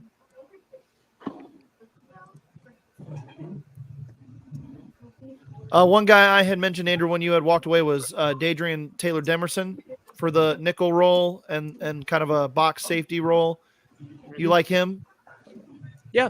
The issue with Texas Tech prospects is that there's so many inconsistencies, but you can never tell when there's a bust in coverage. You can't tell on tape whose fault it is because they're all their coverages are so unique. And not being a guy who's been around football, like grew up playing football, I can't always put it into the perfect terminology, but just where they're at on the field when you typically see just say like a typical cover 2 and you have Owens over the top.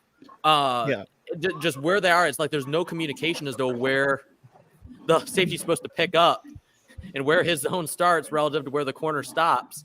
And there were a couple times when you watch on tape, there's just miscommunications in the secondary. But I don't know if you can blame that on one specific player. Owens is the most raw. Demerson's the most ready. I'd say Owens has more upside of those 2 guys. But, man, Texas Tech has some good athletes on that defense. Hey, I take everything back about Spencer Rattler because Philipponi's just said the same thing. So I'm off the Spencer Rattler train. I'm surprised he's still here. So, Tony. Philipponi. Is that I'm surprised he's still here too. Jeff, I'm really hoping that we can get the Spanish announcers hitting us up with a good Wilson to Wilson. Hopefully. Got to replace the Pickens. Should you just go back and get any of the Najee Harris or the T.A. Watt interceptable and Speaking of which, I think I might have missed it today. Have they announced the new play-by-play for the Steelers yet? No, they have not. I'm not sure who they're going to go with. So can I ask you guys, how tall is Wilson? One place I had 5'11", the other place had 6 foot. 5'11". He's 5'11 and 5'11 and a half. To be exact. NFL.com is 5'11". Depends on the shoes he's wearing. He's closer to 5'11 than 6 foot. Is he wearing his lifts that day or Skechers? Did you guys already catch this, that Roman Wilson went to the same high school as the Herbigs? No, I didn't catch No, I that. didn't. Yeah, he went to this was from Book Pryor. Oh. The Roman Wilson went to the same high school in Hawaii as Nick and Nate Herbig. That's cool. 3 players from the same high school in Hawaii on the Steelers. A position that's not the Steelers don't need. It has Adiza Isaac been taken. I still have him available. Who's that? No, he's still on the board. With the need for edge rushers across the board, I would have thought sure he would be gone. I know he didn't test well, but man, his tape this past year was good. There goes McMillan to the Bucks. Yep. So we're over 1,200 now. Isaac was on the other side from Chop Robinson, so he was taking a lot of heat off of that. Oh, I love that picture. So Andrew, did you know that Roman Wilson was from Hawaii? Yes, I did. Okay. He was a hot commodity when he first came out. It took him a while to finally get going inside the offense and gain a role, but once he got it, he became kind of the 1B for a while to Cornelius Johnson, and then those roles kind of flopped, and Wilson kind of became the first target in McCarthy's progressions a lot of times. Is someone recording in a restaurant or something with glasses falling all over the place? Hey, I've got a fun upside comp for Roman Wilson. Oh man, and it's just gonna escape my mind right now. I was just looking at it, and then Jeff, you had to say something about glasses. Someone in the live chat saying Amon-Ra. That's what exactly. Amon-Ra St. Brown. That's who I was gonna say from the Lions. Quick as lightning, chippy slot receiver, not super big, but competitive and feisty. Amon-Ra St. Brown. What's funny is that I had an almost identical grade on St. Brown Johnson. Too. Wayman Johnson, you and I are on it right now. It's good stuff. I had mid-second round grades on both Amon-Ra as well as Roman. So we had, let's see, that was the Bucks at 92 with McMillan. But do we have the Ravens pick yet? No. No, but Michael Woodward says that Andrew's going to love it no matter who it is. He's going to love whoever the Ravens pick. Dale Lally is targeting corners at 98 for the Steelers. But is there a good one there, or are they not? Are they better off waiting till 4? Yes. Chris Abrams Drain. He's saying DJ James, like I've been saying. Jarvis Brownlee. I'm not a huge fan of Brownlee, but Jarian Jones out of Florida State. I like him as well. I think they could get him in the 4th, though. I agree. Jackson from Oregon. Jones, you can get in the 4th. The Pitt guys, you can get in the 4th. Yeah, it's the big guys. Surprisingly, but there's Kyrie Jackson. Yeah. The other Wilson's still there too, isn't he? The linebacker. Yeah, Peyton Wilson's still there. Could you imagine if they went with Wilsons for both their 3rd round? Wilson trio.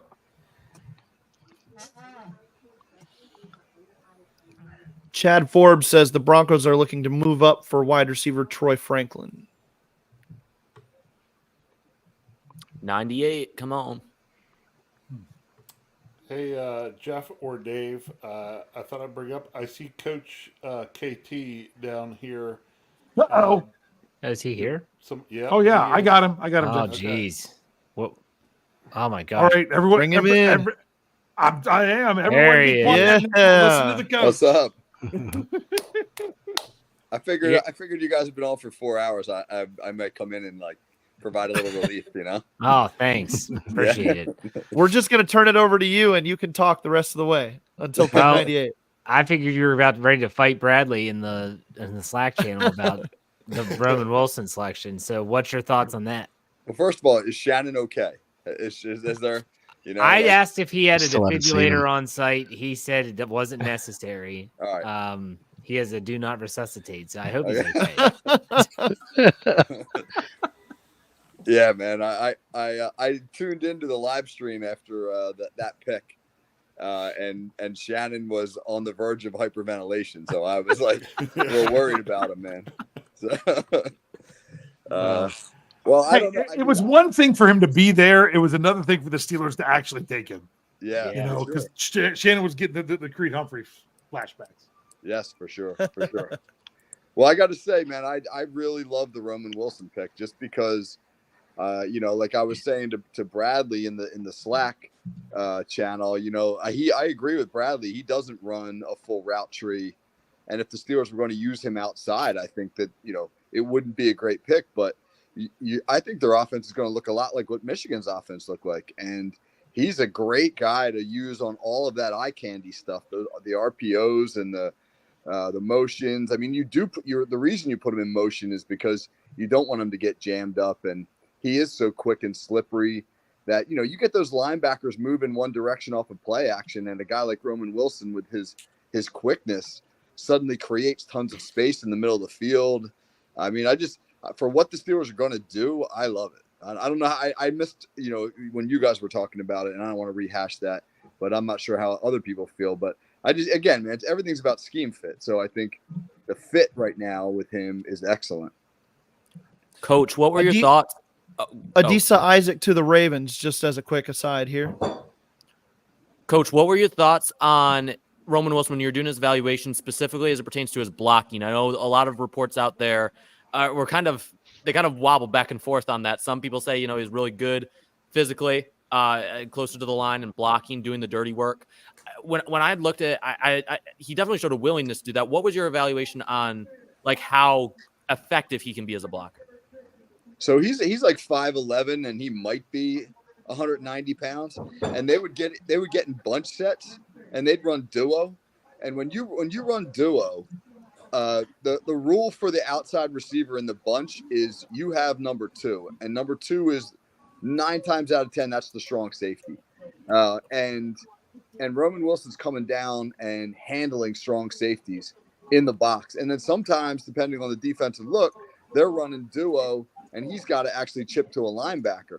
And in the national championship game against Washington, they hit duo for 2 long touchdowns. If you guys remember that game, they hit 2 long touchdowns early in that game on the run. They were both duo. And in one of them, they're in bunch, and Wilson's in there bloodying his nose at the linebacker level. So, I mean, my take on him is if they're willing to do that with him, and they're having the success that they're having with him, in those formations, then, he's going to be a great blocker, because I don't know if the Steelers are going to ask him to do that, but if you can block in line against linebackers and safeties, you can block the perimeter for sure. There's been another pick. Oh, go ahead, Jeremy. Jalix Hunt to the Eagles. They pass on Jeremiah Trotter Jr. That's the edge rusher from the small school, right? Houston Christian. Mm-hmm. Yeah. Coach, what did you think about the Frazier selection? Oh, it was awesome, man. Okay, so you guys have probably, covered this, but is this how you guys see the O-line? Do you see it as, Faltano is at the left tackle and Sayamalo at left guard, Frazier at center, Daniels and Jones at right tackle? Is that how you guys see the line? Yeah, that's how we talked about it, yeah. I mean, my gosh, man, that's a freaking physical line, isn't it? Might not start that way, but it should finish the season that way.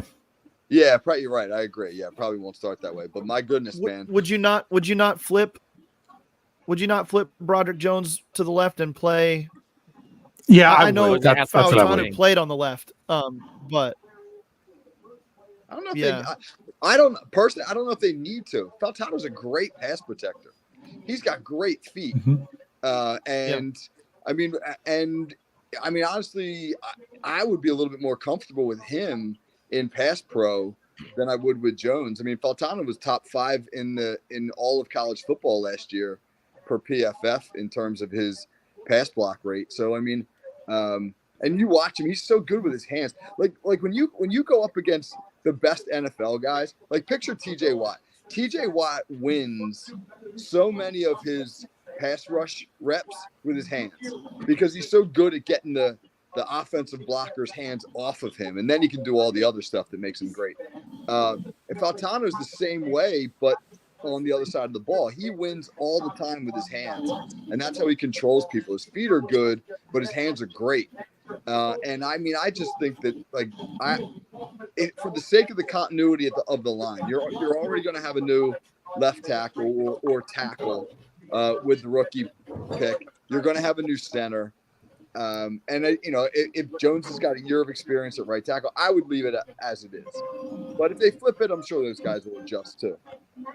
When you were watching his tape, what did you think? I know, like, once he gets going, his footwork was good. Was there any time when you'd watched and you'd seen him maybe a little bit slow out of his stance? Because that was one thing when I watched, specifically watching back at the national championship game. Did we know the Bills pick? Dwayne Carter. Okay, I was just wondering if we knew that. Okay, sorry. Dwayne Carter. Yeah. I was just curious what you thought of his initial quickness out of his stance, because I felt like a couple times when he was matched up in that national championship game, I don't believe either of these plays. There were 2 plays that came to mind, both of which were, I believe, in the 3rd quarter, if I remember correctly, of the national championship game, where he got beat a little bit around the edge. I don't think it resulted in a sack, but it exposed almost a little bit, like he was a little bit slow coming out of his stance. Yeah. I just wasn't sure if that was something that you had seen as well. Well, they ran a ton of RPOs in the national championship game, and they ran a ton of what I just call like single call plays, where you've basically got like 3 play calls built into the same play. You got like an inside zone run, for example, or like a wide zone run, and you got a perimeter screen on either side of the ball. And when you've got that, when you're running that stuff, a lot of times the linemen are taught to be slow to the second level, because obviously you don't want to like fire out, climb the linebackers right away and get caught if the QB throws the ball down the field. So I did notice a lot of that. I don't know what specific plays you're referring to, but there were times where I thought he was slow, but it was slow by scheme design, and not by really a flaw of his. Okay. So I know I'm late to the party here, man, but what's everybody like for 98? I think we've been looking at the linebackers and corners specifically. Still some good nickel corners available. I like DJ James out of Alabama. I like Dadrian Taylor Demerson as well, as a guy who could play in the slot. But yeah, I think that's probably where they go as corner. But linebacker, they might be hard to pass up if Peyton Wilson's still sitting there, Jeremiah Trotter Jr. is still sitting there. Those are guys that, to me, have higher valuations than where they've fallen here. Yeah, I want Peyton Wilson. Take the flyer. Don't worry about his medicals. He's a tackling machine. And Bad is here to complete the Brady Bunch effect. But you know what? I should be in the middle, Dave, because I'm B Davis, and Ann B Davis was always in the middle. There's Brian, me and you. There it is. I think you and I are the only 2 people that have any idea what you're talking about. As far as that's not true. Alan. Okay, all right. I'll give you guys credit. All right. What is TJ Tampa still on the board? He is. Yes. Yep. I haven't really like looked at him at all. Why is he still on the board? I mean, everybody thought he was going to go like middle of the 2nd round. Lack of top end speed. That's the biggest thing. I was just looking at the RAS scores, and he's below a 7 in RAS, so his athletic scores are not great. But okay. He's got good instincts though, and he can hit. I would say he's one of the biggest hitters at corner, one of the most physical corners in the draft. Ideally you want him in either off man or zone, just because he can't keep up. playing closer to the line than me, and he just doesn't have the speed for it. According to ESPN, the top 3 corners remaining are TJ Tampa at number 1.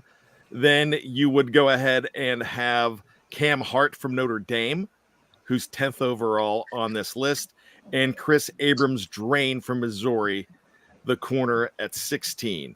But if you're looking at linebacker, they have Peyton Wilson, number 2 overall, Cedric Ray from North Carolina at number 3, and Trotter is not in their top 25.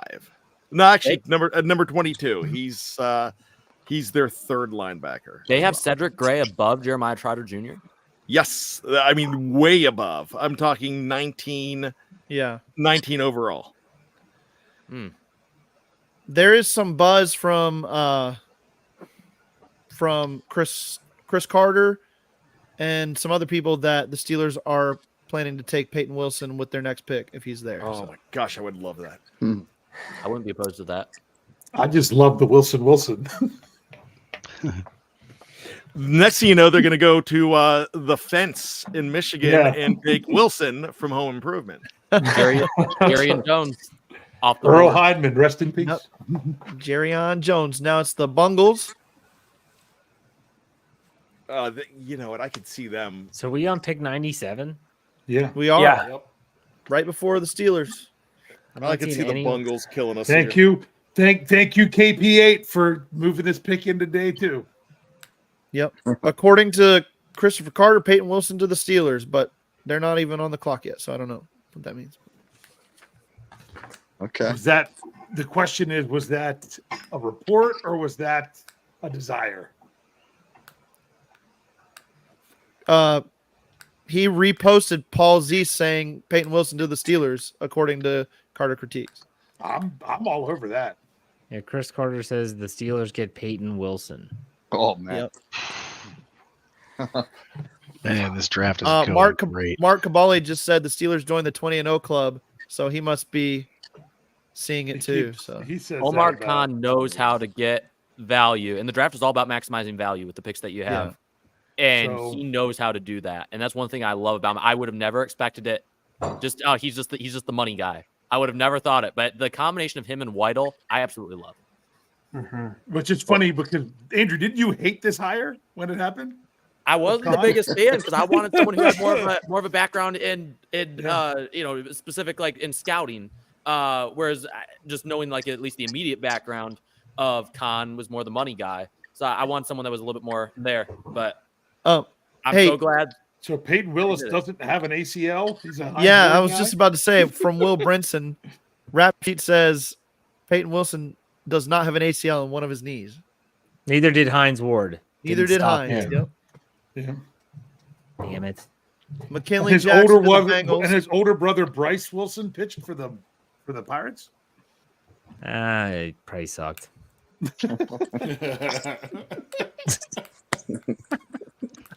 Wasn't Hunter Hurst picked by the Pirates? Right in. Who? Can you blow an ACL when you don't have one? How does that work? Hayden Hurst. Yes. Sorry, I was thinking of Triple H. Hunter Hurst. Sorry. McKinley Jackson to the Bengals, defensive tackle. Ooh, good pick. So now, you know what? I have yet to have anything on my X feed say officially. Yeah, the Steelers have said they're on the clock. Yeah. I mean, I'm not trusting this. Pick is in. I'm just. Yep, Steelers pick is in. Man, that was quick. That's what she said. That's what she said. She has never said that to me. Y'all are dry snitching on yourselves. It's after 11. What do you expect? The kids are in bed. Yep. Oh. Has it been made official by any beat writer? I just made the thumbnail, so it better. I mean, Batco's talking about it, and people. But yeah. So the Steelers traded Kenny Pickett for Peyton Wilson. I'll take it. Well, oh my gosh, it was. Remember, it's a pick swap. So they moved from the 4th up to the 3rd. So but it was the pick they got for Kevin Dotson. So technically, they traded Kevin Dotson and Kenny Pickett for Peyton Wilson. That's not quite as good. That's not quite as good. Yeah. Well, I'm just saying that's where it came from. I was calling for this pick at 3A. Yeah. So yeah, I wanted this so bad. Feels like a Nick Herbig. I still think the Steelers, when they traded back, were willing to take Herbig, and then still took Washington, and then got Herbig. Oh, by the way, for the wrap up, I have amazing trivia. Uh-oh. So you're gonna love this. There's a nice connection with one of the draft picks. So Jordan Schultz now says NC State linebacker Peyton Wilson to the Steelers. Yes. Yep. And Ray Fittipaldo says he is a freak athlete with a long injury history, but his final 2 years at NC State, he was injury-free and produced big-time numbers for the Wolfpack. That is true. It's been a while since his latest big injury. So, well, I'll tell you this: that's a plus. If and when Cole Holcomb is back, this is thank you for your couple of years, Mark Robinson. Yeah. That was really developed more than he did. Shannon will be okay because they have Frazier now. So. And Shannon wanted Peyton Wilson too. He loves Peyton Wilson. Oh, I was gonna say this was one of his guys. Shannon's gonna have a heart attack tonight. Well, I think he's smoking a cigarette right now. All right, Dale Lawley with the official tweet. Yeah, Jeff is just like, give me something to put in this article. It's really what it comes down to. Can we sit back for a second and think back to Omar Khan is hired as the Steelers GM, and now 2 drafts into this, could it have been better from a fan perspective looking at these drafts? I don't think so, personally. You still got 3 more picks. And people didn't want him. I'm Yeah. telling you, they did not want him. It's all about having a good team. You got to have a good Andy team. Weidel is a big part of this too, I believe. He said Andy puts the board together. I believe Andy Weidel is a huge part of this. I don't think Andy Weidel gets enough credit for what he. And really I don't know does. how long he'll stay. He's the personnel guy. He should be after him. Yeah, he's not going to be sticking around too long. He's going to be gone after this year. There was already buzz about that. If the Steelers had a good draft, he'd be gone. I'm waiting for the another benefit of Peyton Wilson that not everyone knows is that he can line up in the edge, or if the Steelers ever branched out into a 4-3 look and he played the Sam, they can use him and he can actually line up. He could even line up on the edge, even in a 3-4. I doubt he's going to in Pittsburgh, but he can rush the passer from the outside as well. He has good blitzing ability. Steelers fans are excited there. Let's go. Holy crap.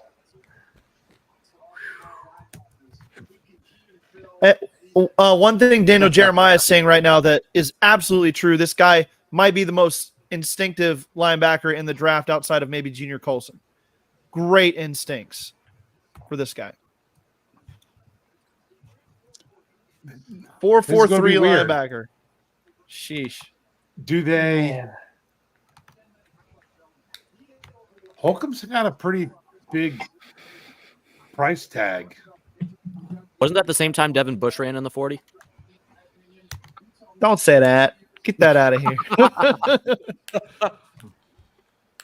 Yeah. Get those Bush vibes out of here. I'm just. I like the Wilson pick. Because, I mean, if Cole right, Holcomb makes it back, you've got 4 linebackers. Seeing some of the tape here on Wilson, could we maybe take out his other ACL? Because I think he looks pretty fast with just one. Maybe if we take That graphic on get even ESPN has a faster. bloody knee. Ian Rappaport said that all 32 teams view him as a one-contract player, but the Steelers are banking on the upside.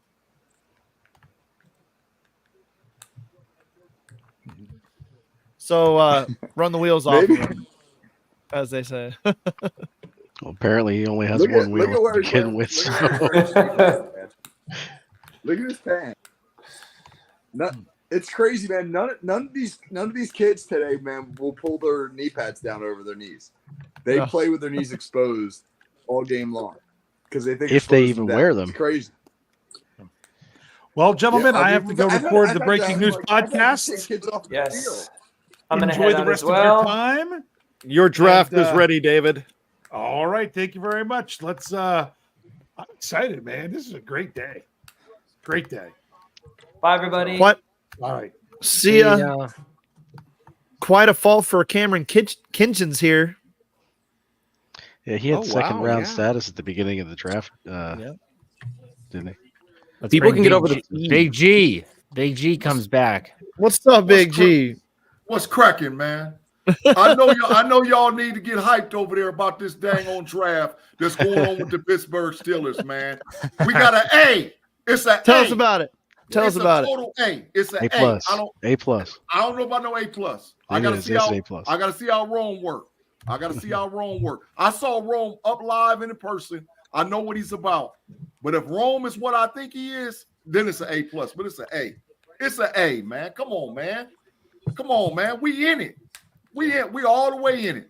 Anybody that's out there talking crazy, saying that we're not in it, get them out of here. They big trash. Get them gone. Get them gone. We in it, man. Let's go. The draft, it's outstanding. It's outstanding. Man, listen. Don't it feel good to have a comparable GM in Omar Khan, considering that mess that we had to deal with before he came? Don't it feel good, man? Yeah. It feels Man, it feels great. It's like Christmas. Feels dang good. It's like Christmas, man. Dog, we about to get some W's this year, man. We about to get some W's. Steelers winning the division, Big G? Ready to put the pads back on, man. I'm ready to go right now. I'm ready. I ain't scared. I'll bet right now you could down block the hell out of somebody on counter gap. Coach, let me tell you, I got a series in me. I got a series. Coach. I got a series left in me. If it's one of the past 12 plays, nah, sub. Is he eligible, KT, for Ocean City High? I don't know about Sean's eligibility, man. I mean, I'm not probably not for my team, unfortunately. It's cooked. Luke McCaffrey to the Commanders to round it out. Nice. Hey, Coach. Coach, hold on, Big G. Coach, I want to give you an opportunity, man. How cool was it to hear Bill Belichick shout out your tournament at your high school on day one of the NFL draft on the Pat McAfee coverage? That was freaking awesome. Yeah, and then McAfee said that he's coming. He said he's going to do the event. That he's going to do his show live from the event. And we play, Really? our team plays right before. Yeah, we play, our high school plays right before that IMG Bergen Catholic game. And it's going to be on ESPN. So that's pretty cool, man. If McAfee's there, I'm your hype man that weekend. I told you, Brian, anytime, man.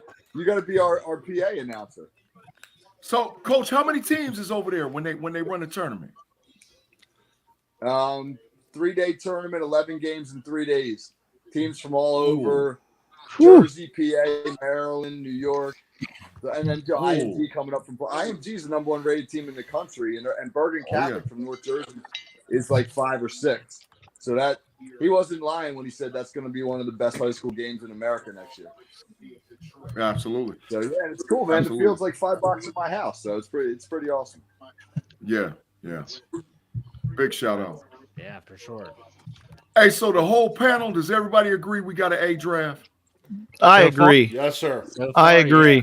That's what I'm talking about. Easy. That's what I'm talking about. No dissenters here, Big G. No dissenters here. We didn't reach. We didn't reach for nobody. No.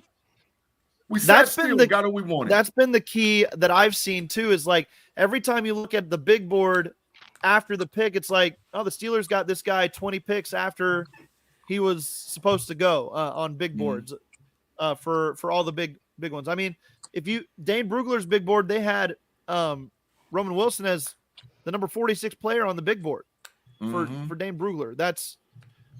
You get him double that in the draft, and Brugler's one of the best in the business. So I think that they do a great job with value, recognizing it, taking it. Value for position as well is playing into this, and I think they've nailed that in this draft too. Yeah. You know how you know it's a great draft, man? Because it's hard to say who you're most excited about. Yeah, exactly. I mean, I'm excited about all 4 of these guys. Big facts, Coach. Yes, absolutely. Absolutely, man. Listen, so I got a question. and I don't know if y'all might know more than me. Why is TJ Tampa fail? And why is Troy Franklin fail? Why have they failed? Franklin, his concentration drops. He turns his head up field too quickly. There's several of those on his tape. And then TJ Tampa's really just the speed. He ran a 4.57, 4.58 at his pro day. And that was a big concern for him. But both guys that could be impact players. There's still a lot of talent on day 3 tomorrow. There's a lot of good guys, not necessarily positions the Steelers need. I mean, I know the Steelers got most of their needs addressed already, but defensive line is really the main one that Steelers could have looked at early on, didn't, and there's really not that many great options there. Crumdy could be a guy they look at. There's not a whole lot of other names right at the top, though. Mm-hmm. Bad, you muted. You about to get a big fine on Jeff's show. Where my fine sign at, man? He about to get. You know what? Fine. You quoted me earlier. You didn't give me a fax. You didn't give me a big one, but you're going to give me the fine. The big fine because you was talking while your mic was muted. That's a big fine. Hey, you got to find Tate. Get him. Tate got fined right after you left, and he came on with Shannon. He got fined big time. That's an automatic fine for Tate. Programming note from the podcast producer: the homies have just been canceled.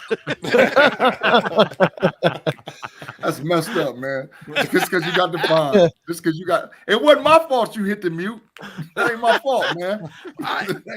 I was doing other things. I don't want you to hear me typing.